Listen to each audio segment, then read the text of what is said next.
Hello everyone, and welcome to episode 13 of Lost Judgment. It's been a couple episodes now that we have dedicated ourselves almost entirely to side content.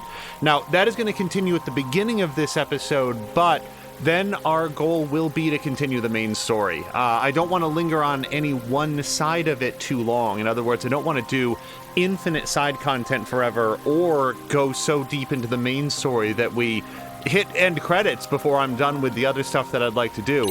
So, having done a whole bunch of the side content, there is one thing we're going to do here at the start, and that is Yagami has been given a tip-off about a secret casino that is behind a public bathroom in one of the plazas in Ijincho. Still trying to get the exact pronunciation of that correct. It is still night. Yeah, it is. Okay. Also, quick note, since last episode, 0 minutes played. If you saw where we ended the last episode, it was right here. So, there was some talk at the time about, oh, maybe I'll, stop and do a little bit of... Hey, can I switch skateboards here? Because we bought some new skateboards last time, and I don't know if that can be swapped out. It's not a disguise. Oh, there it is. Yeah. Maximum high speed. Okay, yeah, that'll help us get around a little bit faster. And I'm not going to say no to a little bit of a fight. We spent a lot of time and a lot of resources upgrading Yagami's ability to earn SP from fights, so... Also, his EX meter is completely blank.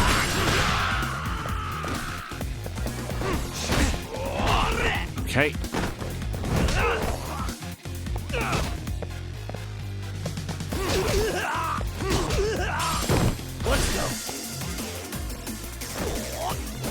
Okay, such a slow punch. Oh, it really...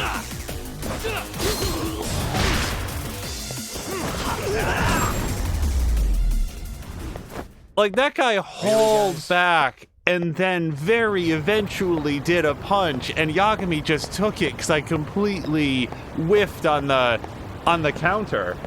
Oh my gosh, Blobbly thank you for the resubscription. 21 months. Blobbly, it's been a few days since we've seen you. I hope that you've had a good last few days. We will be on for Wilder Myth later on today. That'll be starting about probably about 5 p.m. local time. I'm very bad at math. That is in a whole bunch of hours from now. Whatever Eastern Standard Time, or is it Eastern Daylight Time? Eastern Daylight Savings Time. Whatever that is. Probably about 5 p.m. Okay, I did get spotted. Oh, they're students, huh? Okay.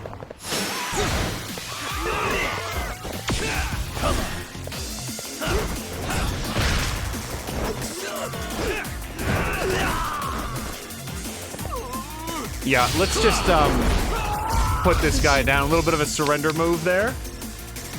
Yeah, Blobbly, 21 months. Thank you so much. Sorry, buddy. My EX meter is blank. Jesus Christ. Stay down.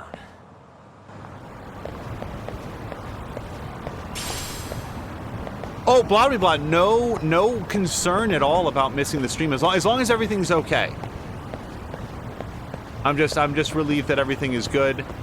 Yeah, tonight will be the continuation of Wilder Myth. As of our last episode, we did the first episode of Campaign 2, which so far involves... Oh gosh, let me think. We've got Jägermeister, we've got Brian, we've got Moo, and we've got...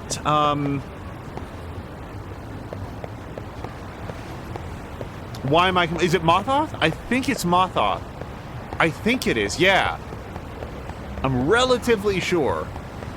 There were a bunch of names in the running, and right now I'm trying to just sort of like conjure to mind. But we've only had one episode with them so far. The original plan had been to bring in some legacy characters from Campaign 1, but we'll see how well that works now. Oh, and we'll be kicking off right at the beginning of Act 2 as well. In it, like we stopped right at the chapter break, so we'll be able to sort of like find out what happened during 11 years of peace. Okay, Yagami, come on.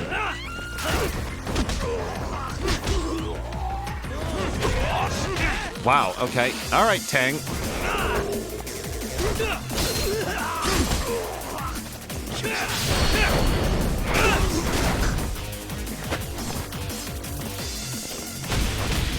Okay.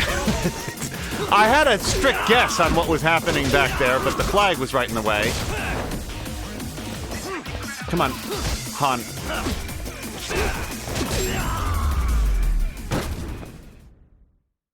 What a waste. In the world of Lost Judgment, actually, blah, blah, blah, the last couple episodes that you've missed have only been... It's been almost all side content. What we'll do is if we wind up advancing any of those school stories, maybe we'll do a quick recap just in case, you know, you wanted to keep up with what's happening there. But the goal for today, after I get some food at Mengwu, will be to continue the main story. It's just that we're on the trail of a secret casino, which is operating out of the back of a public bathroom. And I'd like to advance that. いらっしゃいませ. Okay, so let's have some stir fry. We're going to pick out things that we haven't had yet. Chinese sticky rice. The picture doesn't look a lot like what I would consider rice, but I will take the game's word for it. All right, and wait, did I already have this? Yeah, I already had a beer. Oh, well, I've already had all of their beverages, so I want to have a beer. And then we'll order. Oh, Butterfly's been watching the recordings. Okay. Pretty tasty. Thanks. I want to make sure that people who want to keep up with the story have options to do so. It's awesome that you have been... like watching the recordings and stuff, but if any questions do come up from you or others, I just want them to feel comfortable to ask. You know, we want to be careful not to do infinite recaps for everyone in the world, but for sure people that are here and going on. All right.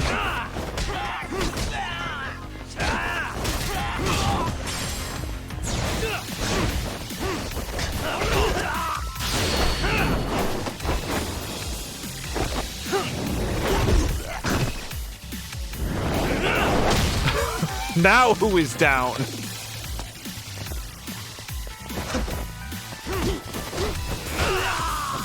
You haven't seen anything yet. Yagami, chill out!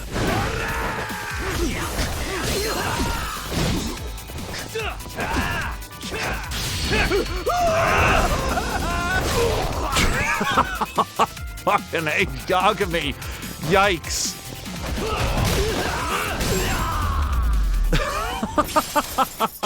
And stay down. Leg hammer throw directly into the corner of a display case. Okay, so let's not fight these tourists or whoever they are up here, and instead we want to go in here. We have our membership card, so all we got to do is play it cool. Here we go.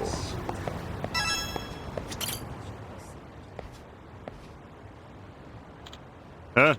What the hell? Here's my card. Good sir. Well, it's real. Go on in. Huh? In? Here? Yagami, what did you think? The far stall. Pay attention to the wall. Huh. Okay. Ah. Whoa, secret passage. Guess I'll see what's inside. So, does that man also, like, just... Okay, we hit Guts level 2, so that's cool. He also makes sure that no one else ever uses the rear stall? Because that would feel awkward. Okay, this looks like a lot of rear stalls that I've been in.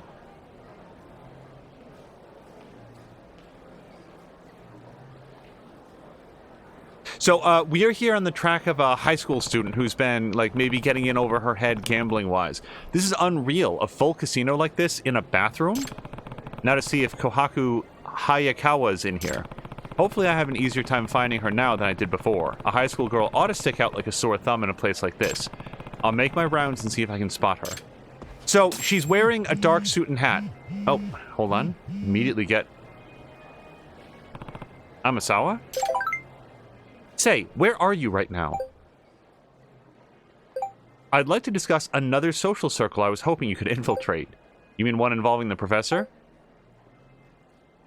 Correct. So you know this is something I can entrust only to you. Gotcha, then I'll head your way. No, we'll do that later. We're gonna do this and then main story.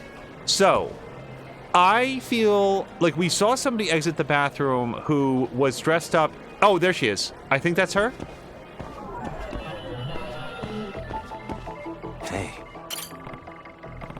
This kid. Yeah, we saw her exit the bathroom and Yagami was busy checking his phone.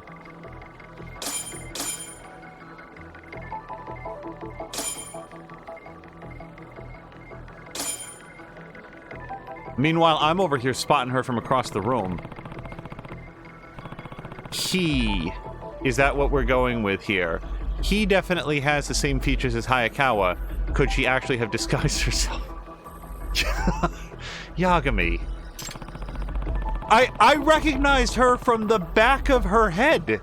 Okay, I guess that explained how she was able to slip past me so easily when she left the restroom. Okay, let's see what this person has to say after this game. And watch, look, everybody's staring directly at Yagami. Impossible. How could I be outbluffed? Holy crap. So, that's the kid everyone's been talking about. Well, how about we stop here for today? You're Kohaku Hayakawa-san, right? Wow, call her out right in front of everybody. Hmm? Who are you? It's me.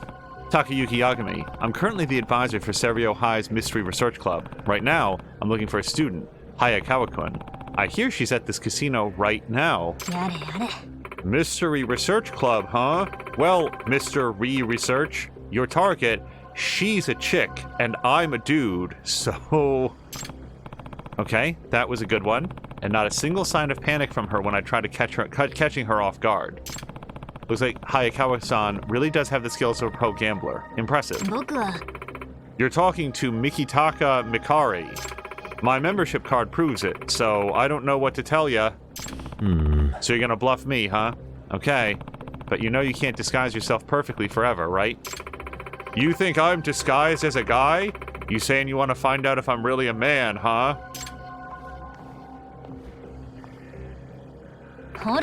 What are you gonna do? Strip me down right now to prove I'm a teenage girl? You think they'll be cool with that here? Or at Serio High? Yeah, that's one bluff I have no intention of calling. Well, if you're done here... Hey. Hold it, we're not. As the outside counselor for the MRC, I'm currently looking into whether or not Hayakawa-san has been coming into this casino. But I'm also looking into someone who's been paving the way for Serio students into the Ijincho underworld. People have been calling him the Professor. The Professor?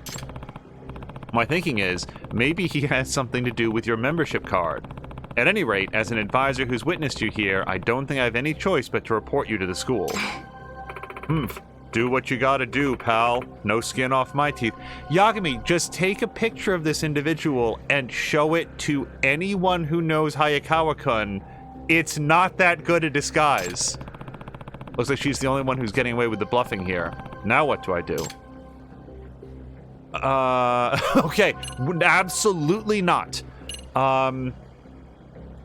Also, like, let's just pause here to say that if Hayakawa, like, wanted to present as male for any other reason, that's cool. The concern here is for Hayakawa's safety regarding the illicit gambling when Hayakawa is underage. So I just want to make it clear that that is Yagami's interest here, not exposing someone in front of others or I'm trying to think of like what the phrase would be. Misgendering anybody. So we'll just call it there.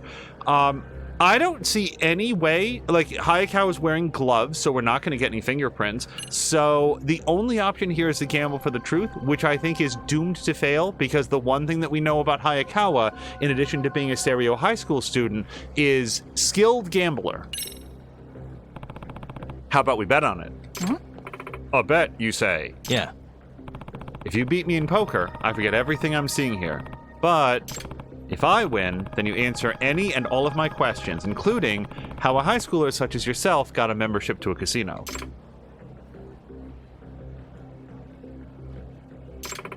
I must say, you appear to do a good job selling your hand. You're here for thrills, right? Don't you think this bet would do the trick? Don't act like you know me, but sure, I'll take that bet. Great. I'm ready whenever you are. I'd better go get some chips. Alright, so probably here. Welcome, sir. You can exchange money for chips at this desk. All right. So I want to look at the prize exchange. Which prize catches your eye? Well, 30,000 chips.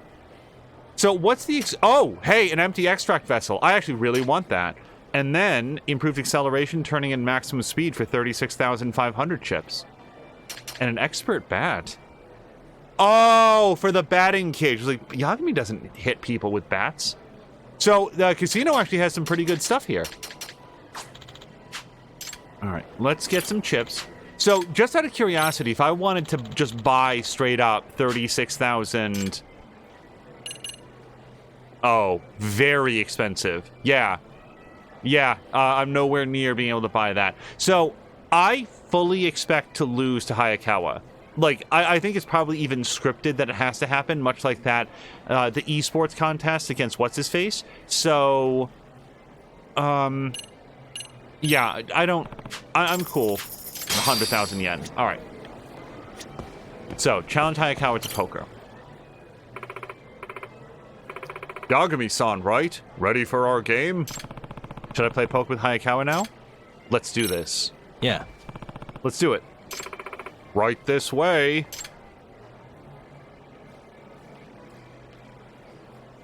Hey. Hayakawa, sorry, Mikari-kun. I heard you're able to read your opponent like a book. Any truth to that? Who can say? Any gambler with their salt puts an effort into picking up other players' emotions. Picking up other players' emotions, huh? This might get tough. Better put on my poker face. Picking up other players' emotions, huh? This might get tough. Better put on my Okay, so she's just straight up telepathic then. What? Shall we start, Yagami-san? This friggin' kid. Yagami, quick, think of something really unpleasant.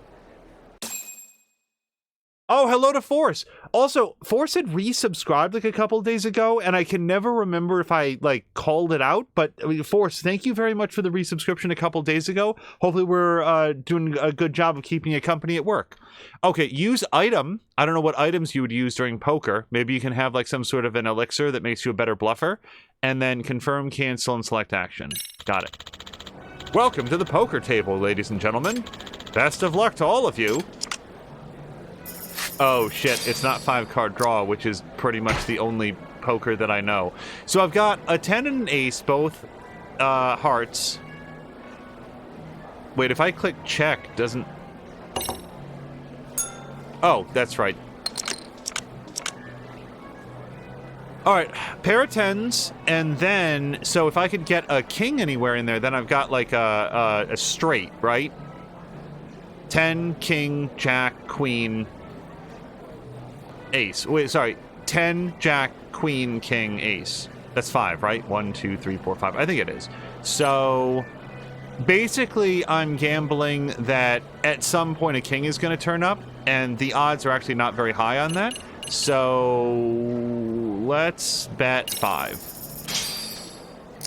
Hayakawa raises. And I'll just call. We don't have to get nuts about this. Round over. All right, so now I've got a pair of aces and a pair of 10s. Two pair isn't bad. So I'm going to bet 10. I bet Hayakawa has the other 2 aces or something. Call. 2 pair ace high is not bad. Okay, so no kings on the board. I'm going to just bet. I bought 100,000 chips, so call. Son of a... Okay, so Hayakawa also had... Oh, Hayakawa had the straight. Okay.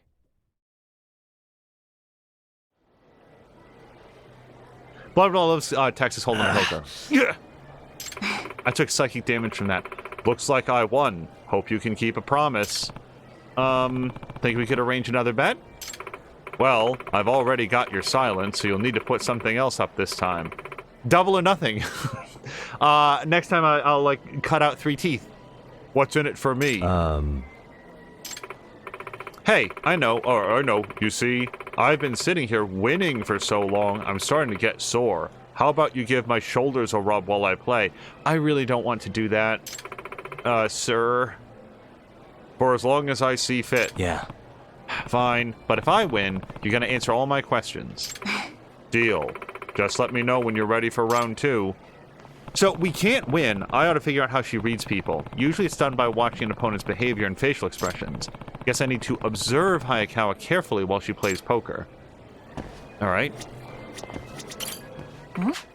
What is it? Ready to go again? I still don't know how Hayakawa's reading people. I need to figure out... Oh, so I need to do it... Not just yet. Alright, I thought it was going to happen during the game. So we'll do this. Hey. Okay, so she closes her eyes when she concentrates. Yagami's just standing right there, staring intently at this young person. Seems like she's just playing poker, huh? Wait a second, her eyes are closed. How the hell does she read her opponents like that? I should try to observe her a bit more.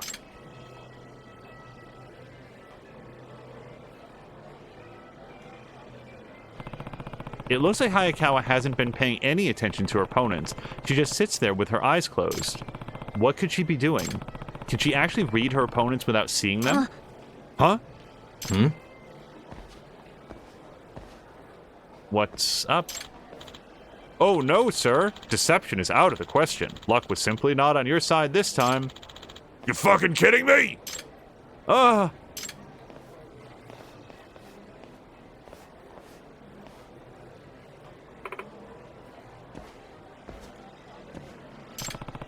Did Hayakawa look over at that guy before he even started flipping out? How'd she know that was going to happen? If she really is reading her opponents, she has to be doing it without looking at them, right? But how? I should get out of here for now and go report to Amasawa. In fact, she knows plenty of useless trivia. Does she? Amasawa's not, giving him the roster of the 1976 Mets. When has she been, just filling in with useless trauma, or trivia, rather? Maybe she'll have an idea on how Hayakawa's doing it. Okay, we've been excused from this. So, it has been... Oh, we get to see the back end of the bathroom here. Can I go in here? Oh, no, that's like an electrical panel. It has been a very long night for Yagami, so as previously discussed, we're going to go turn in at Yokohama 99. Is that the right spelling? And... right here. Oh, you know what? Actually, one more thing. We are going to go to popularity, which is right here. I do not have...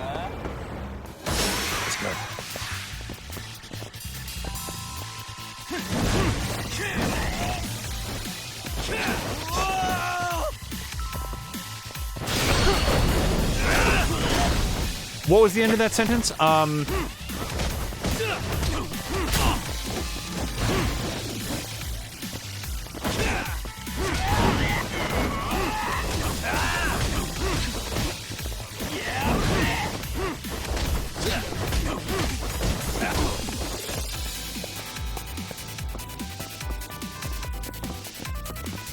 Okay, yo, we all see your strut. It's very impressive, but you gotta do something, man.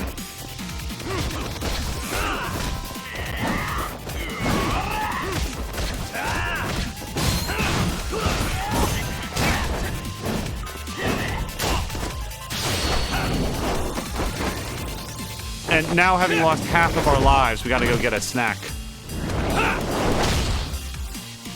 He's still not down.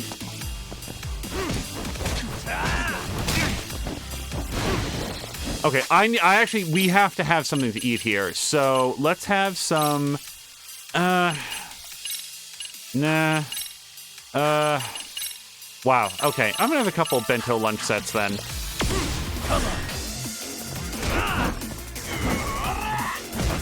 Okay!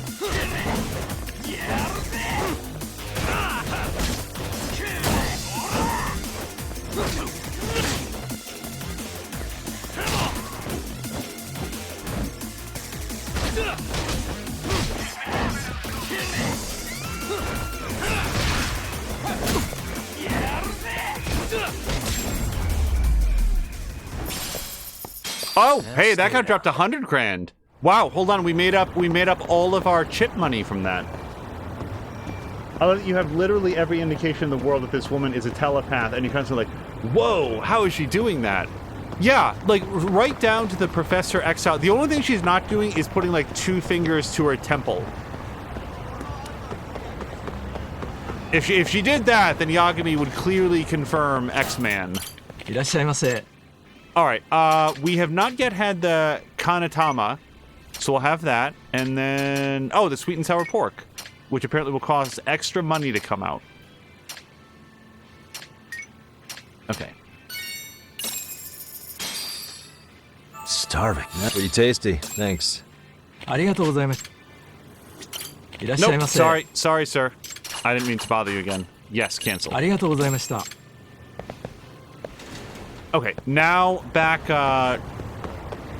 home.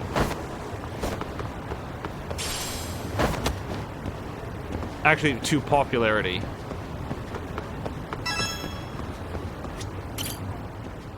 I'm not even sure that there's a value right now to, like, befriending the cats. So it's been a while. Name, This huh? is Pickle. Let's offer food. They really like the food. I've got plenty of it. And we have not yet given anybody the Bonito Flake cat food. Level up with popularity. Oh, looks like you got a present from a little someone. A near-death belt. Hold on, cat. Do you have something you need to tell me? I bet it's a gear that we can do. Gear. So, inner bottom, no? Near death belt. Attack increased by 20% while at low health, defense increased by 20%. Actually, that's really good. What do I currently have? SP earn plus 10% and attack negative 15%. Oh, I really want to continue on with the SP earn plus 10%, at least until we don't need it anymore. And I have to say, I kind of forgot that we ever put on an item that gave him negative 15% attack. It's good to, like, know, because... Wow, we got a ways to go. All right. It's just like, okay. So I really need to aim down the street.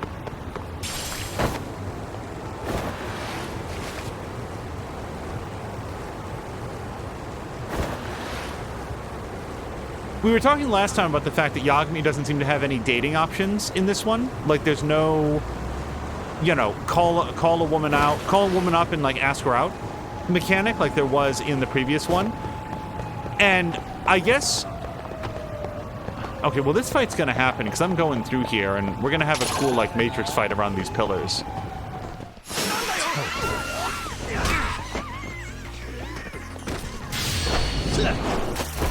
We're gonna pretend that I fell down on purpose just to do this cool move.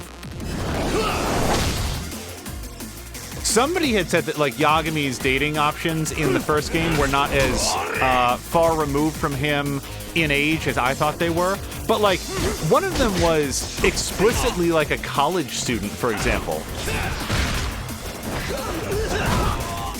I mostly remember the college student because she was the one that we actually did hang out with a little bit because she was, like, in a really dark place in her life. In the first Judgment, she had been...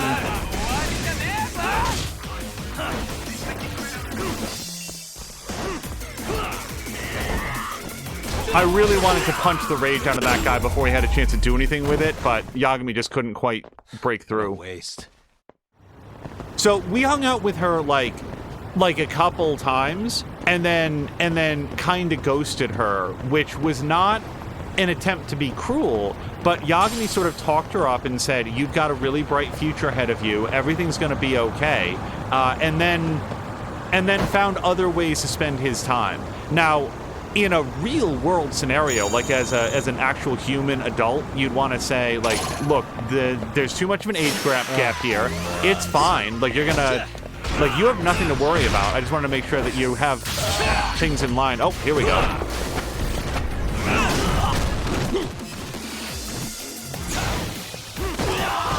And the other person that I remember from the first game was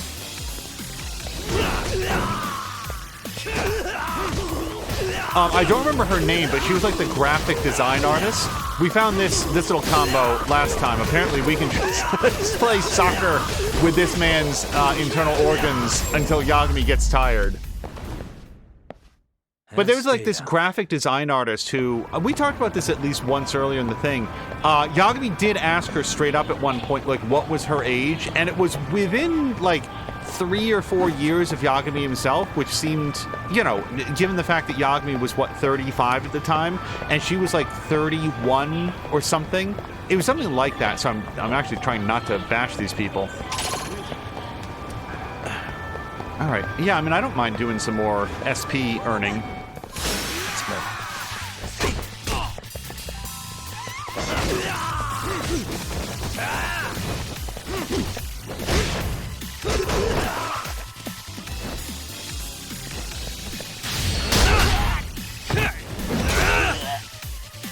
But the thing was that, like, the graphic design artist that Yagami like went out on a couple dates with, she was like straight up, no, I'm too busy. I don't want a relationship right now. You know, she ghosted him. Like, he would call her up and she would say, listen, I'm really busy. I'll let you know if that changes. So we stopped calling her. Like, she's clearly not into it. Stop bothering this woman who, like, her focus is on her career. Really, cool. guys? So Yagami was like, okay, so he'll go find someone who is feeling a little bit more ready for a relationship. There was like at least one other person who I don't remember right at the moment. Oh, and also the graphic design artist went out of her way to try to fix Yagami up with like one of her friends. Like she was so disinterested, she was aggressively shopping Yagami's affections around to other people to like shift the focus away from her. It was as many different versions of no as you can get. But then, like, and there was like one other woman that I think he tried dating who, again, felt, I don't remember the specifics, but she seemed much younger than Yagami. So I was like, no, that's good. Like, that's fine. He's 35. He can do something, you know, find somebody his own age. And then he didn't. All right. So this one is back in Kamurocho. So we haven't been back there yet. And then we've got two other mystery things that we're not ready for. So let's go take a nap, and we will continue with Chapter 9 of the story.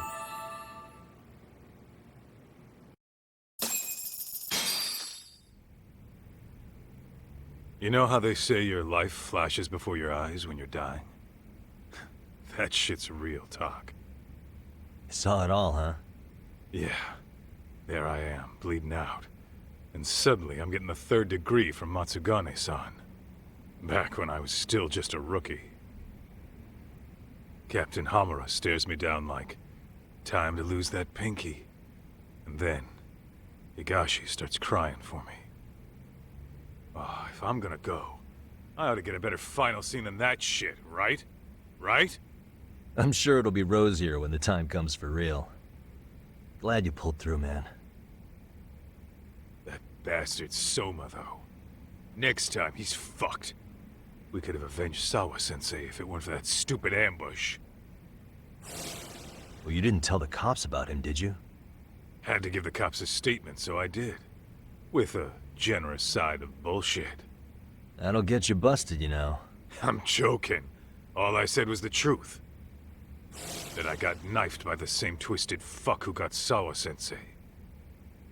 In that case, it's only a matter of time until Soma's arrested.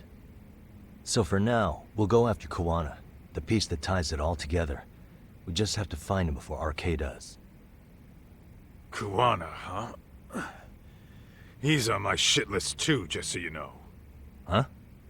Kuwana must have had some sort of agenda back when he first met us. In fact, it's probably because you were looking into Mikoshiba. He palled around with me all because of that. I'm just the sucker of the agency, huh? I wouldn't say that. Still. The moment an ass for me to kick turns up, this is the shape I'm in. Just focus on getting better. Tsukuma will stop by later, too. What? Sugiura gonna give me the cold shoulder? He and I are off to question Mamiya. He said he'd drive us from Ijincho and everything.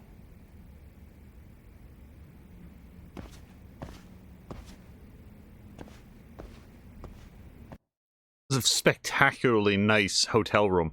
Also, aside from like maybe a single flashback in the previous game, is that the first time that we've ever seen Kaito outside of his satin shirt? I should head back to Yokohama 99. I'm sure Sugiura has a car ready by now. Yeah, let's head back. Part of me, like we're going back. Part of me very much wants to go back to school and advance those stories, but we've done that for a few episodes. We're gonna go do this now.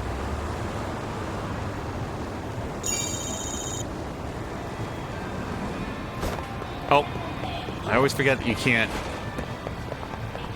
skateboard here.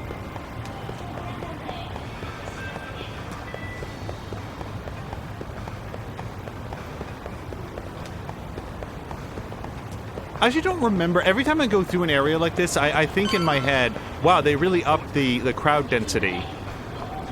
Yo, we're doing this, right?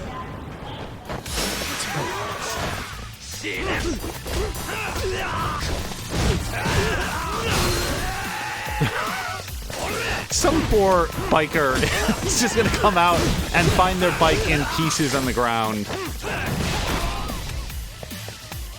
So I'm very much not doing the triangle moves here because I want to charge up his EX meter. He's only got two sections of it.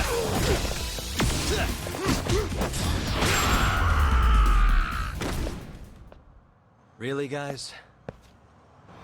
I'm gonna try to get that charged up, which would go faster if we decided to get him drunk, but it's, what, like 10 a.m.?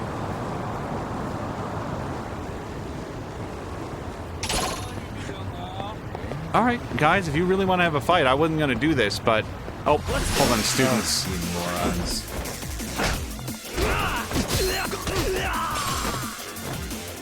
I don't know where he is. Oh, there's Haran. I know I just said I wasn't gonna do triangle stuff, but... Way rather convince someone to give up when they are dressed in school uniforms. And that's the wrong way. We're going here.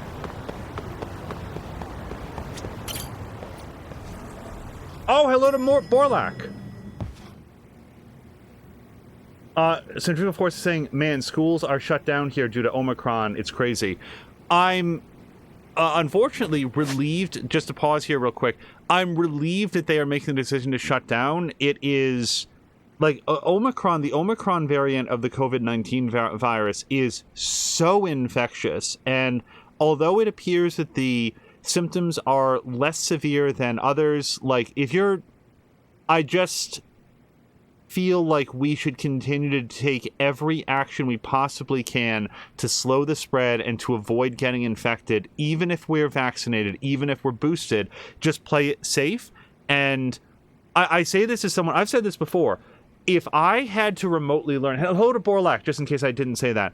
If I had to remotely learn, that would have, in my school career, have greatly decreased the efficiency of my education.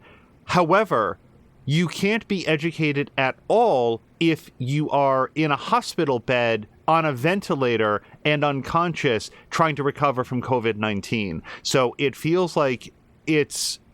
Step one is to keep people safe, and I feel like having the schools closed is a wise idea, and remote learning is a heck of a lot better than nothing, but this is just me on my random soapbox. I don't know. Alright, so, let's just check the board here. Let's see how her job's looking. Nothing new. Alright, let's talk to Tsukumo. Oh, Yagami-shi. I'm relieved Kaito-san made it through. But I can't help feeling responsible. If I hadn't asked you to come to a Gene show, this could have been entirely avoided. No reason to beat yourself up. Soma's the one at fault here. Kaito-san sees it that way too. Yagami-shi.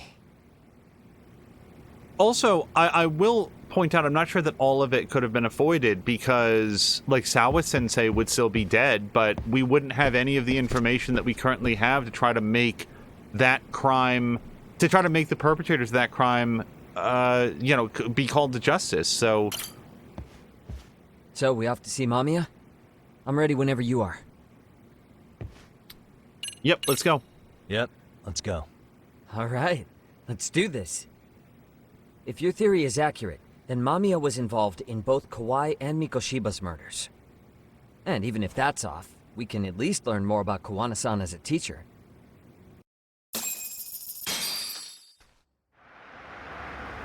Wait, it's nighttime again?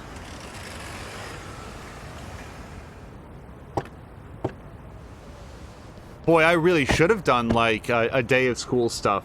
Oh well. I think we'd lose an entire day. Yes? Hi, it's Yagami. I dropped by with Genda Law the other day. Not again. I have just a few more questions I'd like to ask you. You told me the last visit would be your only one. Seriously, why do you keep showing up here uninvited? Please, just leave me alone. I suppose I should mention, I'm here today as a detective, not a lawyer. So what? And my partner here is Sugiura. He's with an agency called Yokohama 99. Never heard of him. He's based in Ijincho. He's working a case. Maybe you saw it on the news? The murder of Seiryo High teacher Yokosawa, killed in her own apartment. You and Sawa-san were classmates in high school, is that correct? After leaving Kurokawa 13 years ago, Sawa-san moved to Ijincho to teach. Are you still there? What is it you want? I haven't seen Yoko-chan since graduation. Now go. You're barking up the wrong tree. Maybe you'll remember Kitakata-sensei then. I ran into him at Sawa-sensei's home right before the murder. He was your homeroom teacher at Kurokawa, but resigned after the Mitsuru Kusamoto incident. Just like you, he appears to be connected to Sawa-san. So why am I being singled out? Can't you just ask someone else? Believe me, it's a long list. But right now, we're here to find out how Sawa-san got mixed up in all this. You two weren't necessarily on bad terms, were you? If I had to say, we weren't on the best terms either. Ah, how convenient. Because that's a perspective I'd like to hear more about as well. My husband will be home soon. Can you keep it quick? I'll give it my best shot. Exactly. Thanks for hearing us out. Hold on just a moment. Thanks for chipping in there, Sugiura.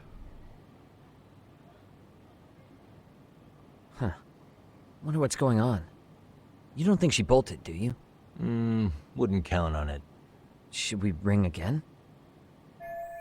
She's taking her sweet time in there. Is she trying to figure out an escape plan or something? Before we click, Force was saying, I'm not going to go into too much detail, but our home state has the most vivid deaths in the country due to voter arrogance. We wouldn't have to shut down if we'd done other things first. I'm just worried about the 60% of students who depend on school lunches in our state. That is another concern. Like, that's why nothing that I say is all-encompassing, because yeah, for a lot of families, that lunch that they get at school, which is either free or basically at cost, is a very important part about how they're getting like proper nutrition done. So there's a lot of concerns around this, and like Force says, I'm frequently struck by the fact that at multiple points there were decisive, lasting options that we could have done that would have had an extreme impact on the spread and severity of COVID-19, and at every juncture, a very vocal section of the American population said, no, we're going to do the exact opposite. And with predictable results, it made things significantly worse, and this crisis continues. And it's not only in the United States, it's just that's the country where we live, so it's the one that I'm the most familiar with. Force further says, there were days I wouldn't have eaten if we had to stay home to learn, plus the percentage of the workforce to stay home to watch kids and or latchkey kids. Yeah, it's there's not a clean solution to it. It is it's very complicated on both sides. One of the best options might have been that for, like, in a world where everybody is looking at it responsibly and saying, well, my kid, like, I am in a situation where we could do remote learning and it would be fine. I know my kid, I know my situation. I'm personally working from home, so I can sort of like proctor that, and lunch is not going to be an issue.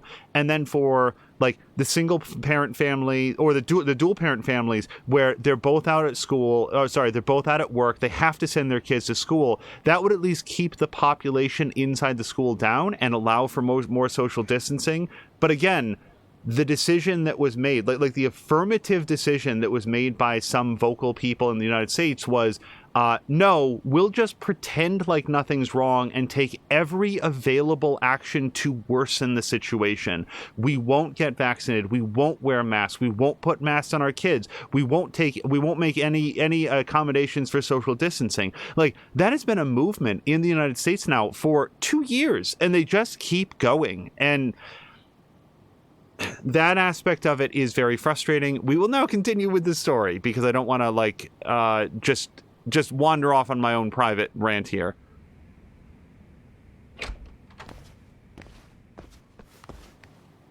Sorry to keep you waiting.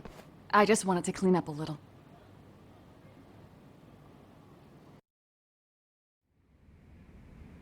Is your son home today? He's at English school right now. I have to pick him up soon. Doesn't your husband help with any of that? You said he'd be home soon, right? Excuse me, but you are in no place to make those kinds of comments. Sorry. Didn't mean to pry. Well, what is it you want to ask? Where do I start? I have a ton of questions for her. I don't know if it's ever intentional, but Sugiura has that capacity. Just everything that he says comes off as smarmy. But if I piss her off, we might get booted out of here with nothing to show for it. So we're definitely not going with the groping was orchestrated. We have every reason to believe that it was, but we're not there yet. Do you remember Mitsuru Kusimoto? Have you seen Kitakata Sensei lately? So let's go with... It's going to be one of these. The trouble with this question is that we don't know the answer to it. She definitely remembers Mitsuru Kusimoto. Since we don't know the answer to this, I'm going to start with this because we know that she does. We know that she was like recording the video and stuff. Do you remember Mitsuru Kusimoto? Yes, we were classmates in high school. He jumped off the school's roof after his classmate Shinya Kawai bullied him. I hear he's still in a coma, 13 years later. Weren't you going to ask me about Yoko-chan? I was, but there seemed to be an awful lot of Kurokawa graduates surrounding this case. And strangely enough, they were all in your class. Kitakata-sensei being the prime example, as well as a guy named Akaike-san. Remember him? Well, you're right. We were in the same class. And would you say you're all familiar with Mitsuru Kusimoto's situation? Yes, but that's not a warm memory for any of us. I understand. I'm sure it's not. All right, we're off to a decent start. I should keep it rolling and carefully build to our point. Also, just a random aside about this space. I remember that the first time Yagami stepped in here, I've been thinking about this for several episodes now. When he first stepped into this space, he was sort of like looking around and observing the joint. He made a special point that from the kitchen area, you'd be able to see out into the whole living room area and stuff. I don't know why he thought that was important to note, but it was the one indication that I had that we would be back in this apartment at some point. I don't know how that's ever going to come up, but he was like, yeah, from this kitchen, you can see the whole rest of the apartment. All right, have you seen Kitakata-sensei lately? Have you been in contact with Kitakata-sensei lately? I haven't. He's someone I'd rather not have in my life. Are you surprised that he stayed in Ijincho after resigning from the school? No, not really. How about the fact that now he's using an alias? I had no clue. But again, he has nothing to do with me. None of this seems to faze her. Maybe I should take it a step further. Yeah, now it's time to... So, just to reset the stage, Yui Mamiya was the person that Ehara reportedly sexually assaulted on the train, and that was his whole alibi, that he couldn't possibly have been involved with the murder because at the time the murder was being done, he was hanging around in a train station deciding what he was going to do with his life, and then he got onto the train and groped this seemingly random woman who then, when they got off the next stop, she identified him and chased him down, and he is on camera getting caught by a group of bystanders. However, there's been some evidence, not conclusive, but a significant amount of evidence now pointing to the idea that there was actually no groping and that she was in on it, and the person seen on camera that appeared to be Ihara standing around for an hour was in fact a stand-in who swapped places with the real Ihara in a blind spot in the camera during that getaway sequence. The groping was orchestrated, right? Excuse you? When Akihiro Ihara grabbed you on the train, you were in on that, weren't you? The whole thing was a conspiracy, staged to play out as it did. You need to leave. Right now. Dude, what gives? No one would even think to consider a predator and his victim could be accomplices. It's unheard of. But if it was to establish a murder alibi, that's another story, considering how much lighter the sentence is. That way, Ihara got away with killing Mikoshiba, paying only a fraction of the price. But as luck would have it, proving it is going to require you to cooperate with us now. If you don't get up this second, I am calling the police. I mean it. It took me quite a long time to figure out how you and Ihara were connected. But once I learned Yokosawa attended Kurakawa, it all started falling into place. She was in your homeroom class. She looked after Toshiro Ihara. She was the link to everyone. But just before I could ask her about any of this, she was murdered by a Kamurocho gang. That same gang has been hunting your old teacher, Kitakata-sensei. What is it you want from me? Mamiya-san, do you have any idea where Kitakata-sensei could be? He may be Kawana the handyman, but he hasn't answered his work line since Sawa-san's murder. I don't know. He was my teacher a decade ago. I barely remember his face. Well, I'm willing to wager Kitakata-sensei still remembers yours. I'll prove it right now. Oh, God. There's no way you, Kitakata, alias Kawana, had forgotten Yui Mamiya's face. The proof of that is this video. See for yourself. No. This was recorded at Kurakawa Academy 13 years ago. Feeling nostalgic yet?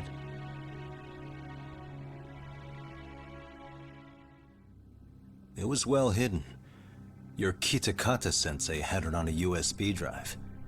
He really didn't want this thing being seen. The most interesting part is the date. It's the very same day Mitsuru Kusumoto jumped off the school roof. And hanging out in the back, we see you, laughing and cheering right along with the other bullies. Guess it's safe to say it's a good thing your family wasn't home. Wouldn't exactly want them seeing this, would we? Has this video come up? Has Kitakata-sensei ever mentioned to you that he had it?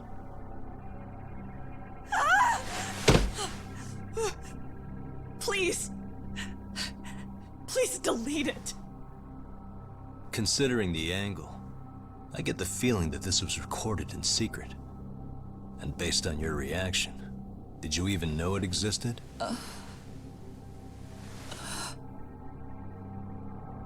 You know what happened to Mitsuru-kun. He's been in a coma ever since what you did to him that day. But still, only one of you took the fall. Shinya Kawai took all the blame. Well, sorta, being that he got fired, Kitakata-sensei took heat too. Still, you all just moved right along with your lives. You've even got happy little families.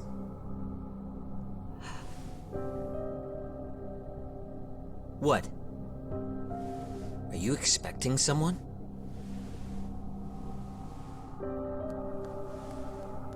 Mamiya-san? Well, I knew it would happen someday. What do you mean?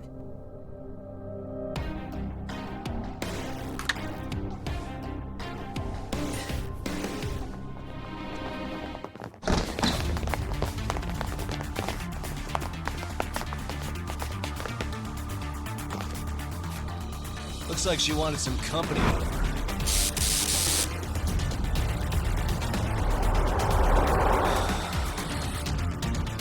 Mamiya, I'm really sorry about what's about to happen to your apartment.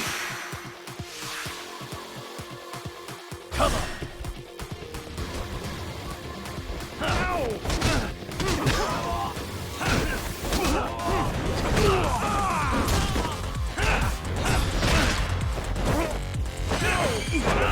Oh! I wanted to do the circle thing.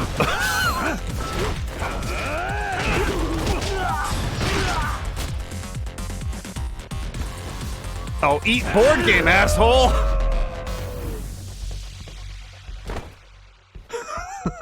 My favorite board game, Fussle. Oh, it's actually a little remote-controlled car. Well, this turned into a shit show.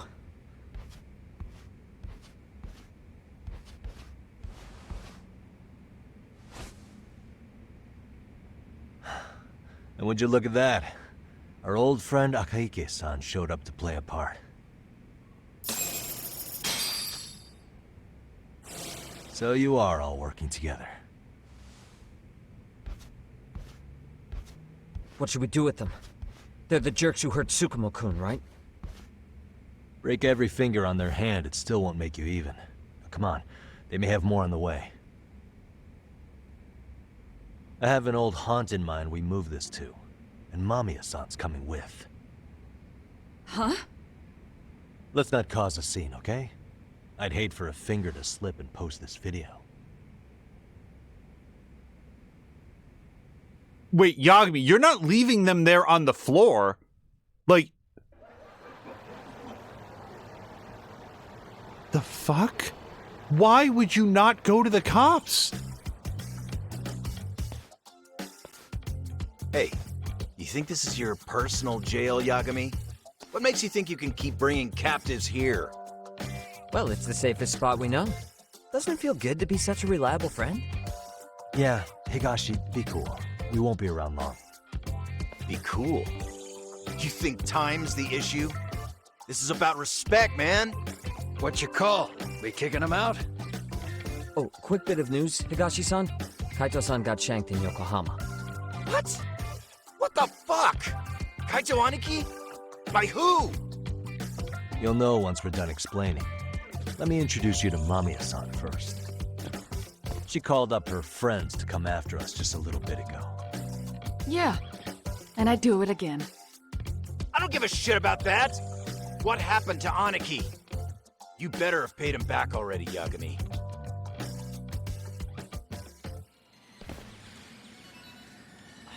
Fuck those RK assholes. And how could Aniki have let him get to him like that? Now that Higashi-san's up to speed, should we get to it? I imagine Mamiya-san doesn't want to drag this out. What do you intend to do with me? First, you'll tell us everything you know. We'll decide how to deal with you afterward.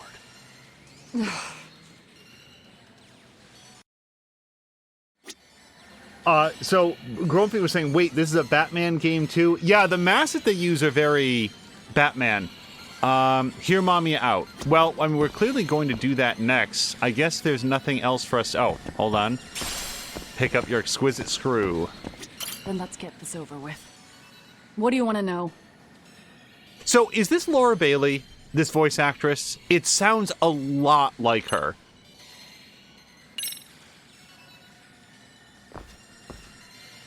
Let's start with the video. Any thoughts you'd care to share? I found it on a flash drive in Kitakata-sensei's room. Or should I say, Kawana's. I take it that means he's the one who recorded it. Yes. That means Kawana already knew back then the rest of you were bullies too? Yes. If that's the case, then why was Shinya Kawai the only student thrown under the bus for it? Kawana-san didn't show that tape to anyone else? We had no idea we were even being taped. We didn't find out about the video, or the reason he sat on it so long until way after graduating. Why exactly did he sit on it for so long? Kitakata-sensei said he kept it so he could teach us for the rest of our lives. What? If that video came out at the time of the incident, I'm sure life would have been hard for us then. After all, Kawhi was exposed online, and that would mean millions of yen in compensation for damages. Yeah, but you guys could have wound up in the same boat. No. At most, we would have come across as dumb kids he roped into helping him. We might have caught some flack, but people would chalk it up to kids and their cliques and move on. But that's only how I would have gone if it had come out while we were still teenagers. You're saying circumstances are different now? I have a child now. A husband, an upscale apartment. If the world sees that tape now, I'll lose it all. And what do you think would happen to my son? The son of a woman who drove a kid to attempt suicide? His life would be ruined. That recording is more than kids being cruel. Mitsuru jumped from the school roof that very night and is still in a coma today. I get it. You have that much more to lose now than when you were a kid. So with this video as leverage, Kitakata-sensei is continuing to teach his former pupils. Same for all my classmates. Kurokawa Academy is a prestigious school, after all. Most graduates go off to great universities and land high-paying jobs. One started his own company. Others have families. And they're all in your position too, huh? If that video gets out, they lose everything. Exactly. Do you get it now? He waited for all of us to get what we wanted in life, just so he could threaten to take it all away. And when that time came, he started contacting us. Every student you see in that video. When was the first time Kawana approached you? 5 years ago. I was out on a walk with my son when he came strolling up out of the blue. At first, I barely recognized him. His eyes were so hollow. Then, without so much as a word, he took out his phone and played that video. He's a psychopath. Well, all you kids tormenting Mitsuru looked pretty psychopathic to me. Oh, and you're so perfect. An angel who never once acted out of line. Never lashed out at someone weaker than you, or sided with the group to shut someone out. Everyone does it. We were just lucky enough to have some creep tape us, picking on some kid who couldn't take it. Why did this have to happen to me? I'd say it's because bad things happen to bad people. You'll sling your barbs from a safe distance, but once you're on the other side of it, you curl up and play victim. You said it was 5 years ago that Kawana showed you the video? Reminds me of something Shirosaki-sensei was looking into. What? There was this guy. I think his name was Shinya Kawai. Something about him getting snatched off the streets about 5 years back.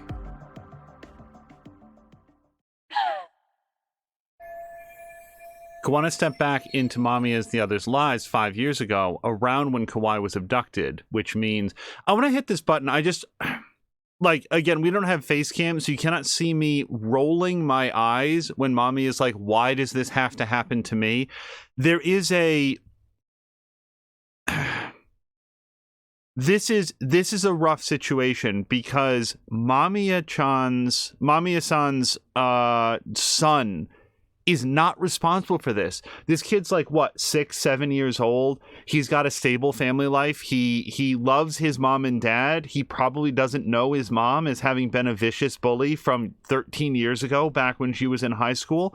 Like, this stands to destroy that kid's life, and he's done nothing wrong. But at the same time, this woman has paid no price whatsoever. And when confronted, when the crimes of her past are brought up, she says, oh man, this is really inconvenient.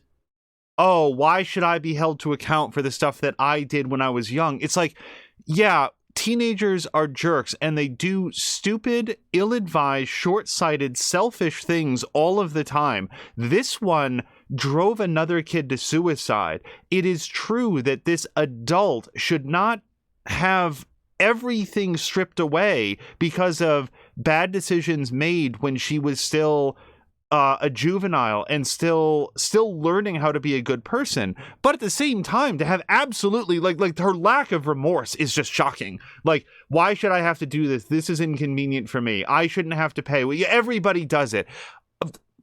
Really? Does that? Okay. We'll just continue. Then it was you guys. You're the ones who abducted him in Kamurocho and murdered him. No! It wasn't us! We could never do something like that! Wasn't us, huh? So you're not denying he was murdered after all? Who was it then? All Sensei told us was to find Kawhi somewhere in Kamurocho, then bring him back with us, no matter what it took. Did Kawana tell you what he wanted with him? He needs to be there when you all beg for forgiveness. Is all he said.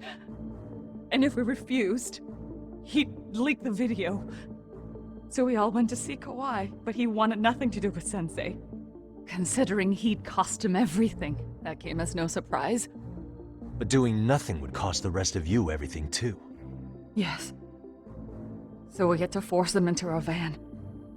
After he put up a fight. Yeah, that lines up with what the local eyewitnesses said. So then what happened? Nobody's heard from the guy since. We were directed to bring him to a wharf in Yokohama. And that's where we begged for forgiveness. After that, he said we were free to go. All except Kawhi. So you left him there alone with Kawana? We had to. The day after, I got a message on my phone from Sensei. What did it say? Nothing. There was only a video. It was of all of us, pushing Kawhi into the van. Turns out he recorded what we did in the city. You can see all our faces so clearly. How we covered Kawhi's mouth as he screamed for help. Even if you know all the backstory, the video is a clear-cut abduction. As I was watching it the first time, another message came in. This time, a picture. When I saw it, I just went cold. That's when I knew I would never be able to escape him. It was a picture of Kawhi. Dead. Anyone who saw those messages would think we killed him after shoving him into the van. And that's how he got his real leverage on his former students. Since then, we've been at his beck and call. No matter what he tells us to do, we wouldn't dare refuse him. He's giving you orders? That man! He forces us to help him. He makes us accomplices to murder. Murder?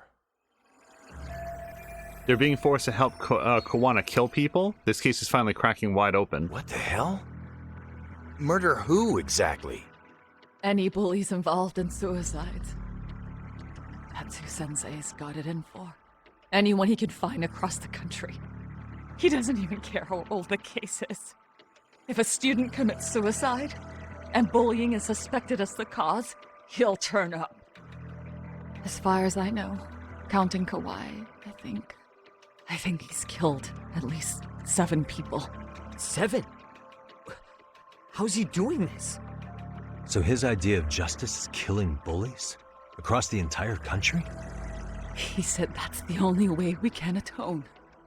Anyone who drives someone to suicide must always face justice. Until society comes to terms with this, he says we'll keep getting our hands dirty. That way, we might be able to save the next few Mitsurus before it's too late for them.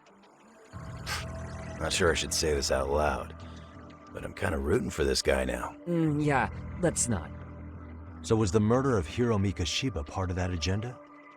We know Mikoshiba drove Ihara-san to suicide 4 years prior. That has to be why Kawana let Ihara murder him, and how you found your role in establishing his alibi. Not just me. Grabbing Mikoshiba required a good number of people. All the people who pinned Ihara down. And even the ones who filmed it, they were working for Sensei. So that's how it went down. We had an unspoken agreement that we wouldn't directly take part in any killing. He just makes us his accomplices somehow. Like luring a target or digging a hole for a body. But the one thing we can't ever do is turn him down. If we do, he'll send his video of us abducting Kawhi to the police. And then Kawhi's body will turn up with our fingerprints all over his corpse. And we know that because he's hidden Kawhi's corpse in a freezer somewhere. He's preserving one of his murder victims? So as long as he has that, you're wrapped around his finger. I have so many, like...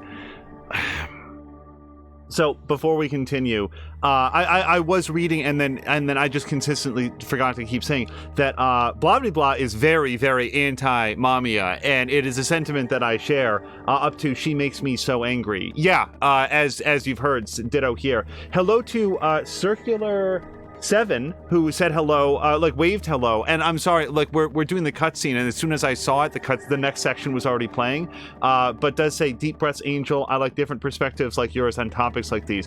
Good. I'm glad. Like we want to keep the story going, but yeah, it also feels like something that we have to talk about. With the most recent response being, so if Kuwana's goal is to make bullies pay for bullying that leads up to a student either attempting or successfully committing suicide,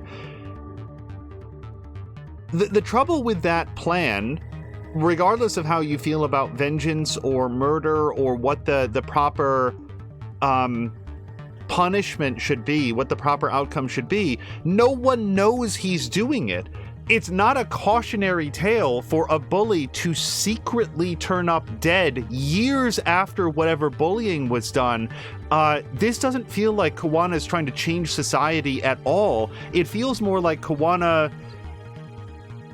is doing a little bit of a Dexter thing. Like he's got to kill somebody, so he's at least turning that towards a target that he feels deserves it. But he's not saving anybody by doing this because nobody knows it's happening. He's killed 13 people, what did they say? After how many years? But if it's all done under wraps and it's all done so far removed from the point of bullying, it's not like there's any high school students that are out there saying, whoa, hold on guys, we better dial down the bullying, or else in 3 to 5 years we might wind up dead at the hands of these blue masked people.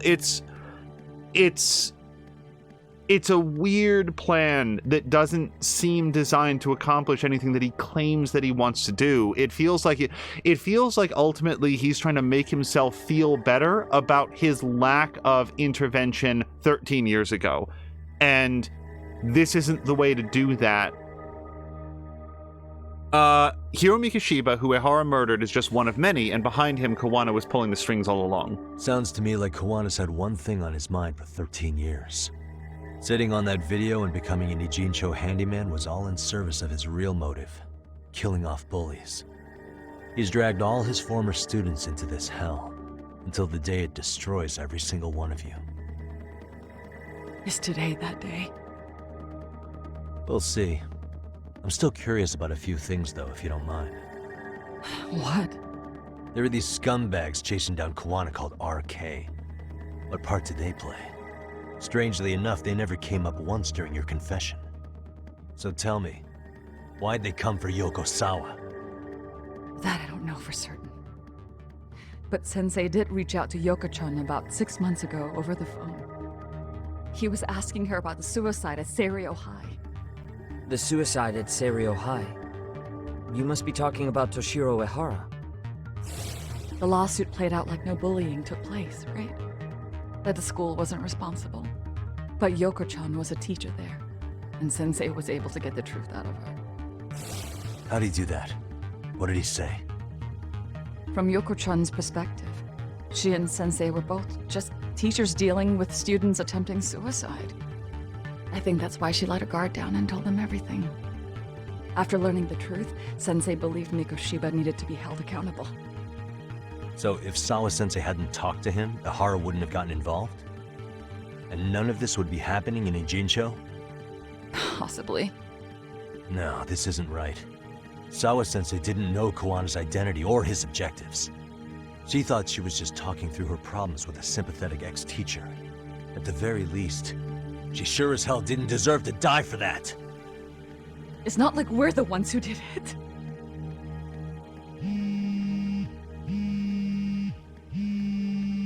Who is it? Block number. Hello? Yo, know who this is, Yagami? Kawana? Yeah. I heard you're looking for me. Where are you? I'm willing to meet you now if you come alone. But you have to let Mamiya go in exchange. What? All right. She's free as soon as I see you. Works for me. Then come on down to your office. I thought I'd let myself in. What? Gotta say, this chair's pretty comfy. Pretty sure I locked up behind me when I left. Listen, I'll only meet you alone. No one else. And don't make me wait long, or I could change my mind. He told me to meet him alone. You can let Mamiya-san go once I confirm he's there. You gonna be alright by yourself? Well, he already knows Mamiya-san's with us. I'm guessing he was watching us from somewhere. And I can't afford to do anything that would piss him off enough to make him disappear. Got it. Oh, we'll take care of this end of it. Shouldn't you move your ass? Well, let's take a look. I just want to see how this is all summarized. Circular 7 says, like Rumphi mentioned with the Batman problem, Batman beats people up and throws them in jail. The criminals get out and learn nothing. Kawana is the most extreme version of vigilante justice, which has the problem of, like, now I'm really glad that we've been doing the school stories and have talked about, like, the value of high school as a setting where you can have characters who are behaving in bad ways, but it doesn't make them bad people because they're juveniles, they're adolescents, they're not adults with 30 years of history on them. Like, Kawana manipulated this group of people from Kurikawa Academy super well by provoking them, getting them to go out and do this abduction as adults. So now they're not on the hook for something that was like an inconvenient revelation from when they were teenagers. Now they're on the hook for an actual crime that they did as adults,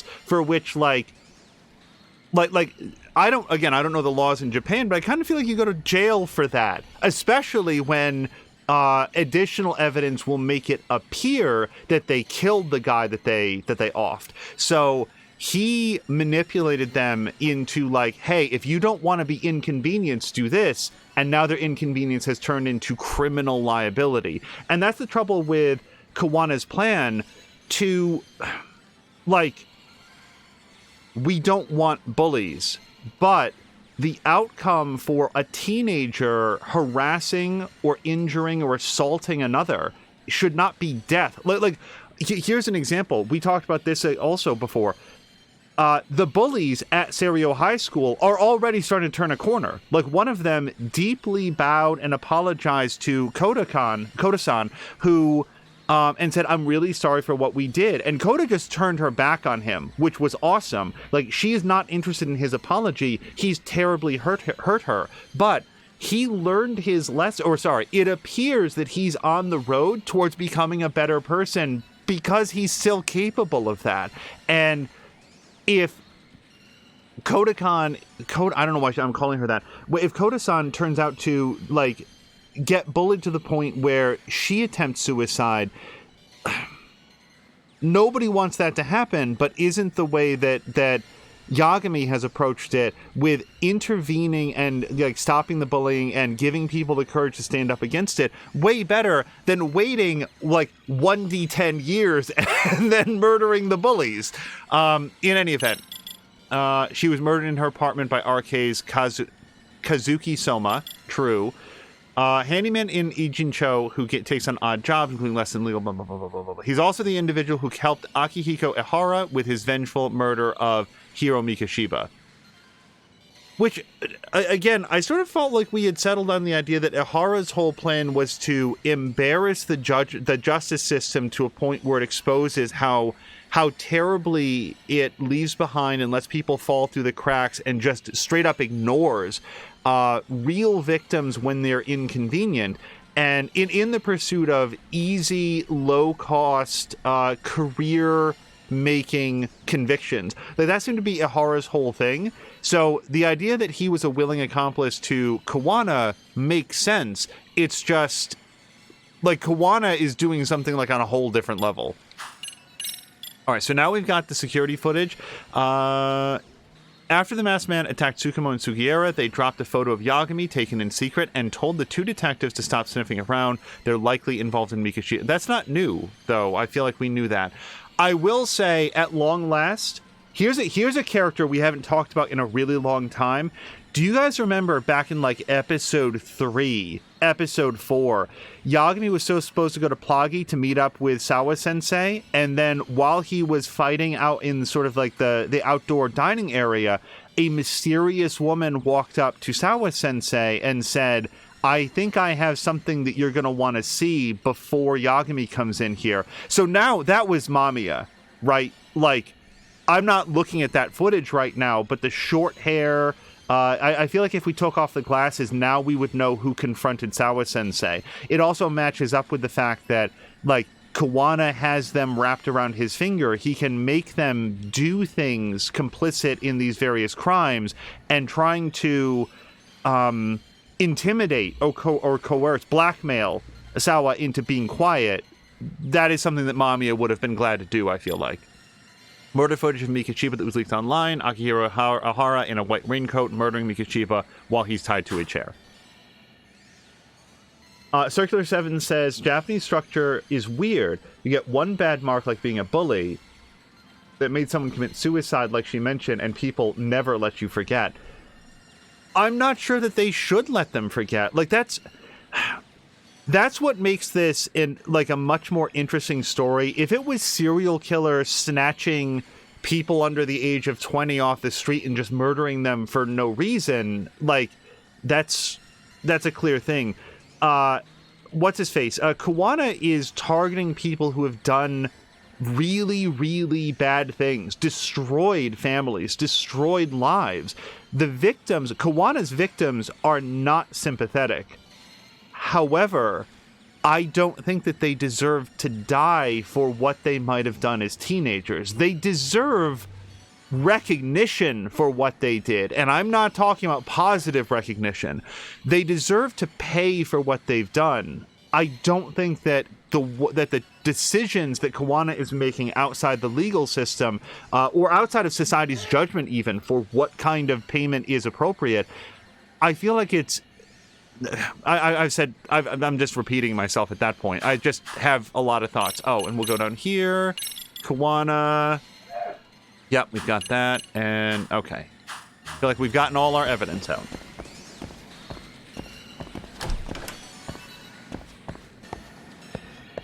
And it's also like the judgment of society for being exposed for having been a bully.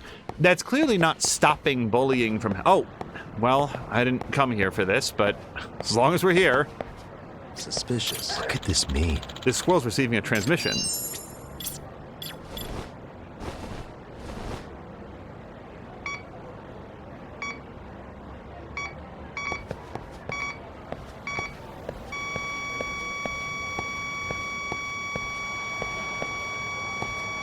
Here we go.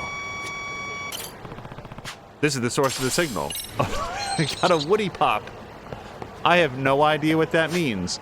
So, although we do have a side quest to do while we're in Kamurocho, we've been given a tight timetable to go meet with what's-his-face, Kawana.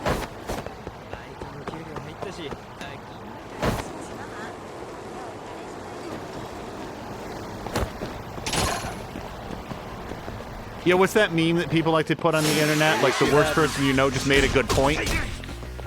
That's kind of how I feel about,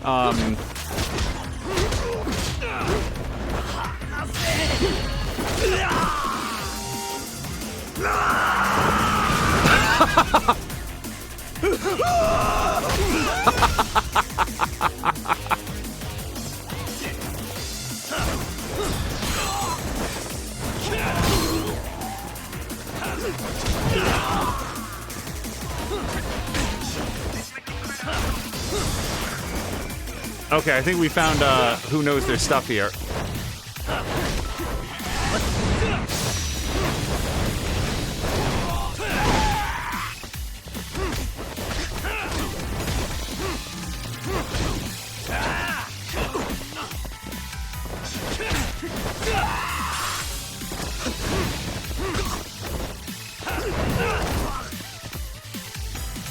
Oh, I'm trying to do the thing.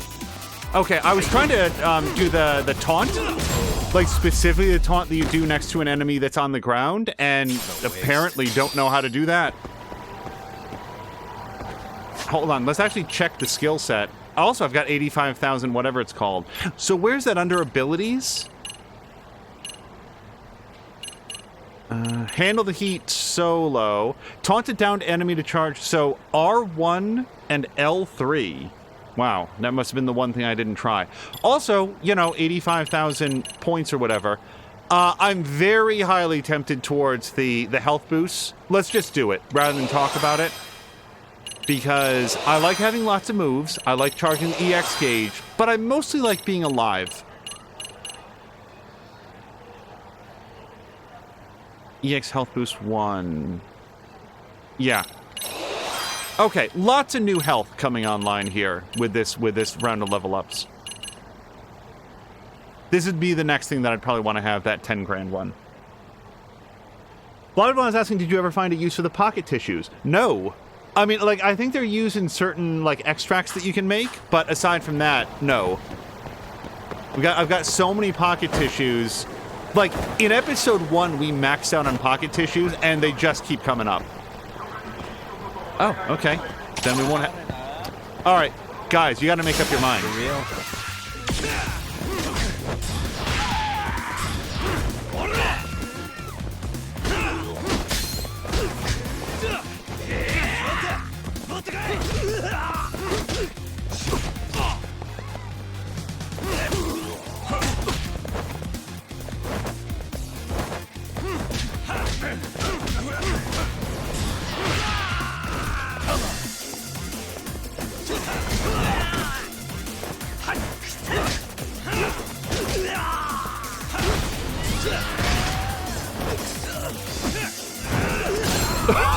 Oh my god! Sorry, that was right into like the parking bollard or whatever.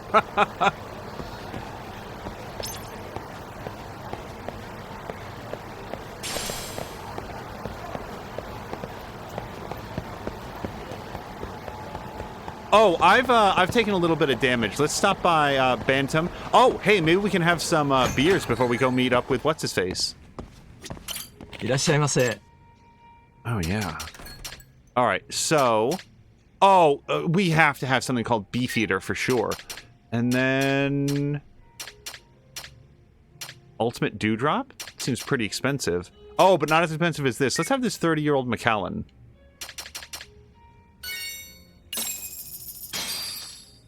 Starving. Yeah, blah blah blah. I'm relatively sure that ありがとうござい there's. ました. Oh, he is. Well, okay, maybe that was a little bit more than I should have had. I am relatively sure that Yagami can, like, use those pocket tissues for extracts, but I still only have one extract, like, bottle, so I didn't get to brew them very often. All right, we're gonna sober up here a little bit. The stronger I get.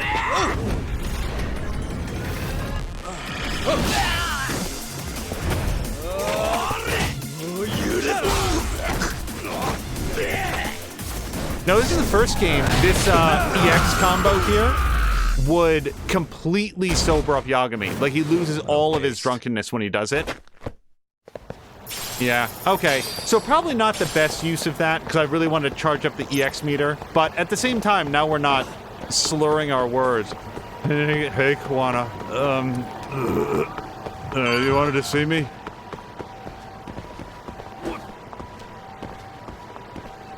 Excuse me. Sorry. Yeah, Yagami coming through. Okay.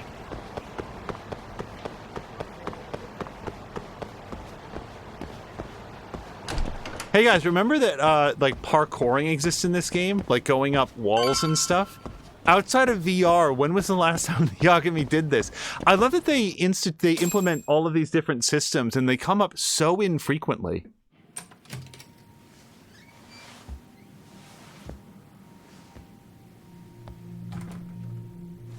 Hope you don't mind I let myself in. Now, are you gonna hold up your end and release Yui Mamiya? Come on. You and I can either try to make this work, or neither of us is gonna get what we want. So, you gonna make the call or what?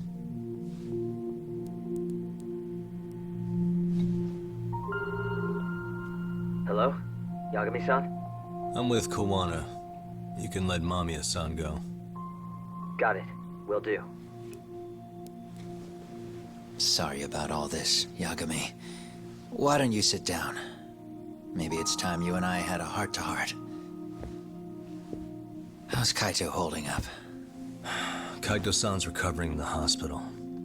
For now. Sawa-sensei is another story, though. I can hardly believe it. She was the last person I wanted to get mixed up in all this shit. If that's the case, why were you already waiting in her apartment? RK's top men were lying in wait over there to get their hands on you. So why was she the one lying on the ground? Answer me, Kawana. Was it because of you? Would you feel better if it was? How dare you? You're thinking that if you hadn't stuck your nose in her affairs, she might be at home grading her papers right now. You tell me, is that what's eating away at you right now? Because if it is, you're mistaken. That guilt is mine alone to bear. It's my burden to carry. When I saw on the news that she had been murdered in cold blood, it felt like the whole world had stopped spinning to me. I would take it all back right now if I could. But unfortunately, to fix this, I'd need to turn the clock back further than you'd think. You mean back to when you were a school teacher? Yeah, basically. Back to when I still had a little faith in humanity. Seeing someone's life get cut short, you never really bounce back from it, do you?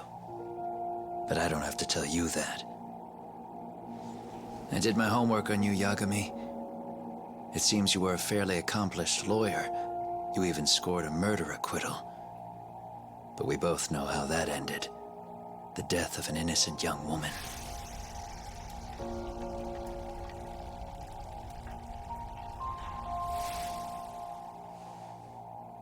You and I are the same.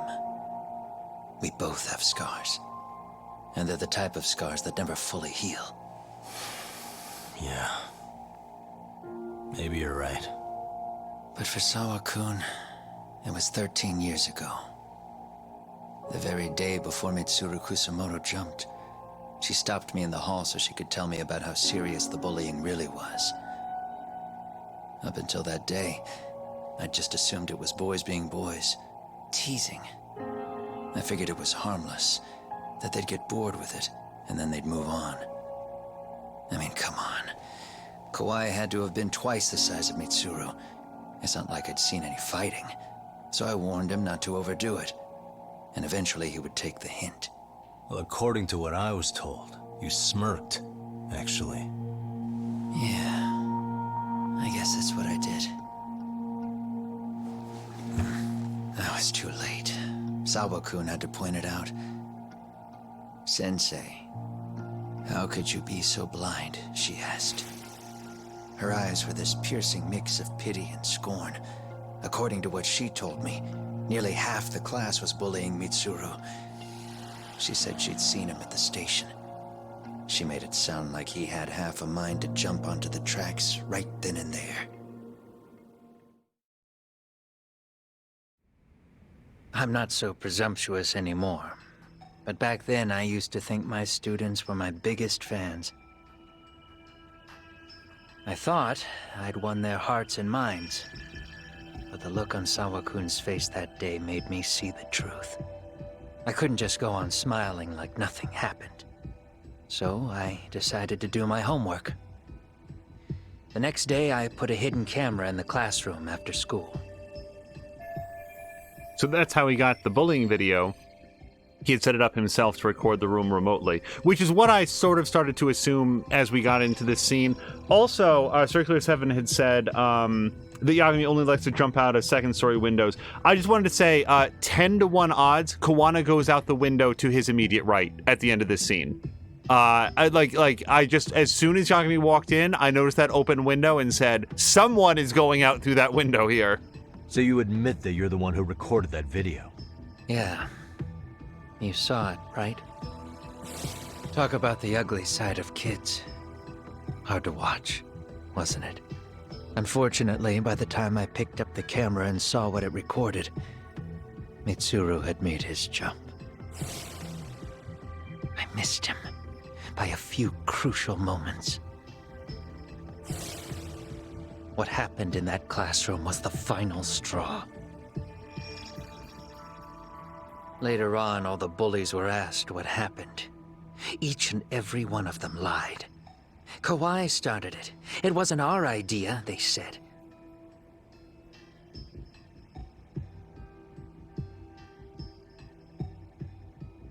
To anyone outside of it, all they'd seen was Kawai forcing Mitsuru to do his bidding. So the people held culpable were Kawai and myself. The callous homeroom teacher who deliberately turned a blind eye. That was the day I began living my life with real purpose. So you couldn't forgive your students who got away with bullying. You went so far, you put aside your own life to make sure they atone somehow. That's right. Mitsuru Kusumoto's still a vegetable. He's as good as dead. But I don't care. We have no right to forget about him. You say that, even though Sawa-sensei ended up paying for it. I'll ask you again. Why were you at her apartment the other day? Don't dodge the question this time. I wouldn't say I dodged it. But I suppose I should explain from the beginning.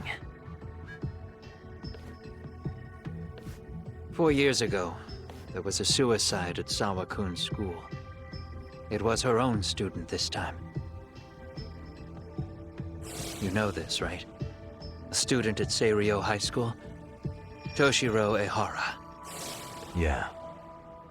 When she was in court, Sawa-kun had no choice but to say there wasn't any bullying. Soon as she told me that, I knew Hiro Mikoshiba would be my next target. Of course, she had no idea about any of that.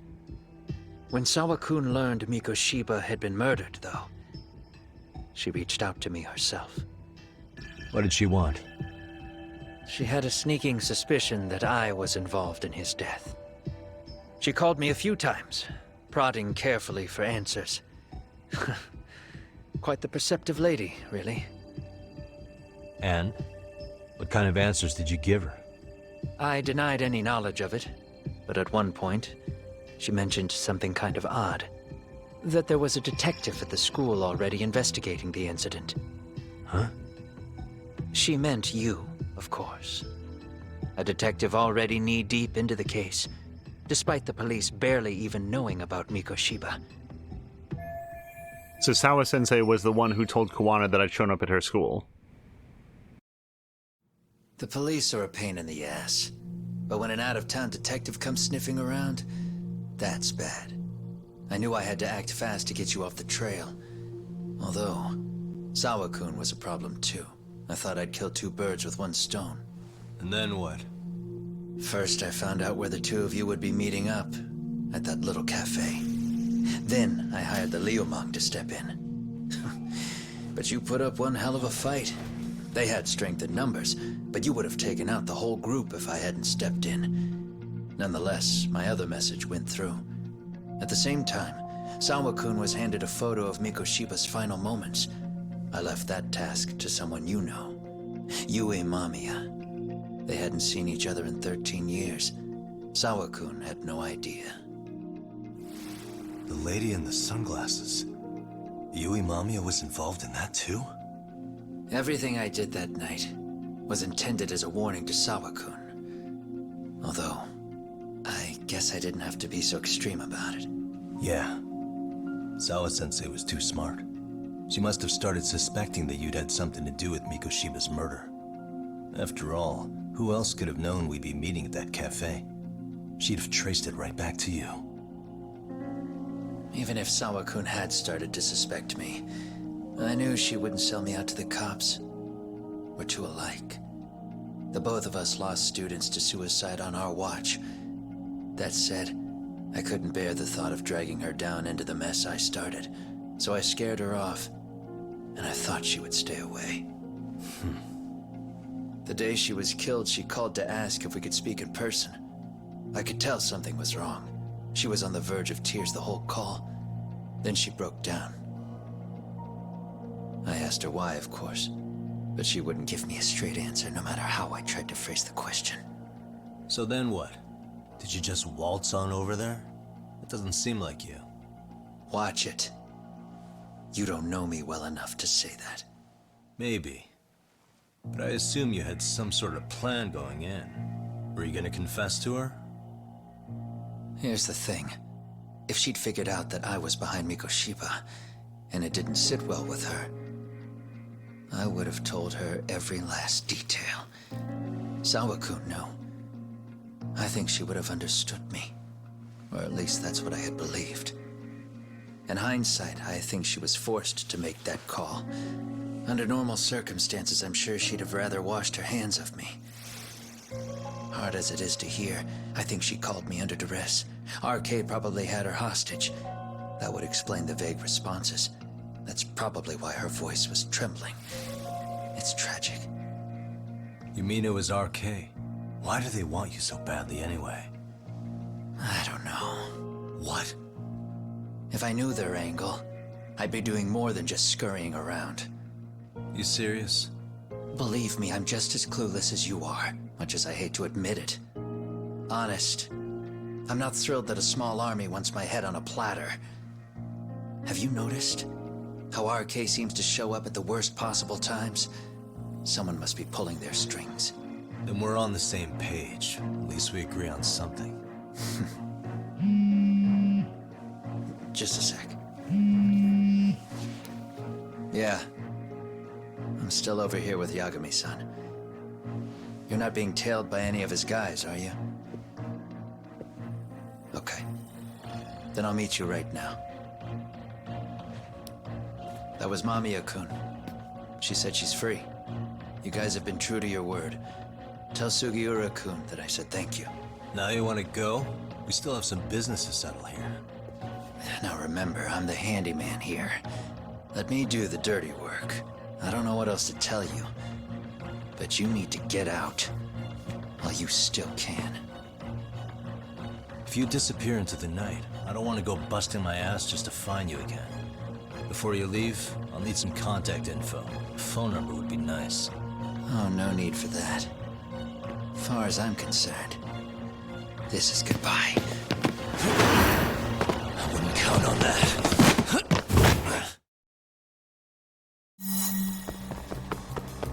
Hold up!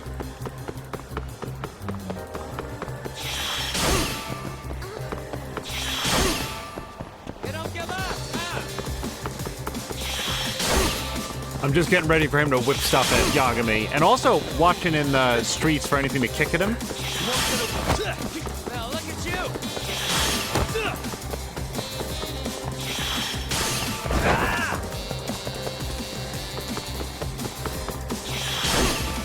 Don't you have anything else to do?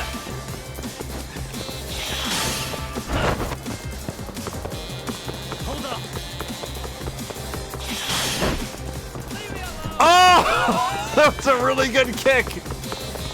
Oh, if Yagami wasn't a detective or a lawyer, he could go into American football and be a real champ.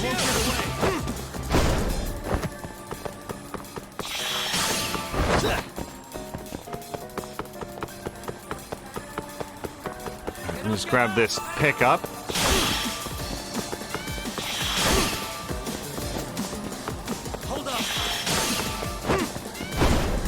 Oh, by the way, while we're just sort of like running here for a second, my personal theory is... Oh, I guess I didn't want to kick that bucket. Kawana was really far ahead. Soma must be somebody that is somehow involved to bullying. Like, I never have any idea how old anybody is in this game, like, ever. I'm always off by, like, 15 years. But my personal thought is that maybe Soma is the guy who's allegedly still in a coma. God damn it, Yagami. He's really good at kicking stuff.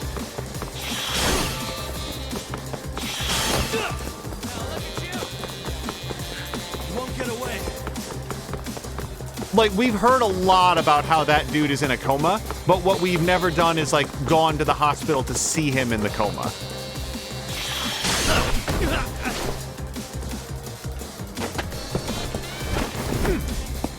Yagami, zip tie him. Don't wait for him to recover. Yeah. Catch you later. That classic trick. Get back here.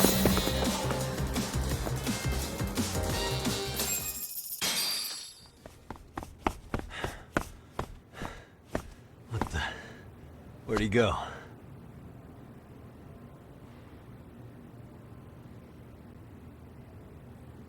Hey, pull out your listening device. You can hear him breathing.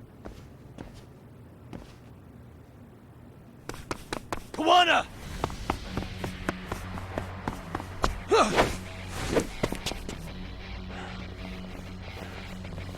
You guys again. You really need the masks? Come on, Kurakawa kids.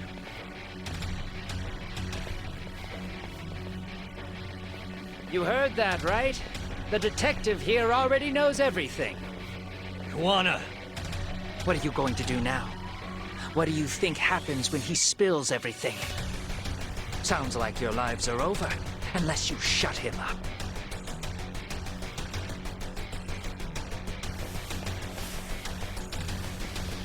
But Sensei, you'll finish the job for us, right? Huh? Is that you, Akaike?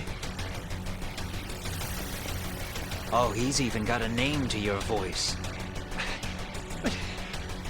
Answer me, Sensei! I know. I'll be the one to finish it. You just knock him out. Okay then. Time to learn your lesson! Come on. What kind of lesson is this?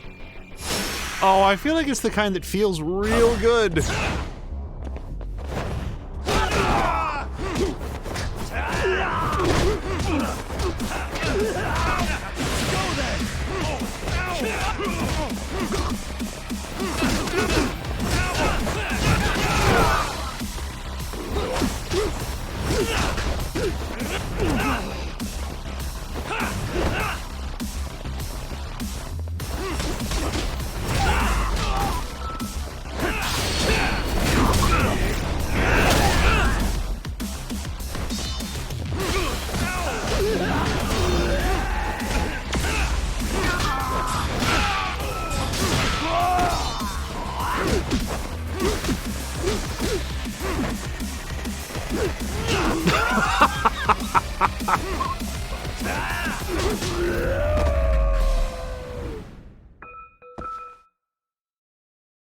Yeah, we firmly established that Yagami's kung fu is never lethal, so this feels real good to me.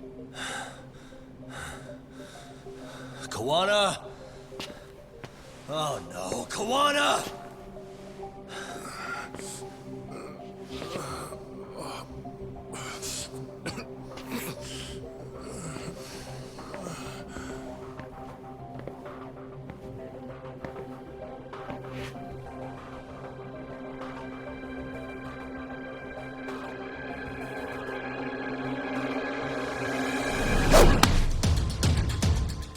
Really?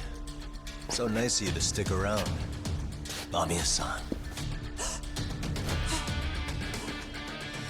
Well, since Kawana couldn't stay, sounds like you're not out of the woods just yet, huh?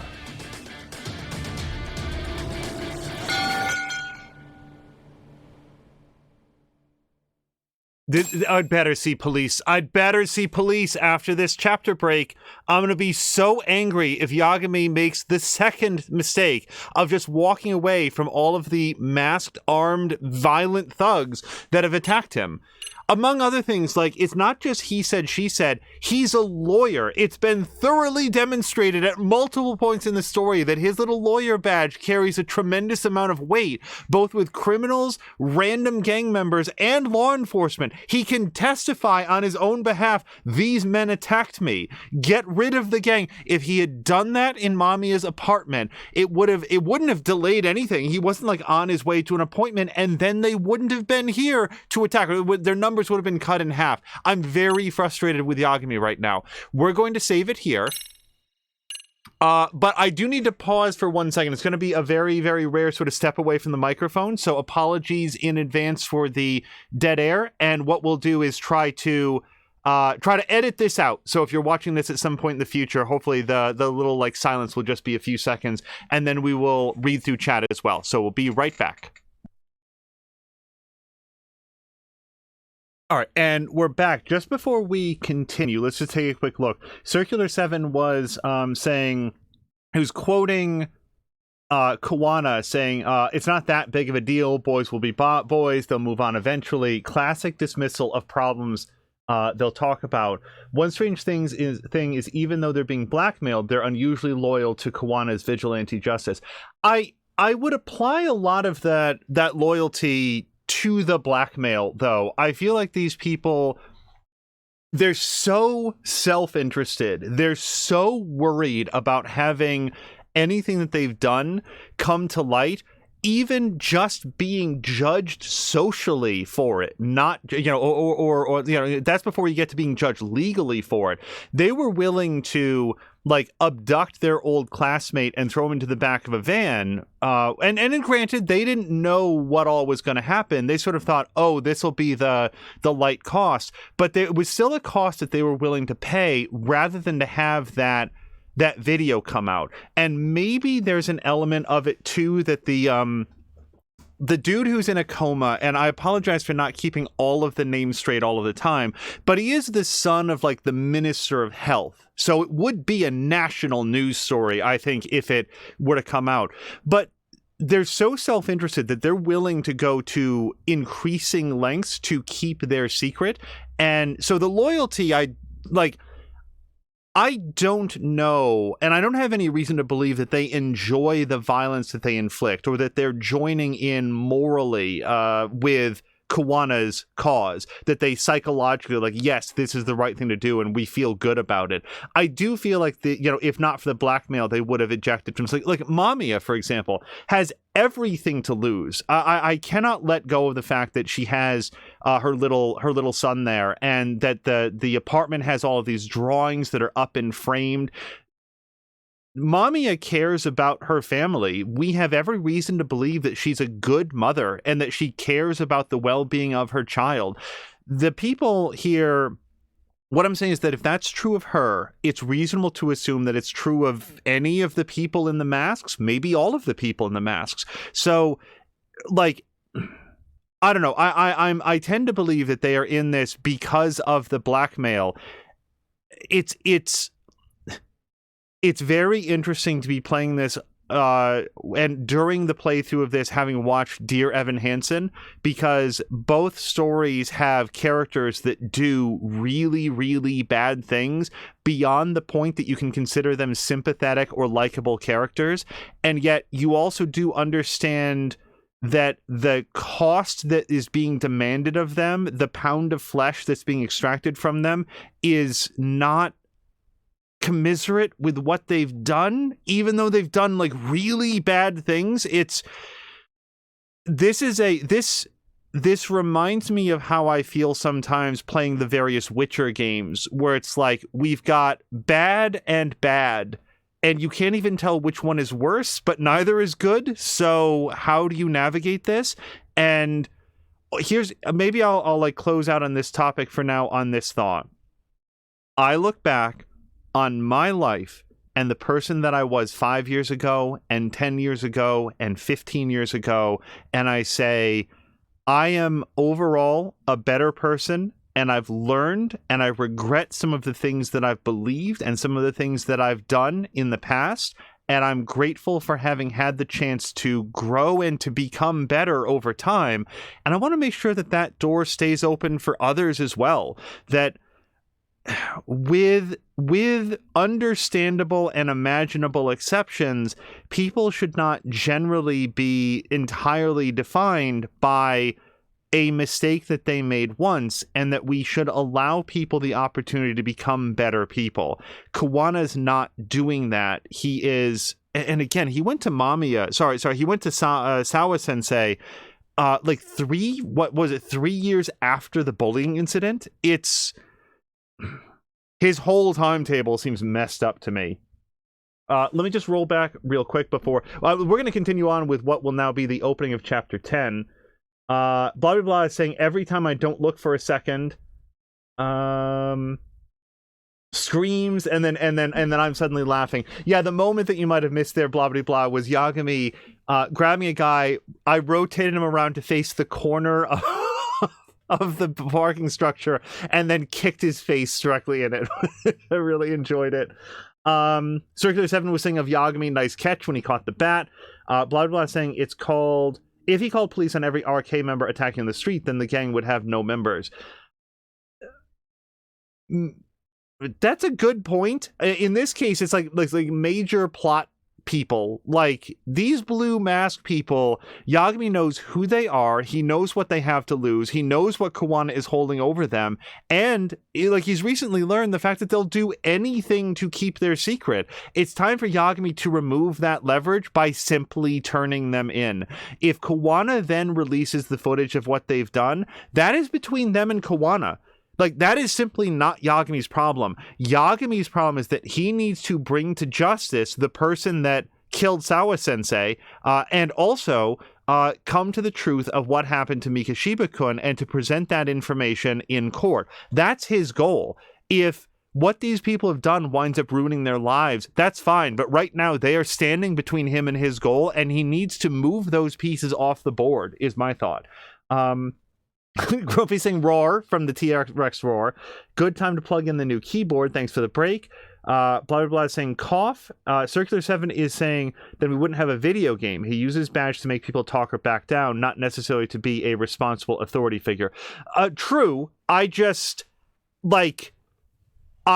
want him to make choices that make his job easier. Like, when I as a layperson can see, here is a straightforward thing that most people would do that would make their situation better, and the characters without explanation simply, like, back in Mamiya's apartment, if Yagami had gotten a call, Yagami, I'm under attack, come help me right away, then he might have rushed out. He had all the time in the world to call the cops on all of those people that he had just knocked out, and instead he's like, Mamiya, you're coming with me, and just left them there.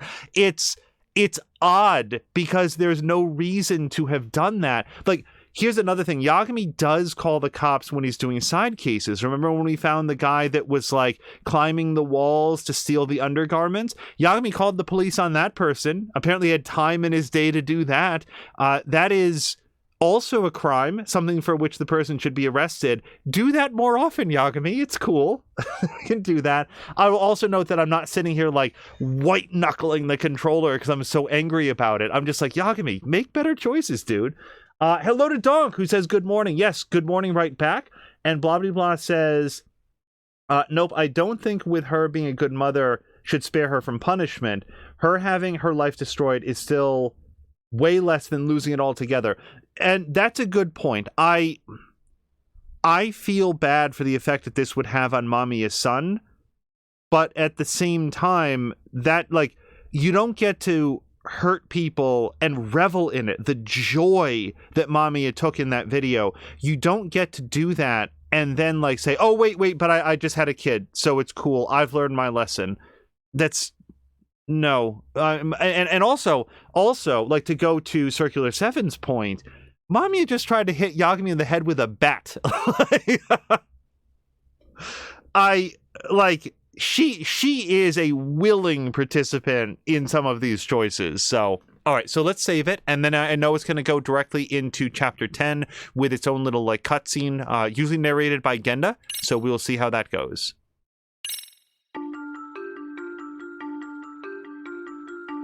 13 years in the past. Mitsuru Kusumoto plunged himself into a coma, sealing his fate alongside Kuwana's. Ridden by guilt, Kuwana sets off on a path of vengeance, and the bullies he drags with him are shackled to the shadows. However, Yokosawa's murder serves as a deadly wake-up call to what he's done.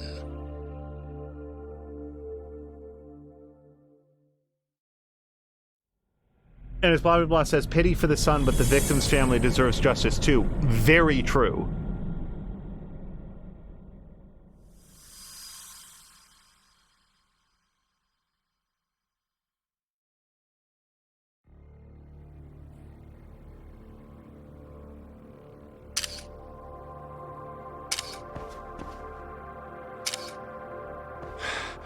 Hey. What are you doing? Getting your identification on record, so you won't be a threat to us anymore? What?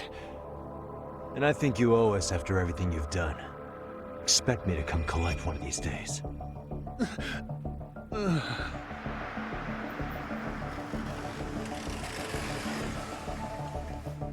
Your carriage awaits, Mamiya-san. Don't tell me we're going back to that dingy arcade. We sure are. But try not to hold a grudge. It wasn't us who abandoned you.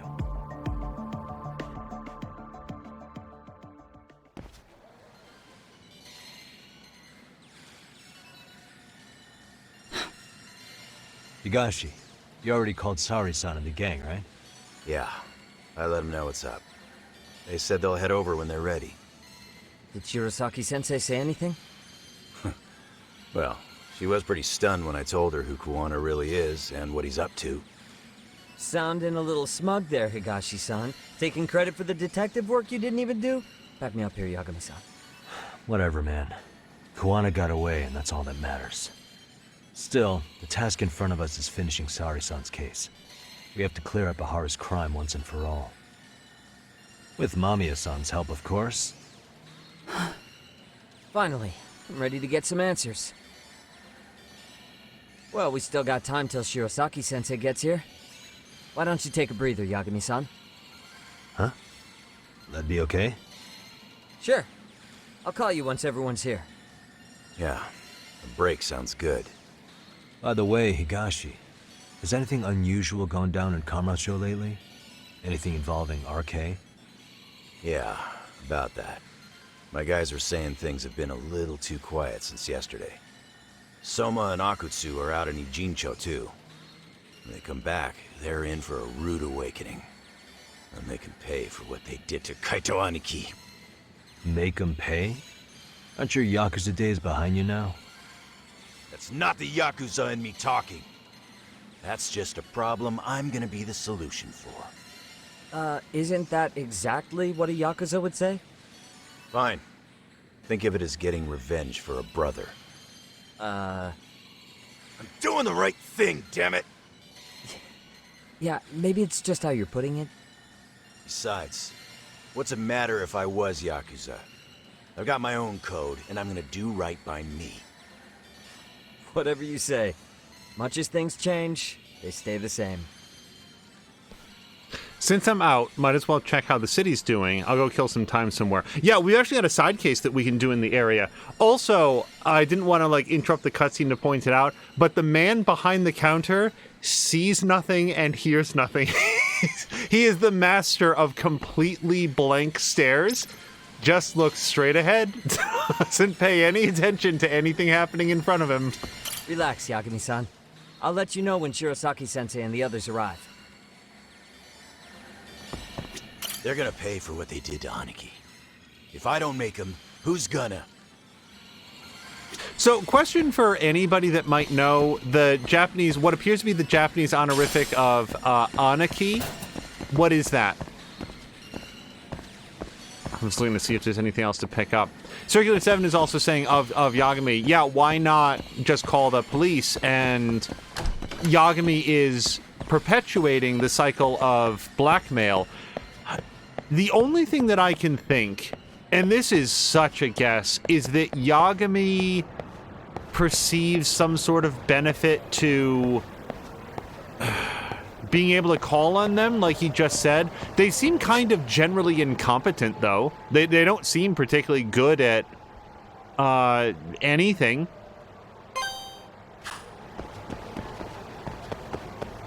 You know, Yagami had way more difficulty fighting the Claw dude and his gang than those guys in the black masks. For real? Yeah, like this guy right here. He's already tougher than any of those guys were. So, like, what purpose does Yagami feel like he's going to have for them? Nope, sorry, motorcycle. I'm gonna grab this bike.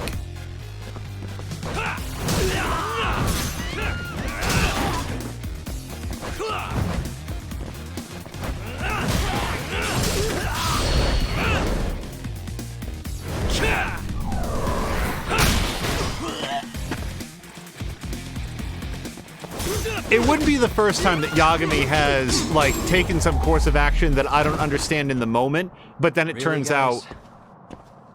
actually, he was thinking a couple steps ahead. Alright, I'm just gonna leave those guys in Yagami's skateboard dust. Oh. Hey, Yagami-san, it's Sugiura. Hey. Shirosaki-sensei and the others just got to Charles. They're getting ready to grill Mamiya-san. Got it. Then I'll head back soon. Thanks. I made it like half a block away. As soon as I get back to Charles, Yui Mamiya is going to answer every single one of my questions.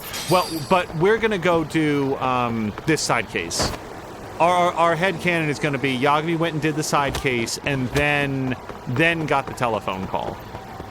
I also like that this is what apparently qualifies as the streets are too quiet. Great.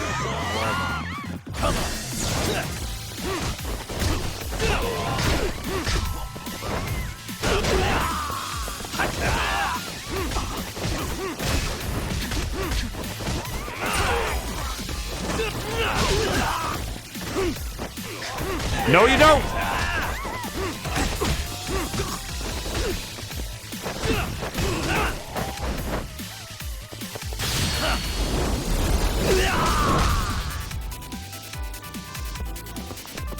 Oh, I want to read what Circular 7 had said about Aniki. Let me just finish off with Puffy Jacket Man. So, Circular 7 is saying it would be the equivalent of brother or bro, or like my man. Okay. And Dong says, Google says older brother. So it's sort of like not a mentor, which is more like senpai, but like, guys, sorry. The streets have been too quiet lately. Fortunately, Yagami's back in town to set that straight.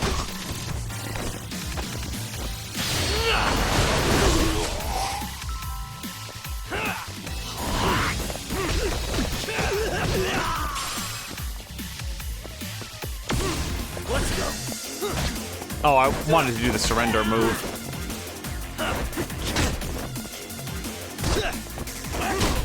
This guy's remarkably well dressed. For somebody that wants to pick a fight with Yagami.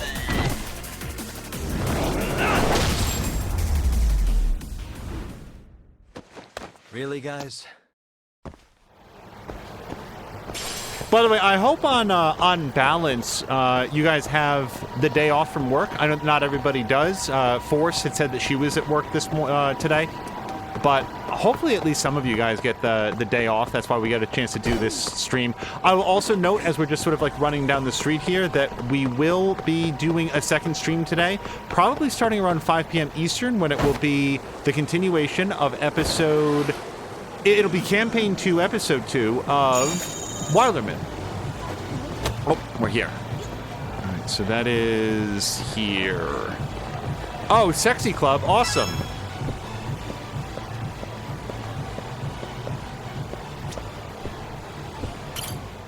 I actually don't know where I'm going.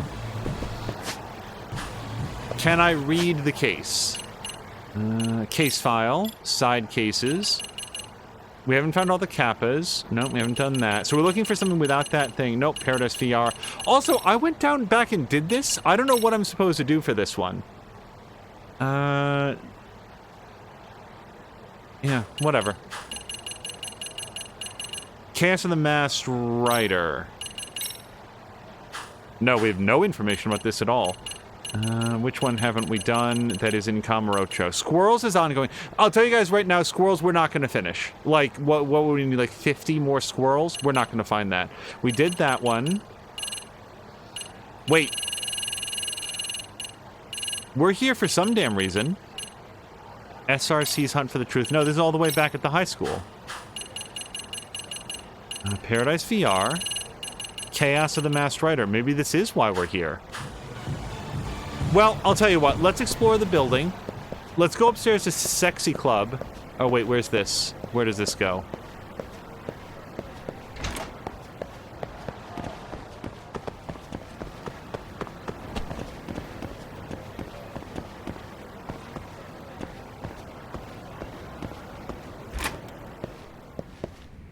I have a bad feeling this doesn't go anywhere. Oh, wait, we actually found it. Hello.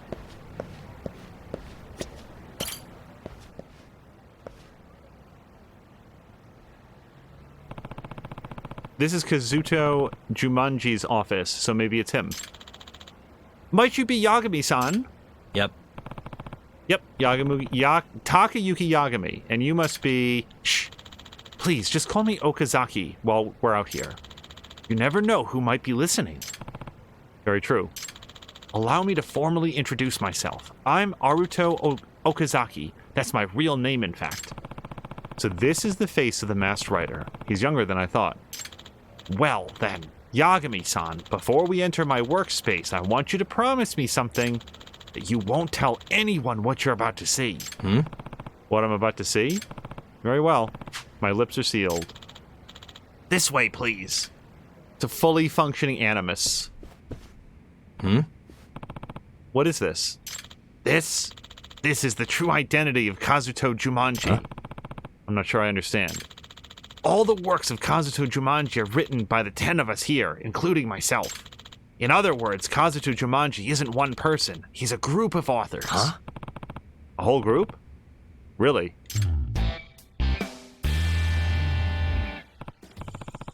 So that's how you write books in so many different genres at such an impossible pace. Yup. It's all due to the efficiency of 10 talented authors of different personalities, all writing at the same time. I see. Pretty neat trick. Oh, so this is the detective. A Kamurocho detective at that. I bet he has a lot of good stories. Curious. Please have a seat, Yagami-san. Allow me to explain our request to you. Actually, this seems like a really good way to profit off of the work of other people and also to keep them anonymous in a way where you can swap them out anytime they become inconvenient. That's what this feels like to me. This is a real surprise. So many people all writing as one person. Yeah, I don't know of other groups like us, that's for sure. But truth be told, each one of us is a failed author. I mean, we all had a publishing debut, but never any success beyond that. Each of us nearly gave up our pens for good. So how did you come to work together? How else? Through social media. I launched an online community and ended up attracting a bunch of failed authors.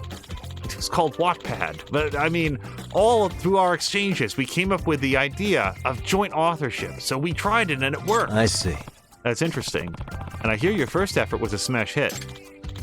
Oh, yes. It was a masterpiece that none of us could have written on our own. It exists only because the 10 of us worked on it together. Some of us come up with clever twists, some of us are good at dialogue, and some of us are awesome at building plot. Where each of us may be lacking in one area, together we can be a great author. Either way. Still, it doesn't seem possible for 10 people to write a coherent book. Hollywood movie scripts are often written by multiple people. It just depends on how you divvy it up. I don't know. I personally feel like when you get to the writing credits in a Hollywood movie and you see 3, 5, 7 people listed, that is not a good sign. What's more, by managing the workload of each member, we can even work on multiple titles simultaneously. So as long as you do it right, this unique creative process ends up pretty productive. Exactly. I doubt any writer could do what we're doing. And I'm in charge of managing the member schedules, which is something I'm great at. I used to be an editor, you know. Former editor, huh? Well then, time to ask some questions. Like, why am I... Oh, stolen ideas. I heard that some of your ideas were plagiarized. What can you tell me about that? So Donk was saying, oh, and hello to Force. When the time comes, if possible, we should raid Doden since he's almost an affiliate. Oh, that'd be fun. I cannot wait for lunch. I've been ravenous the last 2 days, and I don't know why. Yeah, Force, I've done... The only other place that I've ever heard that, like, referenced was in the first Hunger Games book, where Katniss Everdeen says something about having a hollow day, where she just knows that no matter what, she's just not going to be able to fill that stomach, so all she can do is fill her time by putting her mind on something else, which was interesting. Donk is also saying that Stephen King would like a word with you. Well, Stephen King, A, has written a bunch of books, and B, has written under a pen name that I don't remember right now, when he wanted to sort of like publish some things that wouldn't be like mistaken as here's something by Stephen King. I also know that his son wrote something like Joseph King or something. Isn't he also an author? Or has published a couple things. But, like... There's like infinity John Grisham novels, I think, that have been written by other people, but don't they at least credit those people? They're in the, like on the spine, like a John Grisham novel, Fate and Dependence, and then in like very small text, you know, with assistance by, and then like at least you get somebody's name in there, don't you? Circular 7 says, oh, Grumpy has his PCR test, so that's good. Hello to Mothoth. We were just mentioning, Mothoth, that around 5 p.m. we'll be doing our next episode of Wildermyth, if you're available to, like, make some decisions for your character. And then Circular 7 says, sounds like a fragile alliance, splitting the profits 10 ways for what's supposed to be one person. Not sure about that, Donk says, but Stephen King doesn't credit them. That sucks. People deserve credit for the work that they do, up to and including, I might as well stake my flag on this, if you worked on a game and you made material contributions to a game, your name deserves to be in the credits even if you were not on the development team at the time that the project wraps. I feel like that's so clear-cut. Anyway, I heard that some of your ideas were plagiarized. What can you tell me about that? Okay, so it was about half a year ago. We were in the midst of polishing a manuscript we had just finished. A new mystery novel came out, and it immediately became a hot topic because of this one trick which was depicted in the story. And the thing was, it was nearly identical to the manuscript we were polishing. In other words... So another author beat you to the punch. Yes, and when we published ours later, we were accused of plagiarism. Does that mean... Any chance it was a coincidence? That the contents just happened to be similar? That's pretty hard to imagine. Because it wasn't just the trick I mentioned earlier. It was also the setting, the structure, even the character traits. They were all almost exactly the same. So too many similarities for it to be mere coincidence. Not if there are dozens of them like that. You could only say it was a coincidence if there'd been one thing. What the readers saw could definitely not be called a coincidence. I see. Alright, I get it. And it wasn't just that one book that plagiarized us. The same author put out 3 more books after that in succession, all with ideas that were just like ours. I should ask about the author that's plagiarizing them. So, plainly what's happening is that one of the 10 people that are involved is, like, taking the fruits of that labor, writing on the side, and getting them published first. By the way... Could you tell me about this author you think is stealing your ideas? His name is Sugoroki Futaba. His first novel was published more than 10 years ago, and it was a decent hit at the time. He even won an award in some mystery novel contest, but after that, his book seemed to go nowhere. People said he was just a one-hit wonder. But then all of a sudden, that one-hit wonder came out with a new book that turns into a famous bestseller. And you did say, sir, that you have 9 other failed authors with you, all of whom released something with moderate success and then never went anywhere with it. Right? And that book was nearly identical to one of ours we had yet to release. So one after the other, Mr. Futaba continues to publish books that closely resembled what we were working on. All of them bestsellers. Now people think he's made this miraculous comeback. I mean, if you're so suspicious of this guy plagiarizing you, why not just sue him? I did think about that.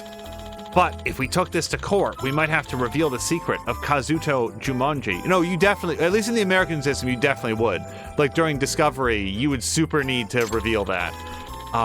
Otherwise, anything that you won at Judgment, you would be forfeit. I think it'd be hard for us to tell the truth in court while also hiding how we write, don't you? Yeah, it probably would be. You know, it could be that the author is fully aware that you're powerless to take him to court, and that's why he steals from you. If that's true, it would be completely infuriating. Ugh, unforgivable. I heard you've already asked other detectives to look into this matter. Yes, there have been 3. Does that mean... What kind of investigations did they conduct? Oh, they looked for ways to hack us and whether our room was bugged. They tried really hard, but couldn't find anything. None of them came up with anything? Nope. And yet, our ideas kept getting stolen.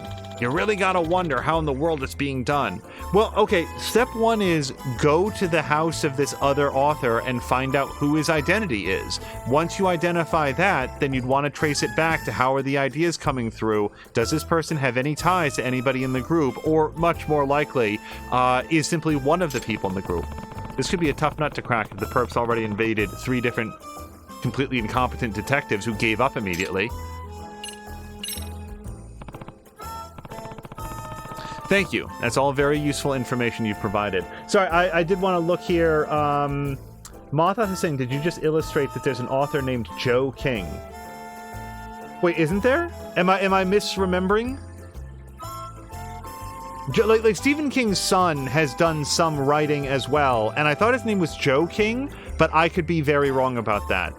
There's nothing I really dislike, like being the accidental vector for bad information. So if that's wrong, I apologize for it. Donk is saying credits are kind of messed up. They've gotten better for sure. And Force is saying part of it too is some ghostwriters' contracts don't allow for credit, which is it's just personally very frustrating to me. It's just inherently wrong that one person's work should be attributed to a different person.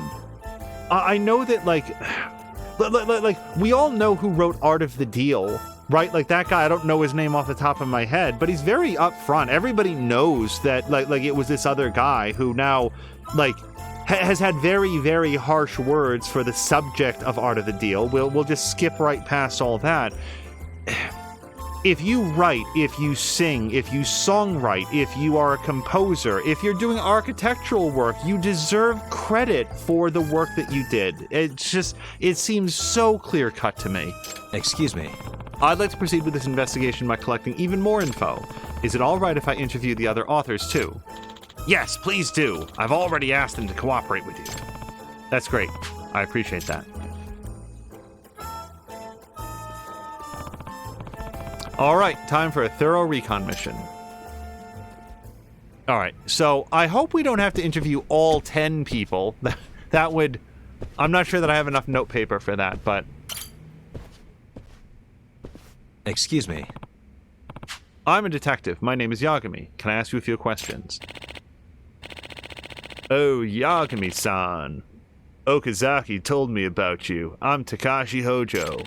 In the world of Kazuto Jumonji, I do the science and military research, plus security for the office. I'm Ayami Sato. I research writing, mythology, and civilization. You might even say I'm the fantasy buff, too. You're here to look into any spy activity, aren't you, Yagami-san? We've been taking measures against spies ourselves. Yeah? What kind of measures? We set up a hidden camera to catch anyone who tries to sneak in. And I already forgot this guy's voice. We actually already had a security camera, but we felt one wasn't enough. After all, we were still getting our information stolen, and with locked doors, too. At this point, we figure we just gotta outsmart the perpetrator. So there was nothing in the security footage? Nope, and no evidence of a break-in either. And still, information was getting stolen. It still is. So flippin' weird. By the way... Have you taken any anti-hacking measures? Of course. With so many leaks, we started keeping our writing computers offline. I see. Well, that already sounds like a good move. Any chance of a leak coming from memory devices that could be taken outside? I doubt it. We strictly prohibit anyone from removing devices like USB memory sticks. I remind people of that all the time, too. I haven't gone so far as to search their bags, though. I don't feel the need to do that. At the end of the day, we trust our members. No chance of information being leaked and low chance of any burglaries. Okay, thank you for your cooperation.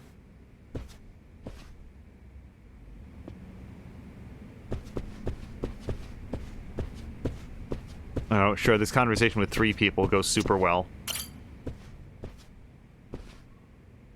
Excuse me. Can I ask the rest of you some questions? Oh, Mr. Detective on the prowl. I'm Mikuru Machiyama, by the way. Author of many a cell phone novel? What's a cell phone novel? You know, books are... Oh! Literally just had to read the next sentence. You know, books originally written on a phone. Is that a genre, though? That's weird. It's Yagami. Oh, interesting. I'm Takayuki Yagami. Nice to meet you. I don't have anything for this guy. I'm Takara Ayuhara. I may not look like it, but I used to be the screenwriter for The Dunce, the period drama. What period is it set in? Yes, I wrote episodes 5 through 7. You remember that priest joke Nobunaga tells? Well, Ahara-san. Ayuhara-san. Maybe let's save that tour of your career minutia for later. I'm Makoto Nishimura, and since we're sharing, I was mostly a light novel author. So, you here to ask us something? Yep. I am. I want to know if any of you have seen anything suspicious. Oh, anything suspicious? Nah, I can't say of anything. Can't think of any. Me neither. Well, actually, there is one thing I noticed. I think Mikuro-chan changed her shampoo recently. Oh, no. Why are you paying attention to that? Excuse me? Could it be that you found someone special, Mikuro-chan? Ayuhara-san, please, enough with the near sexual harassment. I guess it's not, like, flagrant sexual harassment, but back the fuck off, dude. By the way, is this a meeting space for you all? Yes, it's a nice place to get refreshed, especially because talking to young women can be so exhilarating. Ha ha! I wish you wouldn't talk about this space like it's some cabaret club.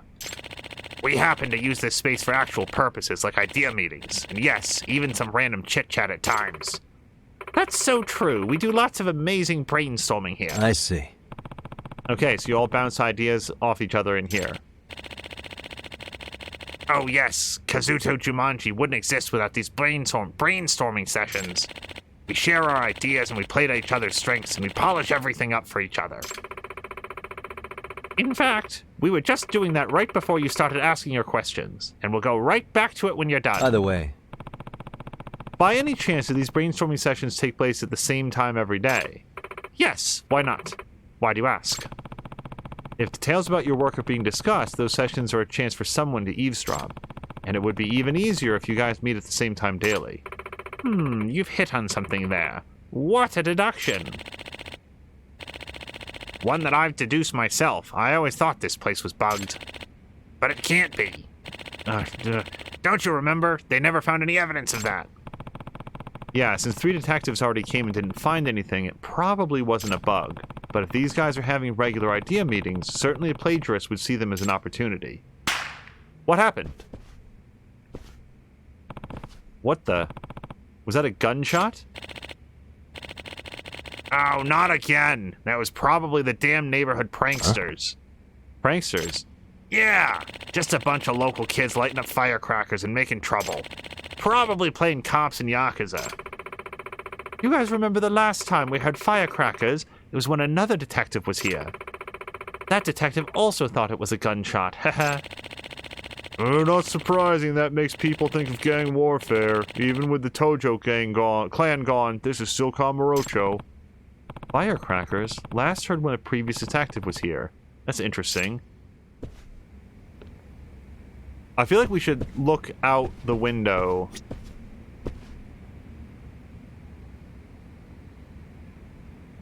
I don't really see anything out here. Science fiction bar colony. Beer Alvin. Well, alright. We didn't talk to everybody in here yet, so...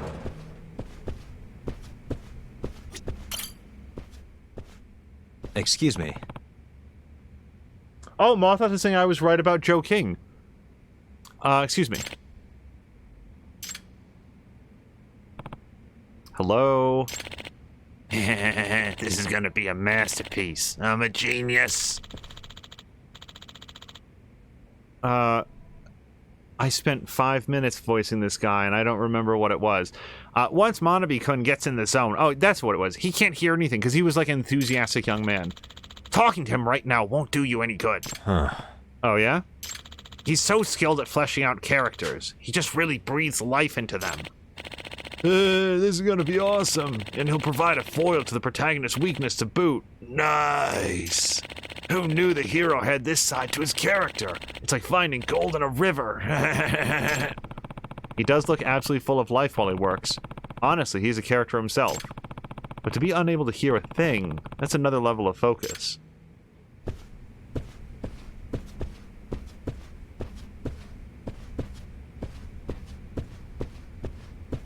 Oh, we should talk to this person on the phone. Who's facing in the corner. Like, this is not inherently suspicious, but... yeah. Looks like she's on the phone. I see. Can't make it, huh? Alright, well, get some rest. Bye. Oh, hello. It's Yagami. Yagami's the name? I'm a detective. I'm Remy Makita. I'm in charge of the love stories, mostly. Sorry you heard that. Bit embarrassing for me. No. I apologize. I didn't mean to eavesdrop.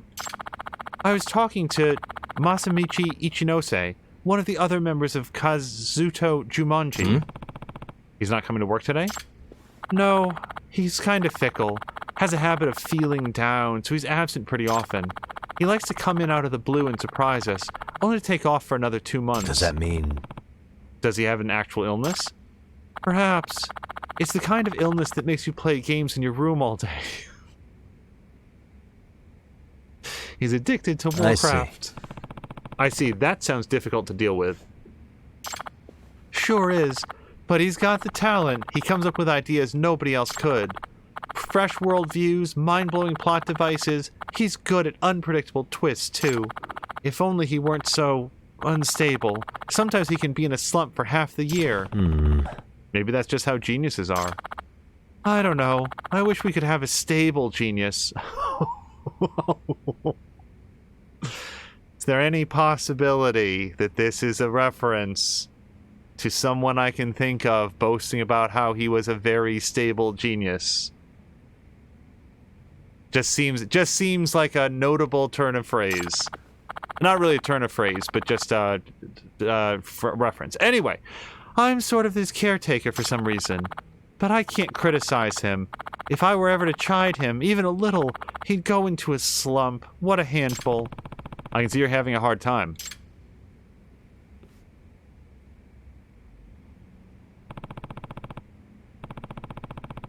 Circular 7 is also saying that Yagami is a weirdo magnet. There's never been a better description of Yagami than weirdo magnet.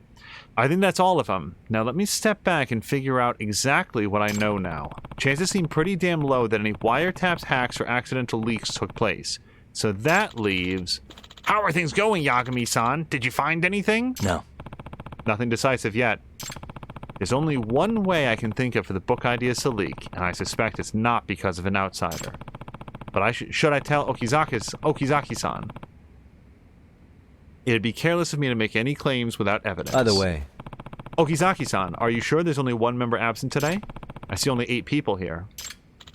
Oh, really? Who's missing? I think Sanada-kun went up on the roof. Oh, yeah, it's him all right, because I don't see him. Okay, so we went up to the roof. That's fine. We'll talk to him later. Or now. Hopefully the roof... Yeah, it looks like there's a staircase back here. Also... Oh, and hello to Azaric! So sorry, Azaric, I didn't get to I didn't look that far back, but Azric, a quick reminder that we will be live for Wilder Myth, probably starting about 5. It's going to be a double stream day. And we're currently doing some... Oh, this isn't the roof.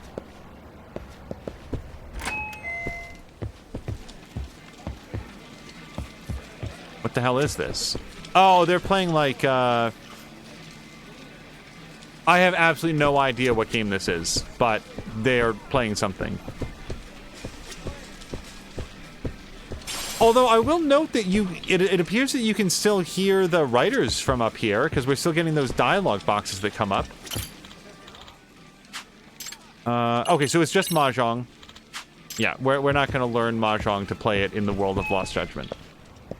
Maybe we can get up down to the roof from here. Nope.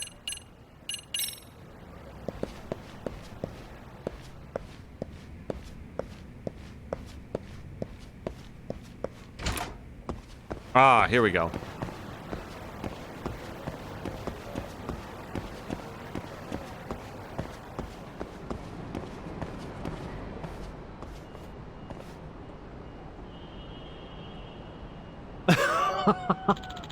Sorry, Force. Now I understand it. Centrifugal Force says, "Oh, that's cool. I thought that he was joking, like joking." I honestly was not putting that together earlier. So interesting. Here's a guy we've never spoken to who comes up and says, "You're Yagami-san, right?" Yep. Yeah, I'm going around asking everybody questions. Can I count on your cooperation too, Sonata-san? Questions? Of course, I'm happy to cooperate. My name is Kenichi Sonata. I'm in charge of structuring Kazuto Jumanji. What do you mean by structuring? It's like drawing a blueprint of the story. I make adjustments to the ups and downs of the drama, and I set up the foreshadowing. I kind of understand, but not really. Okay, for example, changing the order of the episodes or making a character's backstory longer. Little tweaks like that can make a big difference in how fun and readable a story is. So my role is to keep a bird's eye view on the whole story, to analyze where we can make these improvements. I see. Okay, I'm starting to get the idea. Either way. So, Sonata-san, have you noticed anything suspicious around the office lately? Like someone knowing my name when I've never talked to them before? Oh, wait, actually, they did post up a marker for Yagami. So, Sonata might have just been able to put 1 and 1 together. Suspicious. Actually, yes. Huh? Oh, really? Can you tell me about it? I'm thinking. What's going on? Why is he hesitating? I should press him a bit. Into the floor? What do you mean press him? Excuse me. Sonata-san, could you tell me what you saw was suspicious? Maybe I should have observed him first. I'm not eager to share. It's not exactly something I want another person to know. A detective is bound to confidentiality. I won't share anything you tell me with anyone. Fair enough. I'll tell you. It's about that woman's new shampoo. Wait, I'm going to be totally straight with you, Yagami-san. I suspect one of the 10 writers is a spy. Huh? I believe someone on the inside is selling our ideas to someone on the outside. Can't say I wasn't thinking about that possibility, but... Excuse me. Sonata-san, is there a reason or any evidence that leads you to believe that? I have no evidence, but I do have a concrete basis for my belief. The truth is, a few members of Kazuto Jumanji are thinking about going independent. Does that mean... You mean start over as single authors again? Yes. They must finally regain their confidence because of all the hits we've had as Kazuto Jumanji. Now they think they can go off on their own and write books that'll actually sell.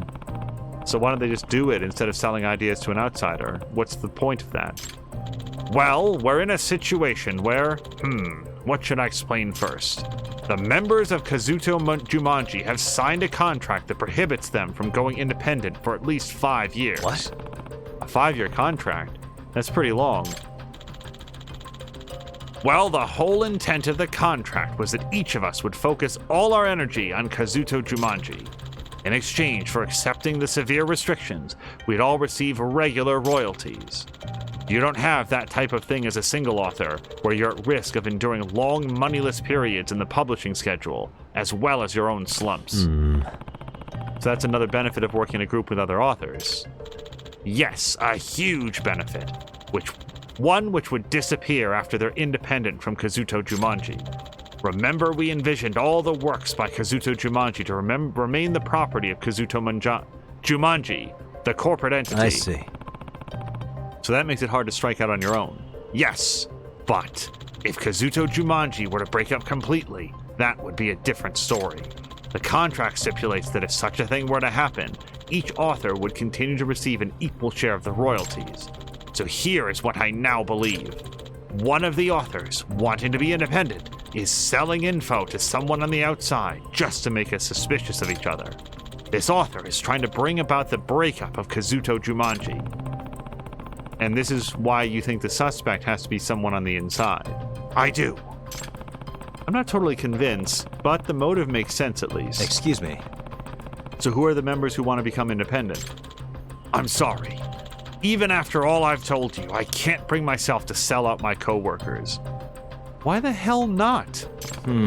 I don't understand. Yagami does, though. Yagami-san, I like the work we do as Kazuto Jumanji, and I don't think I could make it on my own. A breakup is something I desperately want to prevent, so I hope you can use your investigation to shine a light on the truth. I get it. You can leave the rest to me. Thank you. Yes, I guess I'll have a smoke here. The issues are pretty complex for this little group of authors known as Kazuto Jumanji.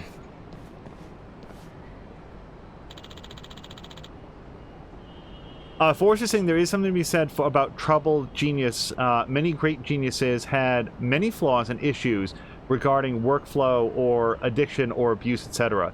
Yeah, it does sometimes feel like extreme intellectual creative talent does come with other sort of like psychological or behavioral follow-ons, and I'm sure there's been a lot of like research and like examination of that. It's just sort of one of those things that feels true but like maybe is overblown. I don't know, but I've certainly like heard that idea.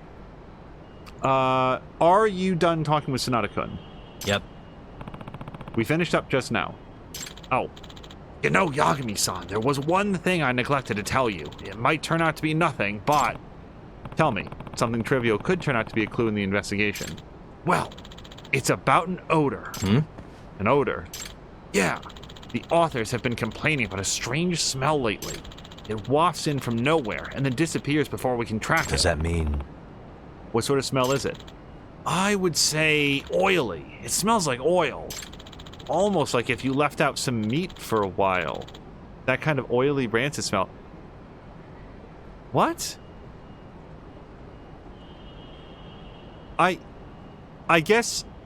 I have to say, I haven't spent a great deal of my life around rancid meat, but oily isn't the first thought that, like, descriptor that would come to mind. It never comes during meals, and there's never trash or anything on the floor, so we just don't know where it could be coming from. Yeah, pretty puzzling. Sorry, this probably has nothing to do with your investigation. No, all hints are valuable. I'll start paying attention to any smells in the air. Ha! Hope there are more good ones than bad. Did you hear about that one woman with her shampoo? It mixed it up recently. A mysterious odor, what could it be? Well, somebody could have put an open can of tuna fish in the ventilation grate, sealed it back up. If they really disliked... I'm just sort of thinking aloud that if you really disliked someone, open can of tuna fish in the ventilation grate just above where they sit. Be one option. I don't know why I'm thinking of that right now, but it's a thing. Okay, so we found some shabby wire and nothing else here on the roof at... Wait, how far back does this go?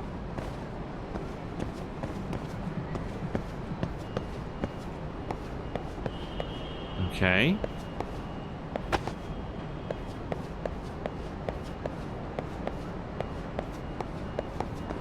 So we're now on a different roof. I don't know if this is part of the investigation. It just seems like of interest to like what other navigable spaces would be available to somebody who wanted access to the writer's room. Although, actually, I feel like I'm more remembering this as being a scene where like a big chase took place during the original Judgment.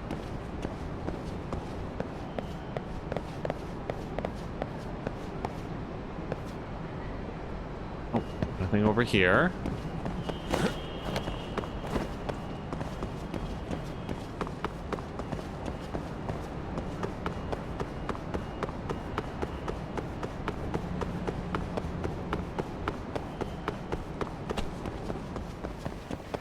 And they were on the 3rd floor, was that right?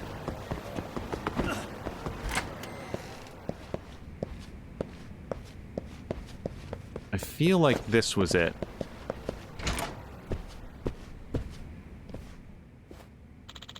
Please, feel free to look around the office. I already told the authors to keep out of your way.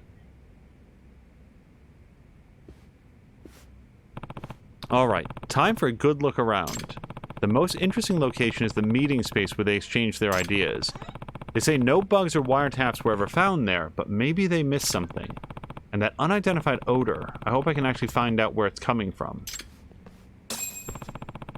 A mysterious odor, what could it be? When it comes to smells, I know just who to call. Oh, so do I!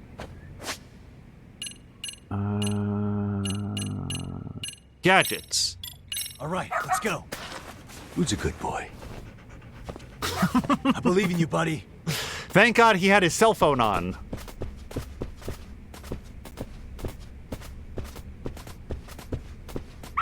Attaboy. Wait, he found something. Arf, arf, arf. Hmm? What? Are the cigarette butts bothering you? Excuse me. Okazaki-san, you allow smoking in this office? That's rare these days. Yeah, some of the authors say they can't come up with ideas unless they smoke. I'm aware most offices ban smoking, but this is ours, so we're pretty lax about it. Of course, the non-smokers aren't crazy about it. I see. I get it. Is that also why you have the window open? Oh, sorry, that was Yagami. Is that also why you have the window open in December? Yes, the ventilation system never lets enough fresh air inside. Mikuro-chan, the young lady, opens the window at the start of every meeting. And then the authors smoke while we all talk. Does that mean... But wouldn't your voices leak outside? Isn't there a risk of somebody overhearing? I doubt it. I mean, we're on the 3rd floor. Besides, we're not that loud, and the next building over is some distance away. Wow, he really doesn't worry about that. Okay, I think I'll look around the windows anyway. I believe in you, buddy.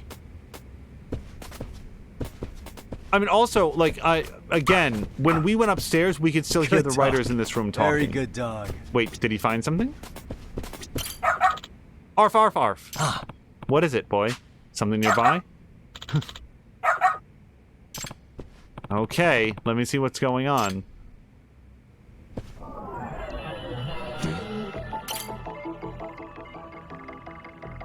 Hmm?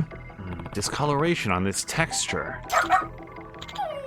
You were trying to show me these stains, huh? I wonder what they are. Doesn't look like bird poo. More stains above the window, too. Weird.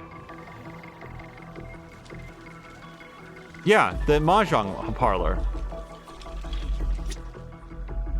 Check around the window. So I haven't finished checking around the window, though. And neither can I move. So there's something else that I need to find. With a very, very limited visual range. Hey. Wait. Suspicious. Oh, look there on the floor. On the street. What's this? Looks like animal fur. Oh, it's not in the street. It's right here on the windowsill. Why is this here? I thought those were like swirls that were, on the, like, whatever.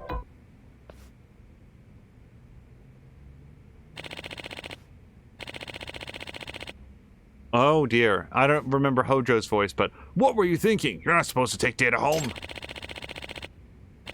But we're closing in on the deadline. Come on, just this once. No way, I've told you so many times. You know our ideas are being leaked, don't you? course I know. You're not showing data to anyone, are you? What do you mean? You were saying the other day how you can make it on your own now. What? I don't want to believe it, but... Hey, come on, guys, stop arguing. Yagami-san. Looks like your fears have come true, Sonata-san. The authors have all gotten suspicious of each other. I haven't been able to trust them myself. Maybe the perpetrator really is among us. In any case, there's no more time to waste. I'll have to speed up my investigation. There are two strange pieces of evidence that I found. The animal fur and the smelly stains. The smell is really strong, too. Maybe I should get Ranpo to sniff out its source. I believe in you, buddy.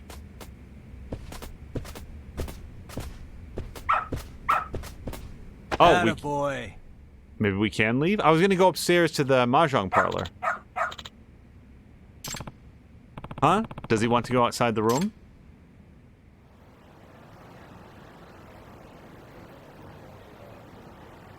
You want me to go to the rooftop? Is something up there? I wonder what it could be. Only one way to find out. I do like the idea that I should follow him right now. It seems like he knows the way. Yagami, Yagami picks up his cell phone and he calls up Amasawa and she's like, "Wow, hi Yagami, I have so many great ideas about the case." And Yagami's like, actually, I was wondering if I could talk to Ranpo real quick. Sure thing. Here, Ranpo. And then she holds the cell phone up to Ranpo's ear. Great. And Yagami's like, "Hey, Ranpo, I need you to come by and help me smell something, but like just you though. Good talk. we don't need anybody else involved in this." What's this? A cat food can? What's this doing here? This must be what caused the stains at the office. What? Why? Does it smell similar, or why would you assume that? And those stains could be emitting the smell.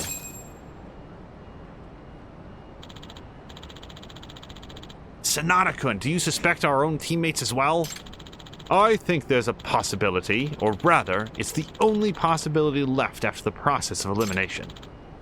What are you saying? We shouldn't keep turning a blind eye, Okazaki-san. We should confront the facts and expose the perpetrator before Kazuto Jumanji implodes from within. Sonata-kun, are you saying...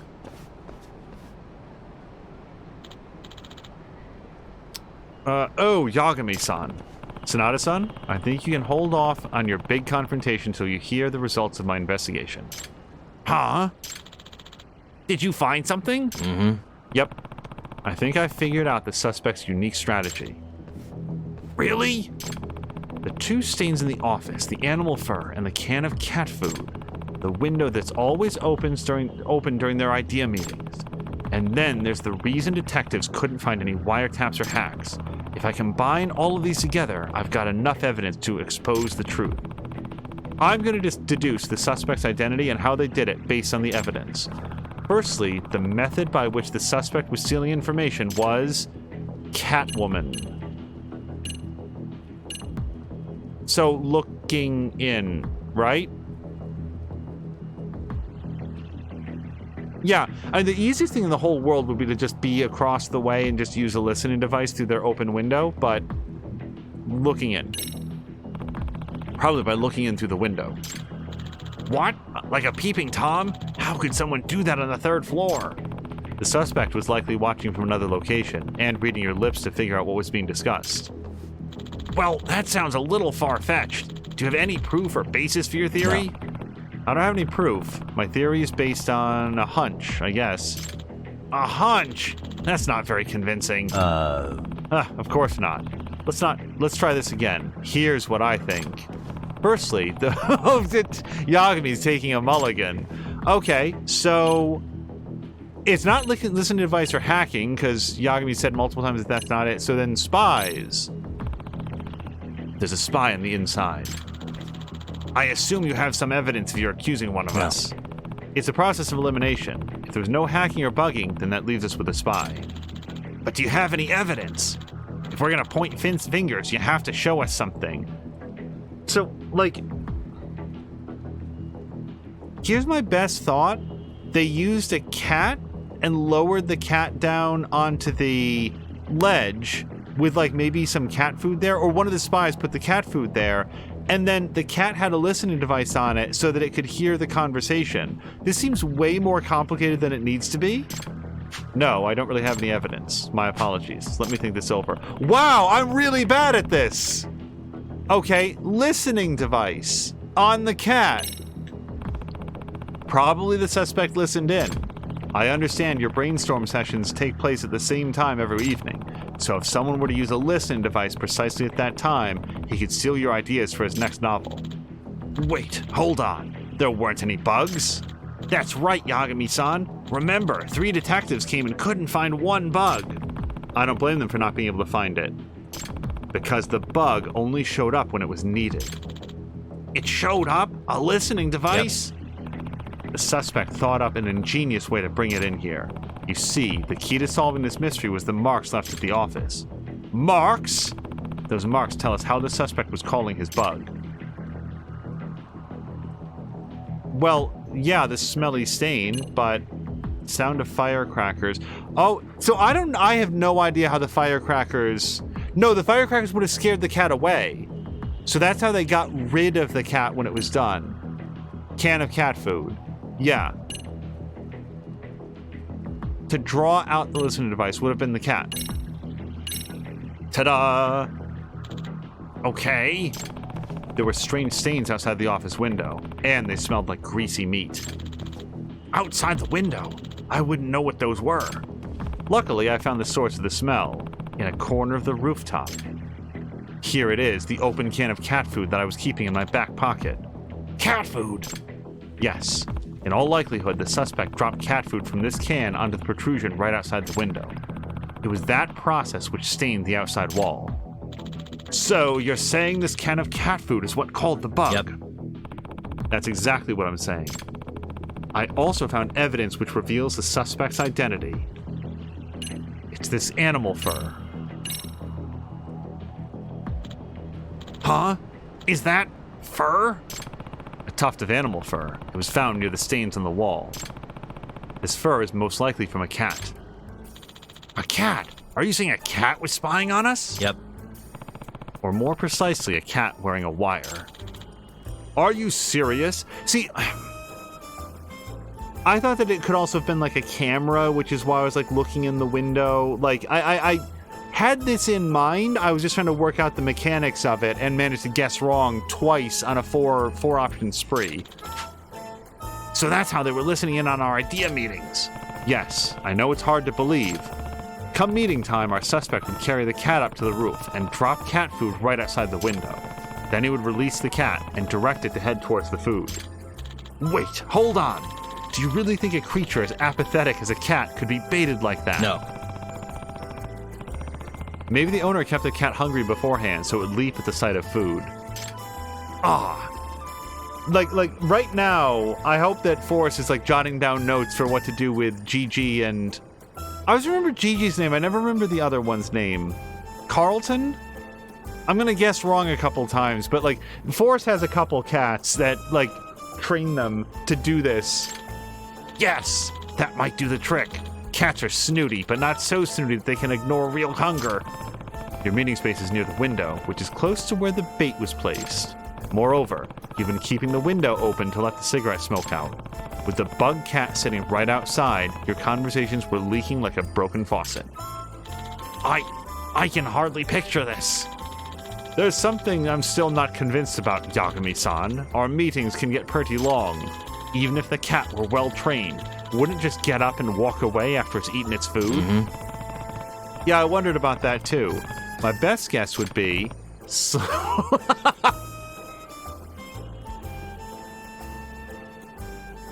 I wasn't expecting that. Sleep medication. Sorry, it's just very funny.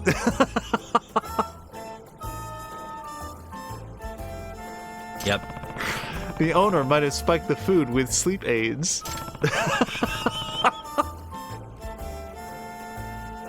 This is so much more complicated than just setting up a microphone across the way. I've heard you can ask a vet for a prescription. You really think the perpetrator would go that far? Yes, apparently I do. You think he could have just hung a listening device from a string or something? Yes, but think about it. A device on a string will eventually be seen. But if someone just sees a sleeping cat, who would care? You have a point. No one would ever think to shoo a sleeping kitty. It's a weird trick, but it's simply a new and highly effective way of hiding in plain sight. Now, having said that, if a detective were to come and investigate, the suspect would still want to keep the bug from being found. Ah, and if the cat were just outside the window, it would set off the detective's bug detector. Right. And yet the bug detector never set off by anything, let alone a cat. We even had a detective come in immediately after an idea meeting once. How could it have never been found? This is where the firecrackers come in. Our suspect probably had a way to chase the cat away if needed. And I believe he did that even today, in the time that I've been here. What? The measure taken by the suspect to chase away the cat was the firecrackers. While I was interviewing everyone here, I heard firecrackers go off outside. I understand they went off and surprised the other detectives who came here before me. That's true, now that you mention it. Whenever a detective showed up, the suspect set off the firecrackers to wake up the sleeping cat. Ah. If the cat can be put into a shallow sleep by adjusting the medicine dosage, it would certainly awaken and hide from the noise. That's true. I used to take sleeping pills myself, but I was startled awake by an earthquake alert. In other words... Now then, all this leads me to believe the following conclusion. So, the suspect was somebody on the inside, presumably one of the people that wanted to smoke during the idea meetings, I would think. But wait a second, they had to be on the outside. I'm trying to think this through. If it was somebody on the inside, they wouldn't have needed any of this. The suspect was somebody certainly outside the room. We don't know if they were outside the group because it could have still been the person with like that gaming addiction, right? We don't know too much about that person. Maybe it's not a gaming addiction. Maybe they're just sitting outside all day with cat food and fireworks. But does Yagami consider that to be somebody on the inside or somebody on the outside? I'm gonna go with somebody on the outside. The suspect was someone on the outside, because anybody on the inside would have been able to obtain information without the need of a bug. Sure, that makes sense. Are we in agreement, Sonata-kun? We are. The suspect had to be near this building as he spied on you. He had to be able to chase the cat away with a firecracker. Okazaki-san, your idea meeting is scheduled to start now, isn't it? The suspect might be nearby, checking in on what we're doing. Preparing to listen on the idea meeting. A man.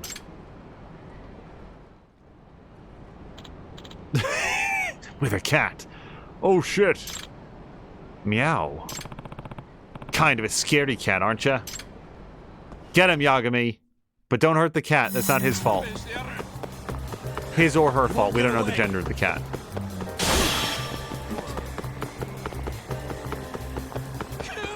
I guess we're cutting out the scene where Yagami and this man got from the roof to the street for this fight.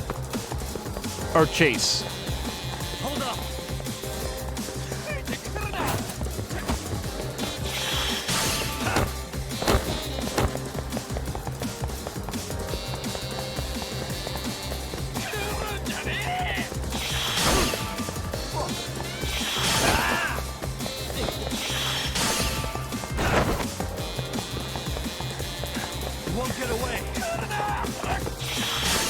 I guess to this guy's credit, he didn't try to go like the trained monkey route.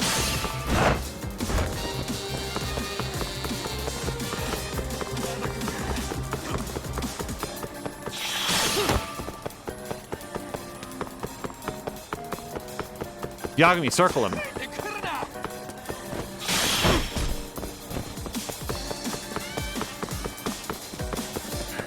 Part of this soundtrack, especially when like the horns go off, reminds me a little bit of the soundtrack to Deadly Premonition. And every time it does that sound, I'm like, man, I want Mia to play Deadly Premonition. Kick the box! Yeah! Hold up. Or crate. It's really more of a crate. Circle! Give it up already.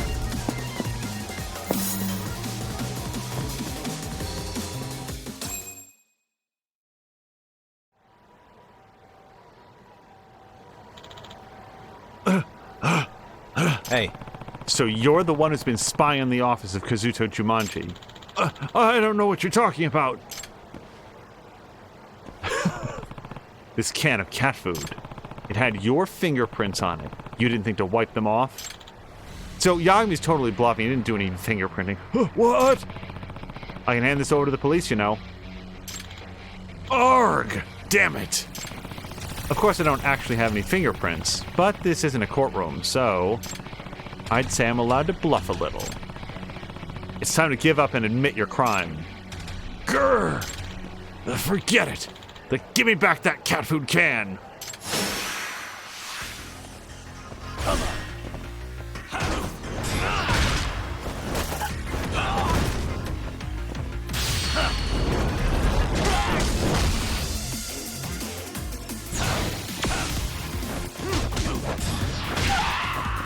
Oh, I'm way too far away.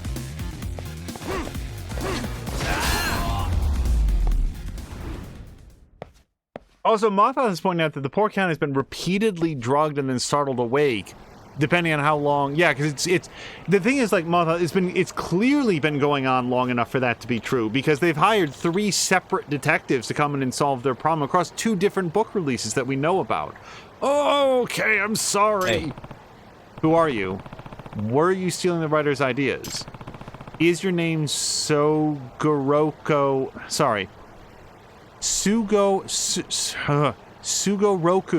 Futaba? Yagami-san, did you catch that? It's you. Oh, it's you. I don't know who said that. You know this person? Yes, this is Wataru Tenjinbashi, our editor in charge. Huh? The perp was your editor? Well, former editor to be exact. What do you mean? He was our editor until about a year ago, but we asked him to be reassigned after he caused some trouble. Does that mean? What kind of trouble? He advertised a new book on social media without our consent before we'd even decided to publish it. We were still working on the plot points, none of which had been made public. So your own editor leaked classified information. And then the readers were expecting this great novel when we didn't even know how or if we were going to complete it. This guy even disclosed a surprise twist in the story in an effort to save his marketing campaign. Just before I click on this, has anybody worked in advertising? Because I'm legit. Oh, and hello to Patikin. I'm so sorry. We've been doing chasing and stuff like this. Wait, what was highly effective? New and highly effective, says Force. I don't remember which part that was. Oh, here we go. Gigi and Lenny. The predictive text on my phone adds Lenny after I type Gigi and. Maybe I should put some sedatives in Gigi's food. Yes, Force was taking notes on the cat crimes. Hello to Patikin. Joining in on Lost Judgment is always interesting no matter what it is. Yeah, of a grand cat caper, Force was introducing. Seriously. So I'm going to click next, but just because, like, if you might think that disclosing a surprise twist in a story to save your marketing campaign sounds unrealistic, I would like to direct you, not really, to the trailer for the movie Oblivion. I would like to direct you to the trailer for the movie of Terminator Judgment. Was that the name of it? What the fuck? Like, if you were cutting together a trailer for the next Terminator movie, why would you feel it necessary to spoil a crucial plot twist in the trailer? Why would you do that? It's Terminator. You don't need to spoil anything. You can just show the movie and people are going to go see it. And if it's good and has a good previously undisclosed plot twist, people will say, wow, you've got to see this. And social media will say, here's this plot twist, but you don't need to spoil it in your advertising. I've said it before. I will say it again. if you watch the trailer for the Tom Cruise movie Oblivion, you no longer need to watch Oblivion. You've now seen the movie. It spoils so much, and I just don't understand how that happens, because it is never a single person who says, oh, I've cut together a trailer and now I'm going to release it. Those things go through multiple tiers of approval and observation and checking and focus testing. Why do they do that? I have never understood it. Anyway, back to our fake bad idea. And in the end, we had to scrap that novel and start another one from scratch. So that's what happened. It's your fault. All of this is your fault. Excuse me, what? After all that happened, you decided to release your Sleeping Detective series with another publisher. The editor-in-chief hated me for losing a featured author. He stopped giving me work until I had no choice but to resign. No way. So you took out your frustration by stealing their ideas and selling them to an unknown writer. A writer in a slump will pay anything for good ideas, and I'm sure this man took full advantage.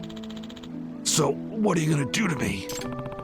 We'll leave it up to the court to decide what you'll be charged with. What? I honestly don't know what he would be charged with, at least in America. Corporate espionage? Is that a crime? I don't know. No! Yeah, so Yagami calls the cops on that guy. Well, I guess probably Okazaki called the cops on that guy. Thank you so much, Yagami-san. I'm just glad we were able to catch the perp. Sanada-kun, are we all good now? Okazaki-san, you should know that I recognize your talent, but I cannot condone distrusting your teammates. Wait, what? Did I do the wrong voice? Ugh. I know that some authors are looking to go independent, but I also know that worries you. I'm sorry. Ever since the plagiarism mess, the teamwork in Kazuto Jumanji has been in shambles. We have to start making improvements. And that starts with trusting our members and working as one. Can I count on you for that, Sanada-kun? Yes, of course. Like all good handshakes, it should last for a good 3 minutes. I think I'm looking forward to Kazuto Jumanji's next book. What with all the time I have. Showa Dual Records Earth. Dagger Break has been unlocked. Learn how to use it from the Skills app in the pause menu. I will do that right now. Alright. Skills. Probably abilities? What are we looking for? Dagger Break? And 35,000 points. Oh, I can't do Ardent Crane. I still want to do that. Alright. Dagger Break. I'm probably going to overlook it. Dodge roll. Double quick step. How do I not have these in Tiger mode? I need a lot more abilities. Wait, what's Flowing Kick? Alright. Dagger Break, right? That's the one that we're looking for? I'm so distracted by all the things I don't have. I don't see it in here. Oh, here we go. It'll be in Snake mode. Dagger Break. Because it just told us we've unlocked something brand new. Dagger Break. 10,000. Attack while destroying the enemy's one-handed bladed weapons. Cannot break weapons from powerful enemies. Okay. Now, let me pick up some other stuff. Let's get some cool moves. It's been a while. Crane King's Dignity. Body tackles by jumping. Press X in specific situations. Brutal delivery. Become able to kick away weapons. If this attack hits an enemy, it may leave them in agony. Again, what is agony? I know what represents it on screen. It like they get like this cloud around their head, but I don't know what it means that they're in agony.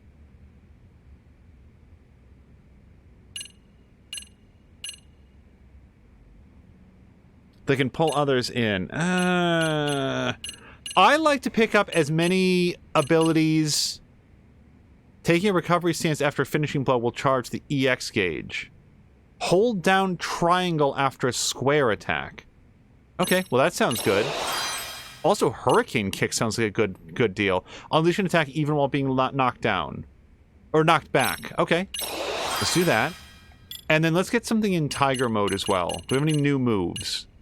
Double Quick Step. Yeah, I should have had that a million years ago. And then Guard Reversal.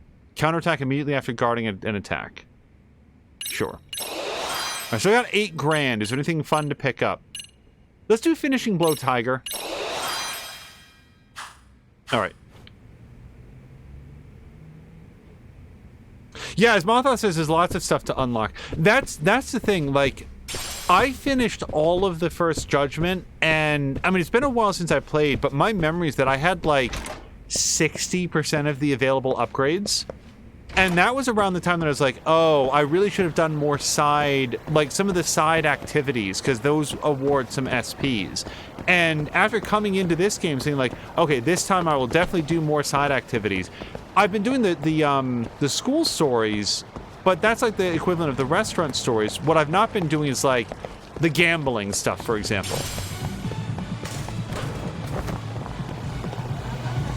Because I really like the story stuff very much more than... Oh, hold on, there's a popularity thing over here. We might even have a new cat.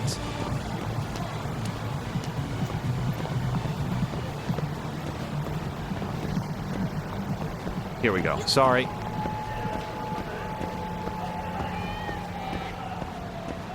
I want to scare the cat. Wouldn't it be awesome if one of the cats could be named either Lenny or Gigi? If we ever see that, we have to choose those. Okay, completely silver cat. Sort of white silver cat. I should give you a name. So, normally we turn to chat, but I think Snowball, like the cat's completely white. That'll be easy to remember. Stay safe. See you soon. Okay, 500 SP for making friends with a cat.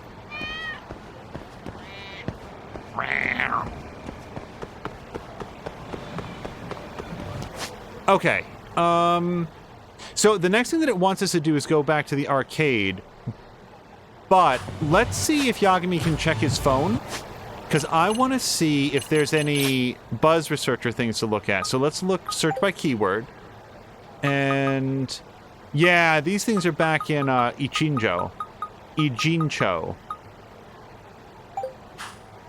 So I guess we're going to go back and interview with Mamiya. I'm just going to look between here and there. Is there anything at all that we need to do? Oh, you know what I need to do, though? We have to buy some stuff at the Papo Mart, because I eat like a bunch of bento lunch boxes and stuff.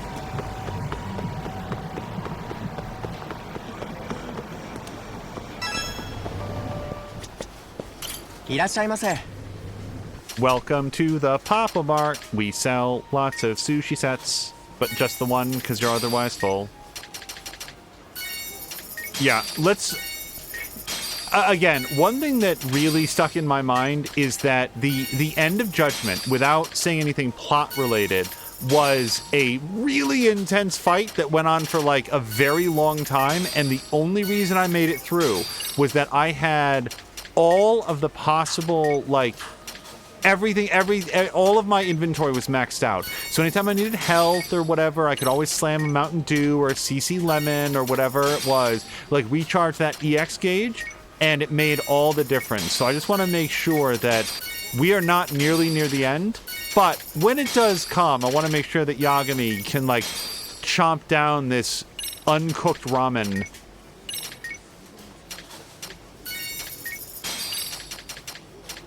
Alright. Yeah, we've actually got... Oh, I should stop and get a, do some smoking.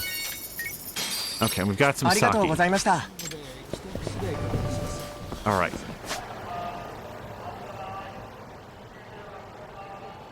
Fuji soba.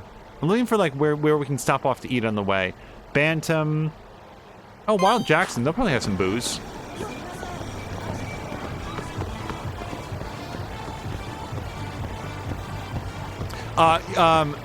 Patikin was saying, oh, let's stop at Wild Jackson.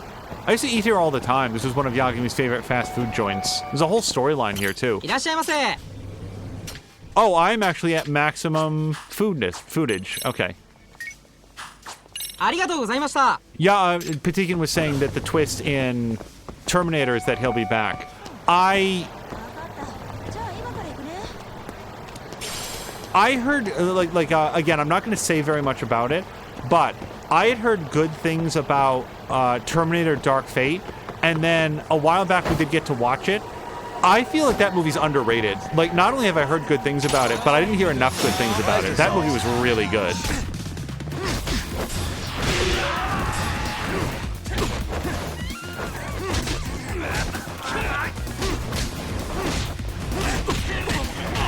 Wow. I'm gonna be able to go get that chicken burger after this.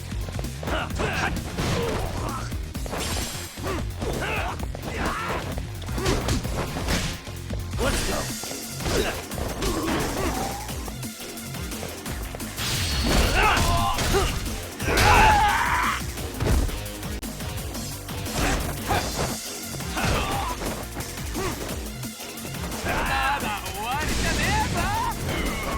Oh, shit! I really tried to counter that.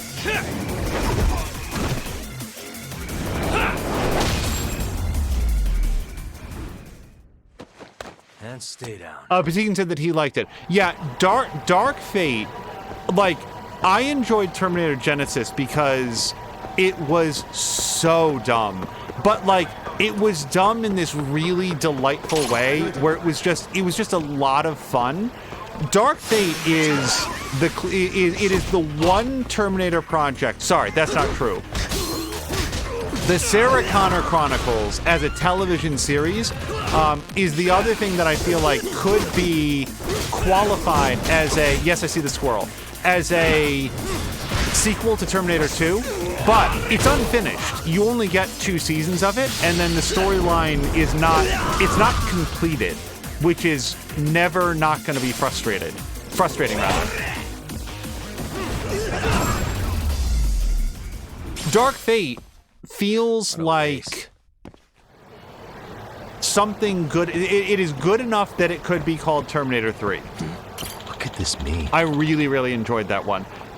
Receiving a transmission. Yes, it is. So we're going to go with this.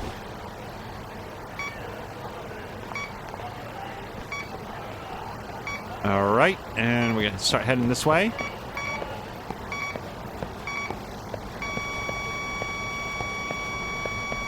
Oh, we're real close. Is it here? Nope.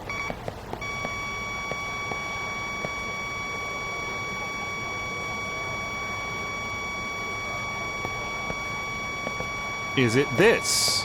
No? Oh, I just hope we get to listen to this sound for a long time. What the hell? What am I looking for? Yagami! Where is it? Is it on the ground? Okay, for real, does anybody see it? Bingo. Oh, okay. This is the source of the signal. Thank God. Animal paint.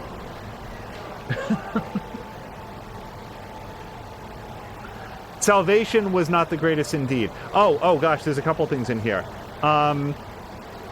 Force says, holy crap, a nurse in Sicily was arrested for pretending to vaccinate people with... Oh, hold on, we're getting attacked. With the vaccine and instead giving them water. What the heck? Was this... Force, this is either a previous news story or it is another example of it, because I heard that somebody else got charged with that. But that one might have been in Germany. I'm trying to remember where. I would have... I need to move on from the topic because it is difficult to put into words how angry that makes me. I do not understand people who are eligible to receive the vaccine and choose not to. However, I don't feel like I can argue with them. I don't understand it. You're putting yourself at risk. You're putting the people around you at risk. You are prolonging this pandemic. You are making it more dangerous for everyone. However, I just don't feel qualified to make that argument. And if somebody's looking at the huge avalanche of scientific and medical data and they're choosing not to do it, they're not going to listen to me, so I'm not going to convince them otherwise. So I just sort of like move past that. The idea that a medical professional who is tasked with providing a life-saving vaccine to people who need it, and that those people leave that appointment with the belief that they are now safer than they were, that they are less likely to get the lethal disease, that they made the responsible choice and were betrayed by someone who took the oath to first do no harm. I do not know, like, these people should be put, the medical practitioners that hand out false vaccines and betray the trust of the patients that they are providing those injections to, the legal penalties should be extreme. They should be draconian. They should be punitive. The message must be sent that you cannot betray the trust of your patients that way. I need to move on. So we're going to have this fight because it's a video game. It really makes me angry.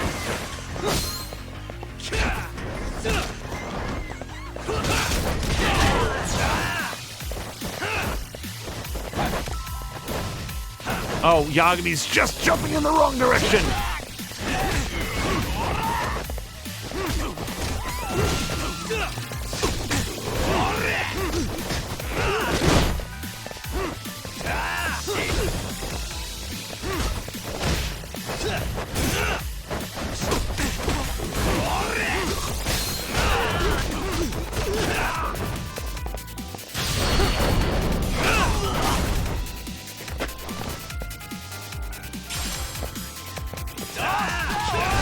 Okay, dodge?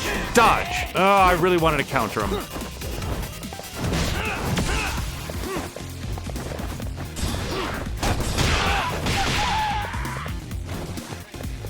Okay, nope, he's down after that.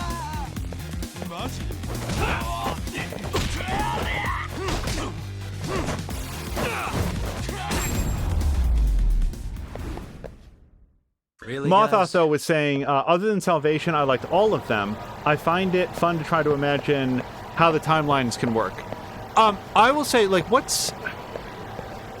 I think Salvation was the one with Christian Bale, right? That's the one that like, we went to see that in a theater, and I remember nothing about it. Like, that movie left less impression on me than the average Dream. Okay, so this time we're going to have some that, and that, and that, and that. Oh, and that sort of finishes off what Yagami can have. But I haven't eaten any of those things in this game, so gets us a little bit closer to restaurant pretty completion. tasty. Thanks.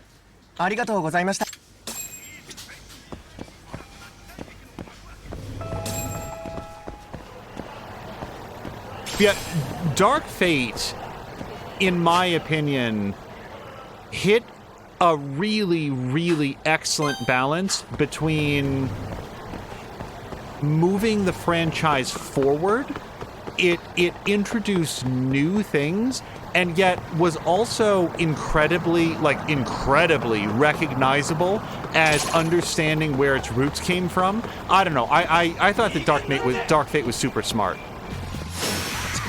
Is really well handled.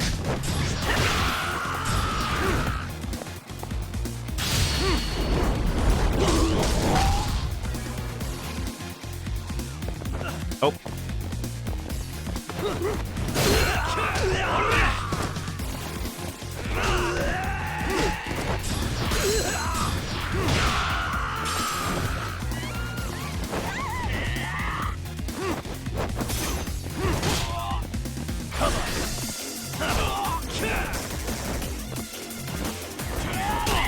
Okay. That all you got?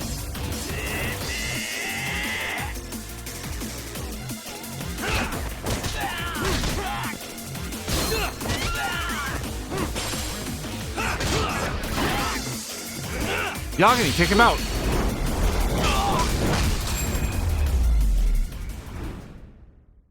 And stay down.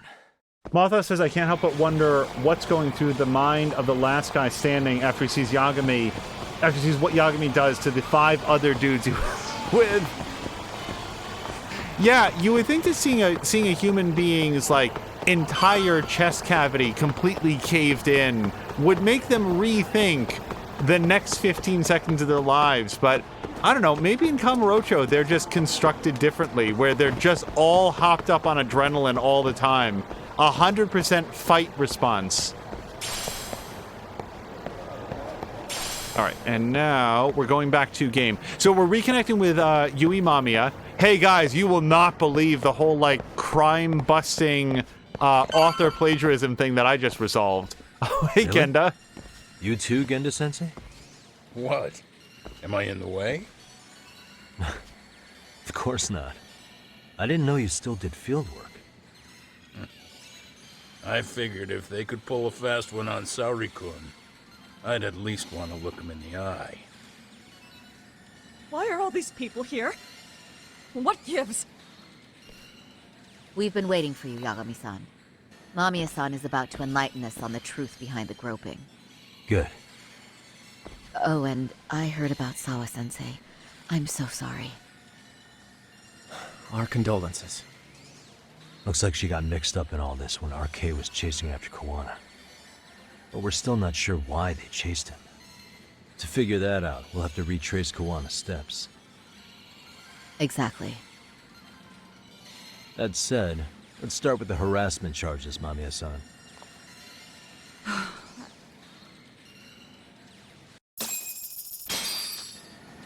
Before we have the conversation, isn't Mamiya-san technically here against her will? Like, what? I just feel like there's a case. I was surprised when Yagami said that he was going to call Saori-kun and, you know, Gendo Law Firm and Hoshino here as well, because it kind of feels like she's here, like, borderline abducted by Yagami, and, like, she deserves it. Like, she needs to answer the questions that they have. She's engaged in a cover-up, but he also doesn't appear to have the authority to detain her in the way that he has. We got 10,000 points to spend.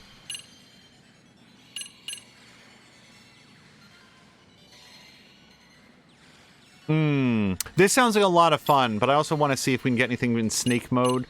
I'm a big fan of... Yeah, let's do clutch counter. We don't get grabbed that often, but it's fun to have something cool to do when you do get it. All right. Speak up, Mamiya. Fine. Let's get this over with. Pout all you want, but keep the answers straight. Got it? Ihara's assault was designed to establish a false alibi for Mikoshiba's murder. So Kawana had you play the victim, and together you pulled one over on the police and the court. Can you confirm if this is all accurate so far, please? Yeah. The person who groped you on the train wasn't Ihara-san himself. It was his stand-in. And my understanding is that he had conspirators to help him fabricate this event? That's right. What was Kawana doing at the time? Was he in Ijinsho or Tokyo? Didn't you hear your lady friend? Ihara-san had a stand-in. And that stand-in was our sensei. You mean Kawana posed as Ihara himself? So this Ihara was actually Kawana. Huh. Sensei and Ihara-san have a pretty similar build. Not sure they could have pulled it off otherwise, you know? But some spots don't look right, like his mouth. You sure that's really Kawana-san? That part around his mouth is fake. He said he scanned Ihara-san's face and made it on a 3D printer. Oh, huh. You can print things in 3D now? Well, it's a machine that takes a model's data from a computer and prints physical objects using materials like resin. So if you were to scan a person's face onto a computer, a 3D printer could accurately recreate it. I don't know the details, but that's what Sensei used to become Ihara-san. Something like this. See, with a 3D printer, a piece of a face is pretty easy to make. What the hell? I see. His eyes are hidden behind the sunglasses, and the seams on his jaw are obscured by the mask. It's incredible, I must say. With the mouth area so visible, it's too convincing to think he's anybody else. And with the prosecution assuming he's just another sexual predator, they fell for it. This is no time to be impressed. In case you forgot, he had the defense fooled too. Right. Assuming Kuwana was Ihara's double, there's still some evidence I'm iffy about. I'm of the same opinion. Okay. Which evidence is questionable? Time to pull back the curtain on this case. Any evidence I'm unsure of, I need to press Mamiya on it right now. Oh, boy. And we've got a lot of evidence, too. So, I don't have any questions about the smartphone footage, because at that time it was Ihara. Numerous cameras reported the groper fleeing the scene with the female victim in pursuit. So here's why I'd want to ask about this. I want her to say aloud that when they hit the blind spot, that's when the switch occurred. Because that's our theory, but we don't have any evidence to back it up. It's just the most likely scenario. What do you make of this? I mean, what's there to doubt? You tell me? The one running on the platform wasn't Ihara-san. It was Sensei pretending to be him, right? Meaning? There is no more meaning. That's all there is to it. Ihara-san used a stand-in to fake his alibi. The stand-in turned out to be none other than Jin Kuwana, which Mamiya-san just finished explaining in detail. Yep. Good to know we have all our ducks in a row. Okay, now it's making me feel like an idiot. Yes, I did know that. I wanted her to say that they switched when they hit the blind spot. Oh, maybe this is where the blind spot is. But now the game's just going to chide me again if I get it wrong. Followed by him fleeing. Then we got the security thing, watching passersby. So I don't have any question about this because we just had a big conversation about this. A mass transit card belonging to Akihiro Ihara. Commuter pass automatically records the time of entry. So we just gave this to Kuwana. So I don't have any questions about that. The trace element. Oh, we could ask about this. So Ihara never groped Mamiya, but did have trace fibers from the victim's underwear. She just handed him a pair of underwear. So I don't, we know what happened, but again, I want her to say it. This piece of the puzzle still needs an explanation. Is that... The police examined the trace evidence on Ihara's hands after he was caught. And from the analysis, the same fibers from Mamiya-san's undergarments were found on Ihara's hands. That's right. If the stand-in was the groper, Ihara-san wouldn't have touched Mamiya-san at all. But the evidence on Ihara-san's hands suggests otherwise. Rather strange, isn't it? I take it there was a trick to this, too? That's simple. Before I got in the train, I met with the real Ihara-san at the underground platform. That's when I had him touch the undergarment. After that, all I had to do was go to the bathroom and put them on. That's where the fibers in the trace were from. Just as I suspected, she and Ihara fabricated the harassment evidence long before it happened. What the police found on Ihara-san's hands was exactly what we wanted them to find. And it would serve as hard proof he grabbed me. The courts really ate it up. It was hard not to laugh sometimes, to be honest. You're really starting to open up. That's the spirit.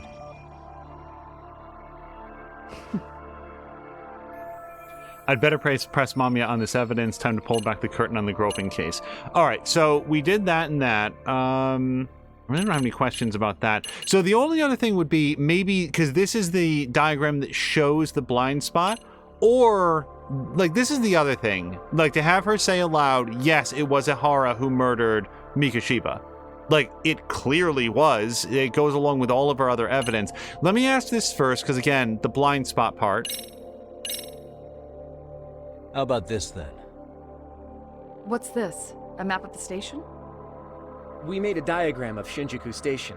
The platform's packed with cameras, but take a closer look and you'll notice a small blind spot. We've all been looking into it.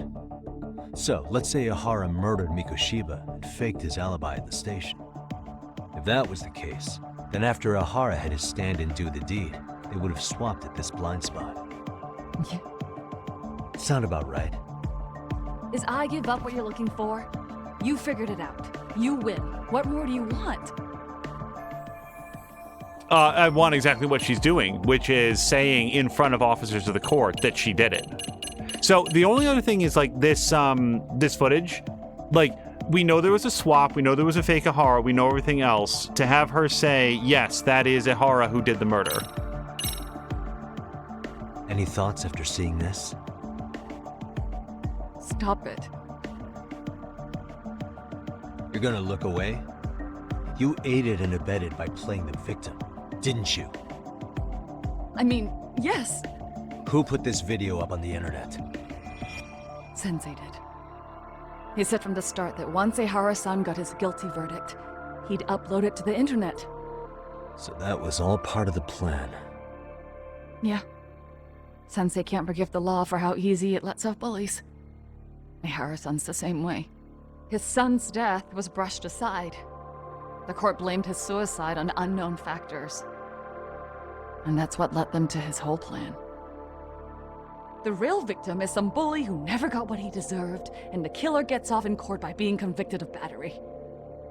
How would the public respond after finding out they'd gamed the law like that? So Kawana and Ahara's real plan was to make a mockery out of the justice system. Seems to be going well for them. The courts are beside themselves for dragging the police into this. I guess Ahara really was desperate.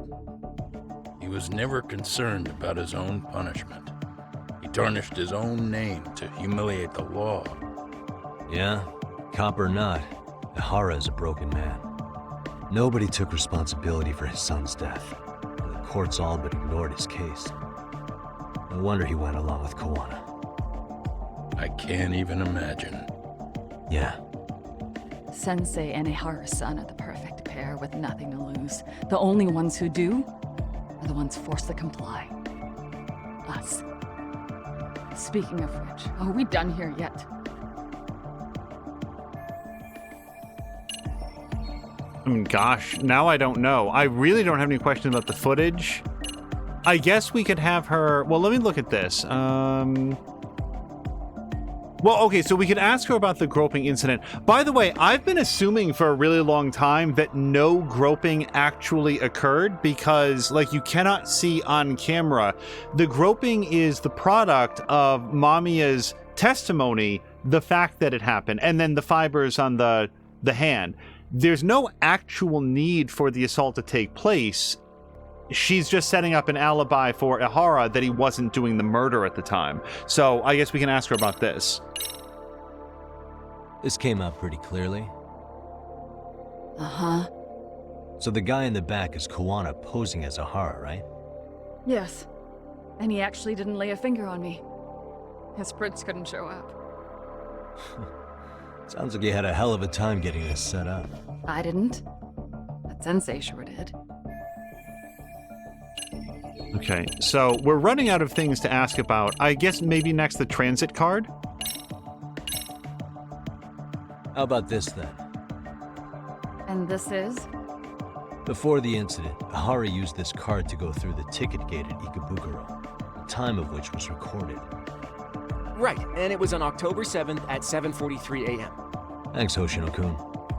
Happy to help, Yagami-san. At the earliest, Mikoshiba's time of death would have been 7:30 a.m. If Ahara killed Mikoshiba in Ijincho, he would have only had 13 minutes to get to Ikebukuro. And frankly, that's impossible. That's what's dumping you? Huh?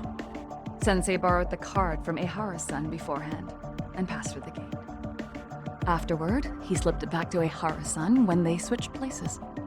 That way, Ehara-san ended up having the time-stamped card on him. Makes sense now? So even the entry time through the ticket gate was used as part of the alibi?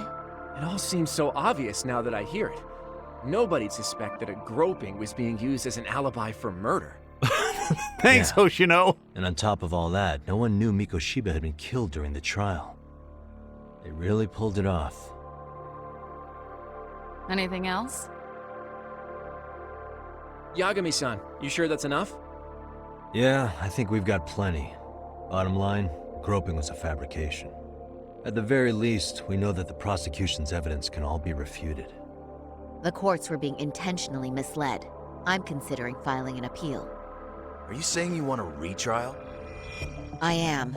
We'll reveal Ahara and Kuwana's plot and overturn the verdict they issued.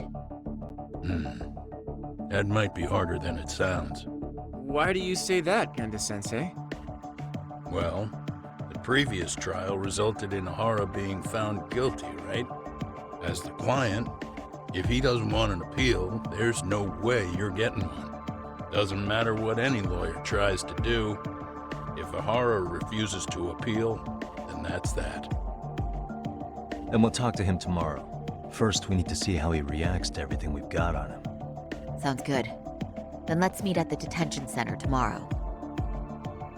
Will do. So, we done for the night? Sure are. Great job, everyone. Go get some rest.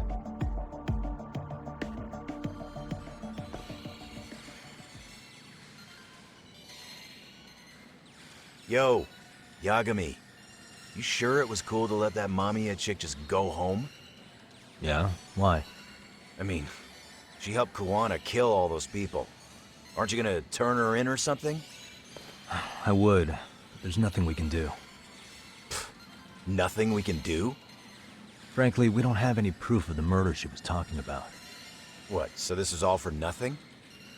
Nothing directly pointing to Mamiya, anyway. Aside from Mikoshiba, no other bodies turned up. Which means all we can do is take her home, right? Sugiura is making sure she gets back safe. Fine, forget it. Why are you still here? Everyone else went home already. Come on, man, why the cold shoulder? Am I really that annoying? You wouldn't be the guy I'd call to hang out with. So if you're done, then go. Wow. Straight for the jugular, huh? But if it's help you need, I'll be there. I've had nothing but time lately. But only if you bow your head and ask nice. Then I'll consider it. I know for a fact you'd help me out regardless, so why waste a good bow? Thanks for the drink. Dude, come on. That was your cue to bow and ask nice.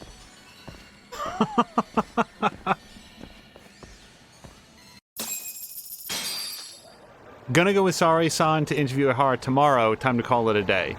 Well, I mean, not really. So this is another point in the story where it's like, and now Yagami is free to go do some other stuff that he'd want to do.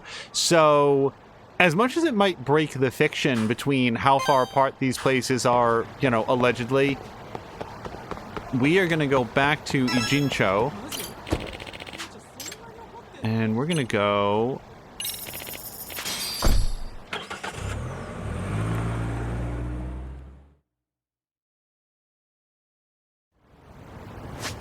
All right, and I wanted to go to the boxing ring. So yeah, what this probably means, like I don't know what is available to us versus not, but what we'll probably wind up doing is next episode will primarily be school stories.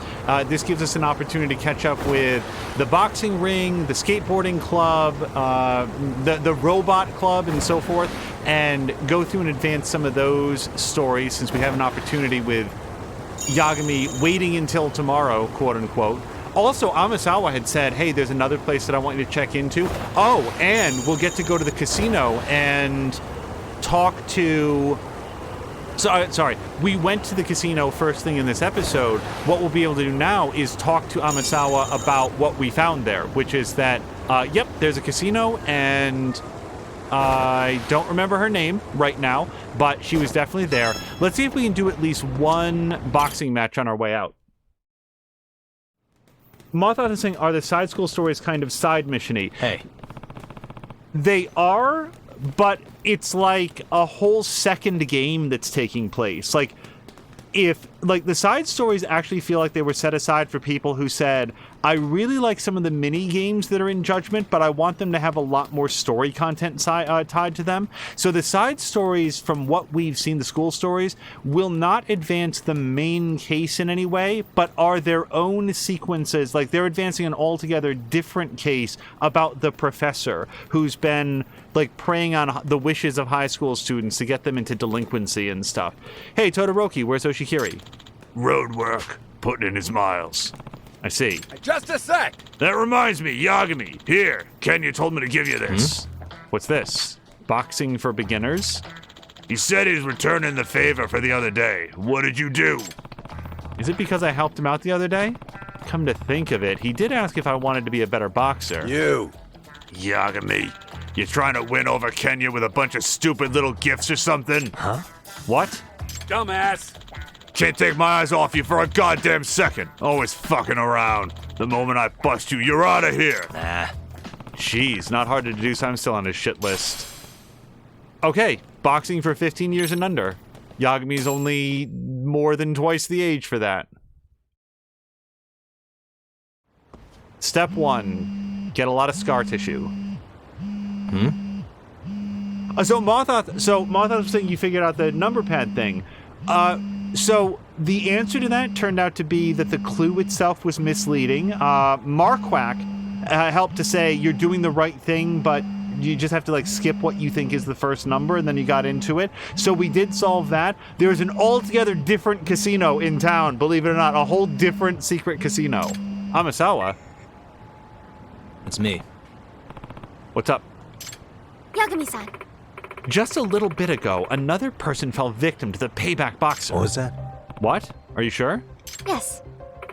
Multiple witnesses gave descriptions that matched the payback boxer. The victim was a former gang member. He's surrounded with awful rumors as well, such as abusing women. Wait, this just happened a bit ago? Oshikiri was out doing road work. There goes an alibi. Excuse me.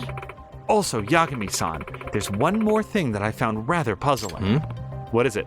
Well... The payback boxer has apparently incorporated kicking moves into his repertoire. Does that mean... Kicking moves? Yes. The assailant's always been seen using only boxing techniques before, so for him to suddenly start kicking as well is rather odd, to say the least.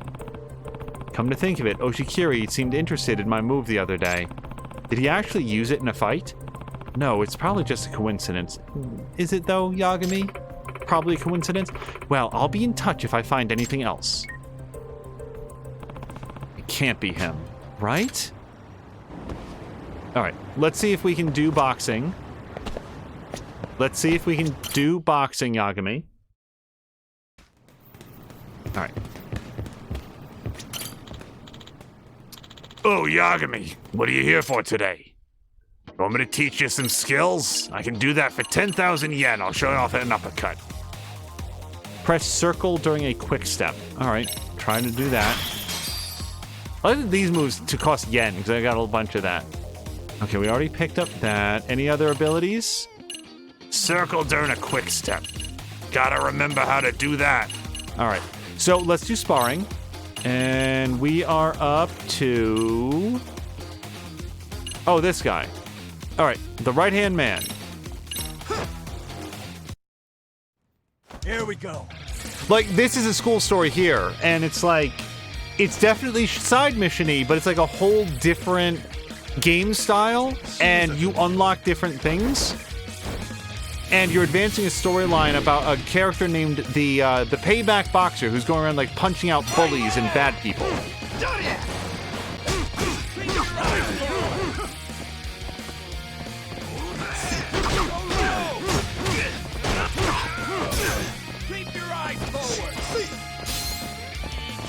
I'm gonna do the uppercut if I can.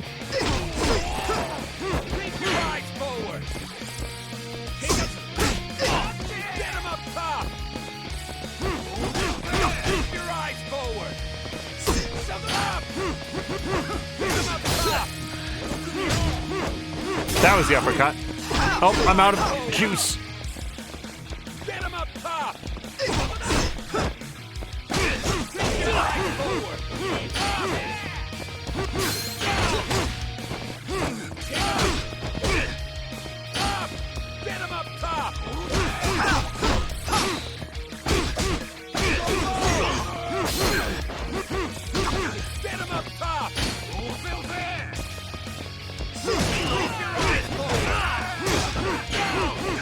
Knock him down. Get him. Yagami. Get him up top.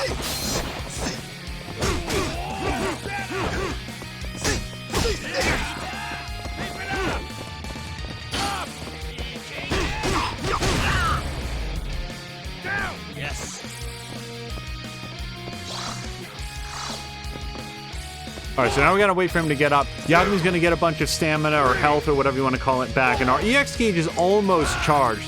I want to see if we can carry that over to round 2, because otherwise I don't think that I'll be able to expend it before the end of the round. Oh, we got him! Awesome.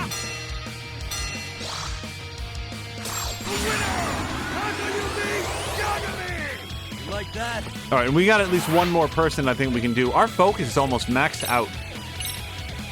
Select opponent. All right, sparring. Well, hold on. Let's see if we've got any new skills. We do indeed. After perfectly evading an attack, increases the effectiveness of the following hook or uppercut. Got it. Anything else? Looking for anything without a check mark on it that is available, and that's everything. All right, sparring, and now we're out to at least the last person that we know of for this tier. Here we go.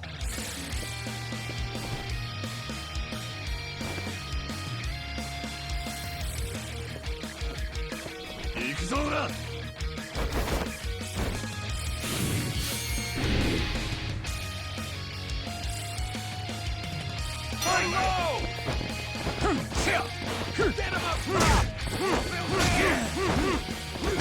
Go low! Get him up top! Stop it!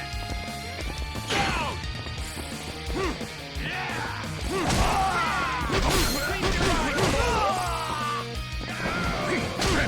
Go low! Get him up top!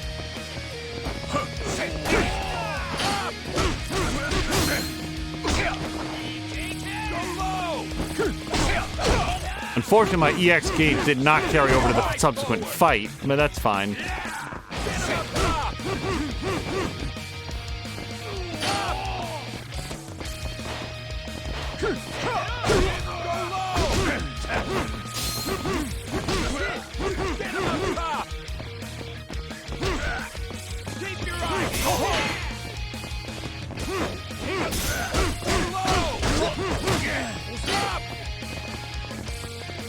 Also, Mothos, if you're seeing this for the first time, or anybody that is, the colored circle next to Yagami, it's sort of recharging right now. Wow, I couldn't get out of that. That is his stamina, and so you can only punch when you've got that. Also, if it drains your stamina beyond a certain point, you can be left like completely winded.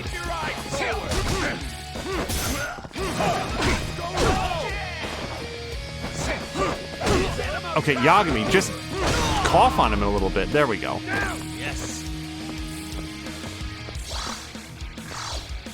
One of the coolest, like, get back up things that I ever saw was, I think it was one of the fight nights. When you were down, it would put you into a first-person perspective where you would have, like, triple vision. And what you had to do with the sticks was, like, align back so that everything was just sort of like a single, like a single image again. And the more, like concussed you were, the harder it was to get all of the images to line up again. I always thought that was a super neat thing. Yagami! Your form's looking a lot better today. Right? Oh. So how about it? Can I spar Oshikiri again? In your dreams, fuckwad! As weak as you are, he'd smear you in a minute flat. Then I don't care who. Just make him someone decent. I'm done chewing up all your goons. They're one stubborn bastard, you know that? Sounds like it's time to put you in your place. Onidake! So you're the new meat. And this is... Gaku Onidake. He's a Class A pro. I take it you're not just some bum off the street? Hey, I've been legit for a while now. Remember when the Tojo fell apart? He stumbled into my place right around then. Anyone can earn a decent living in boxing. Even ex-cops. Become a champ, and you can really live it up. That's the beauty of the ring. I was a hitman back in the days. My only partners were my pistol and my knife. But now, I just have these guys. They want a taste of your blood, Yagami. Then it's feeding time. Hope you're ready to die. Yeah, I don't plan on it. Now show me what you got. Yagami! Let me know when you're ready. I'm feeling pretty ready.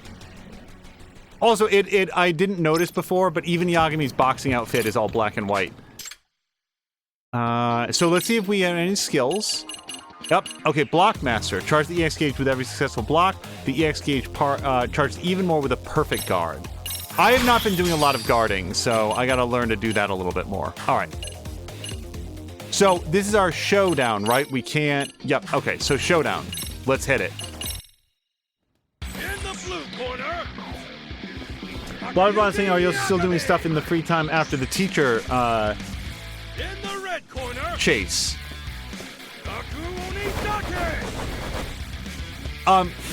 So the last couple times that we've done sort of like school stuff, like stuff in the high school, has been like late at night like it is right now, but apparently... Okay. Oh, Yagami, shake that off. Okay, this guy's definitely on a different tier. Apparently Japanese high schools don't close and students just hang out there all night long.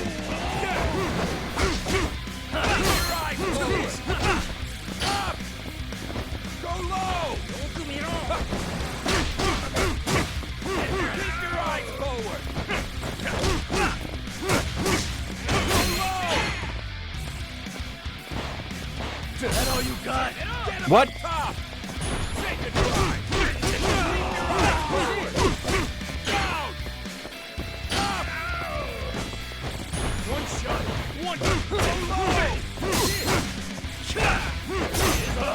Get him up top!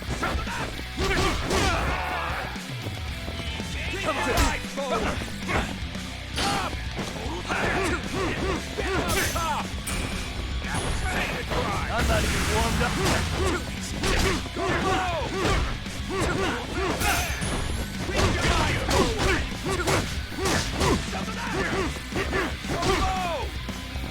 One shot, one kill. Keep your eyes forward. Get him up top. Kill you. Keep your eyes forward. Down. Yes.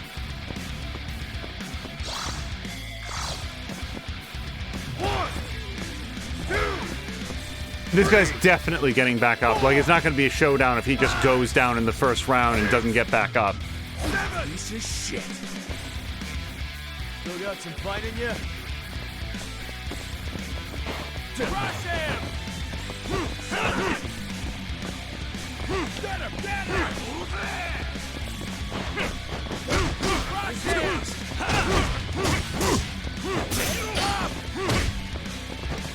Keep it up! Get him! Get him!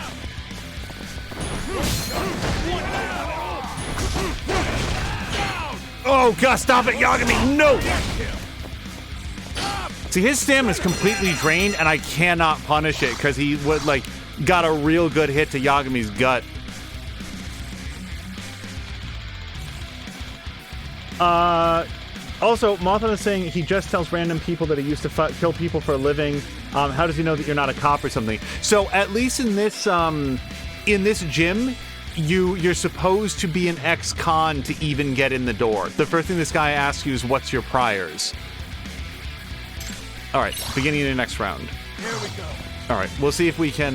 We're starting off on a little bit of an advantage, but I'm aware that can turn around real quick.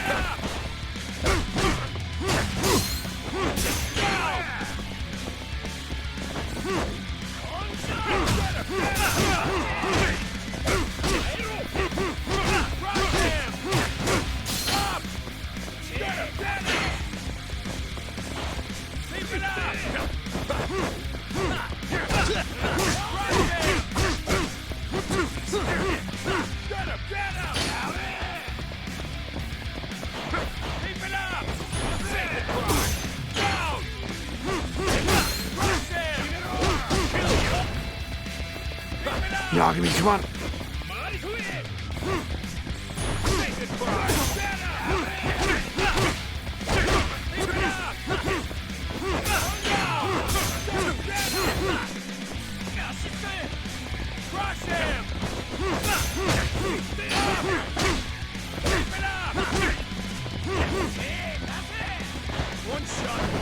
Like, there was one fight where we straight up did like a Timbo slice thing and just... Yeah, I ain't got enough time. Just like ran out the clock because it was actually Oshikiri, the guy that you've heard about but haven't seen in this scene, where like the dude is made entirely of like Wolverine style scar tissue. It looks like he was mauled by a bear twice, and he just was not taking damage. So the way to best him, there we go, was to just not allow him to knock you out for a long enough period of time. Wow! That's what I'm talking about. We got lots of boat boosts for that.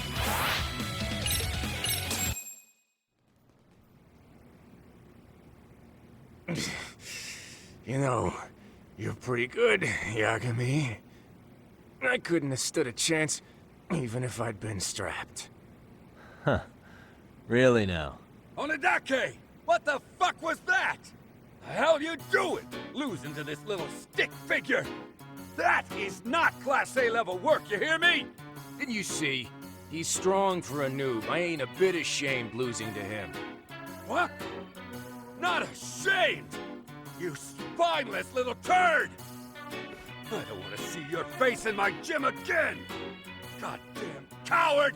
Now, that's some shit coming from the guy living off nothing but gym fees and our prize money. Shut your yap! I'm the boss here, dillhole! There he goes again, Coach of the Year. I gained even more focus. I really learned a lot of focus by watching that man get beat by a stick. Yagami. Hey, Yagami, you done for the day? Yeah. What are you up to after this? Want to grab a drink or something? How convenient. Now I've got a chance to ask him about Oshikiri. Yeah. Sure, I'll join you. Cool. I'll hang out in front of the gym. Let me know when you're ready to roll.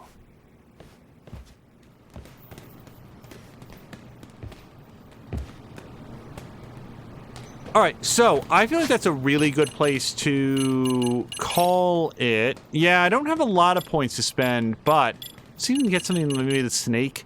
You have anything cool for 5 grand? Sure, EX Sleeper Hold.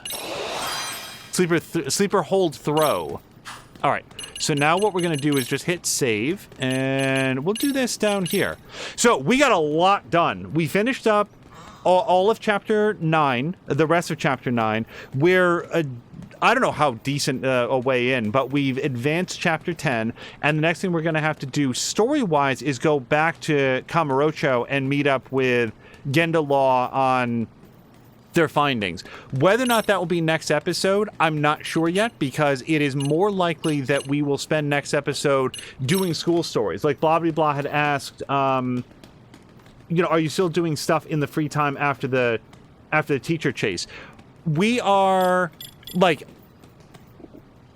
sorry, what we'll probably do is, like I said, we're going to go around, we're at the boxing ring, we'll probably continue this story, and then what we'll do is visit all of the other school stories, including a brand new club that Amasawa has to show off. So we'll get to find out what that's going to be about. We have finished the esports club, so I'd say that we're probably into the back half on a lot of our open stories, but there's at least a couple that we haven't even opened up, and I would prefer to have all the high school stuff wrapped up before the end of the main story.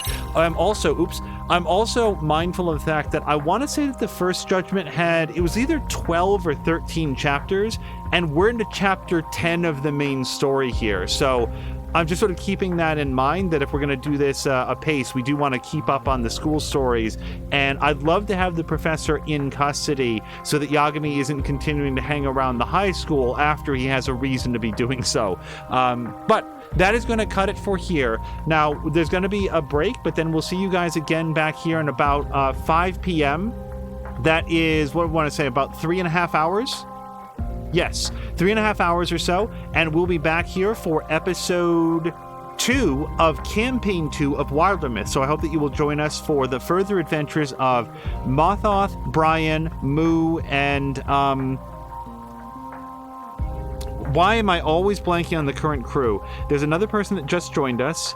And it is completely slipping my mind right now. But we'll be able to refresh my memory together at 5 p.m. On our way out, blah, blah, blah says since they're ex-cons, it would make sense that they serve time for it. Yes, very true. And then blah, blah, blah says, during the break, Yagami, remember your training. After the fight, Yagami is such trash. How could you lose? Yeah, no, yes.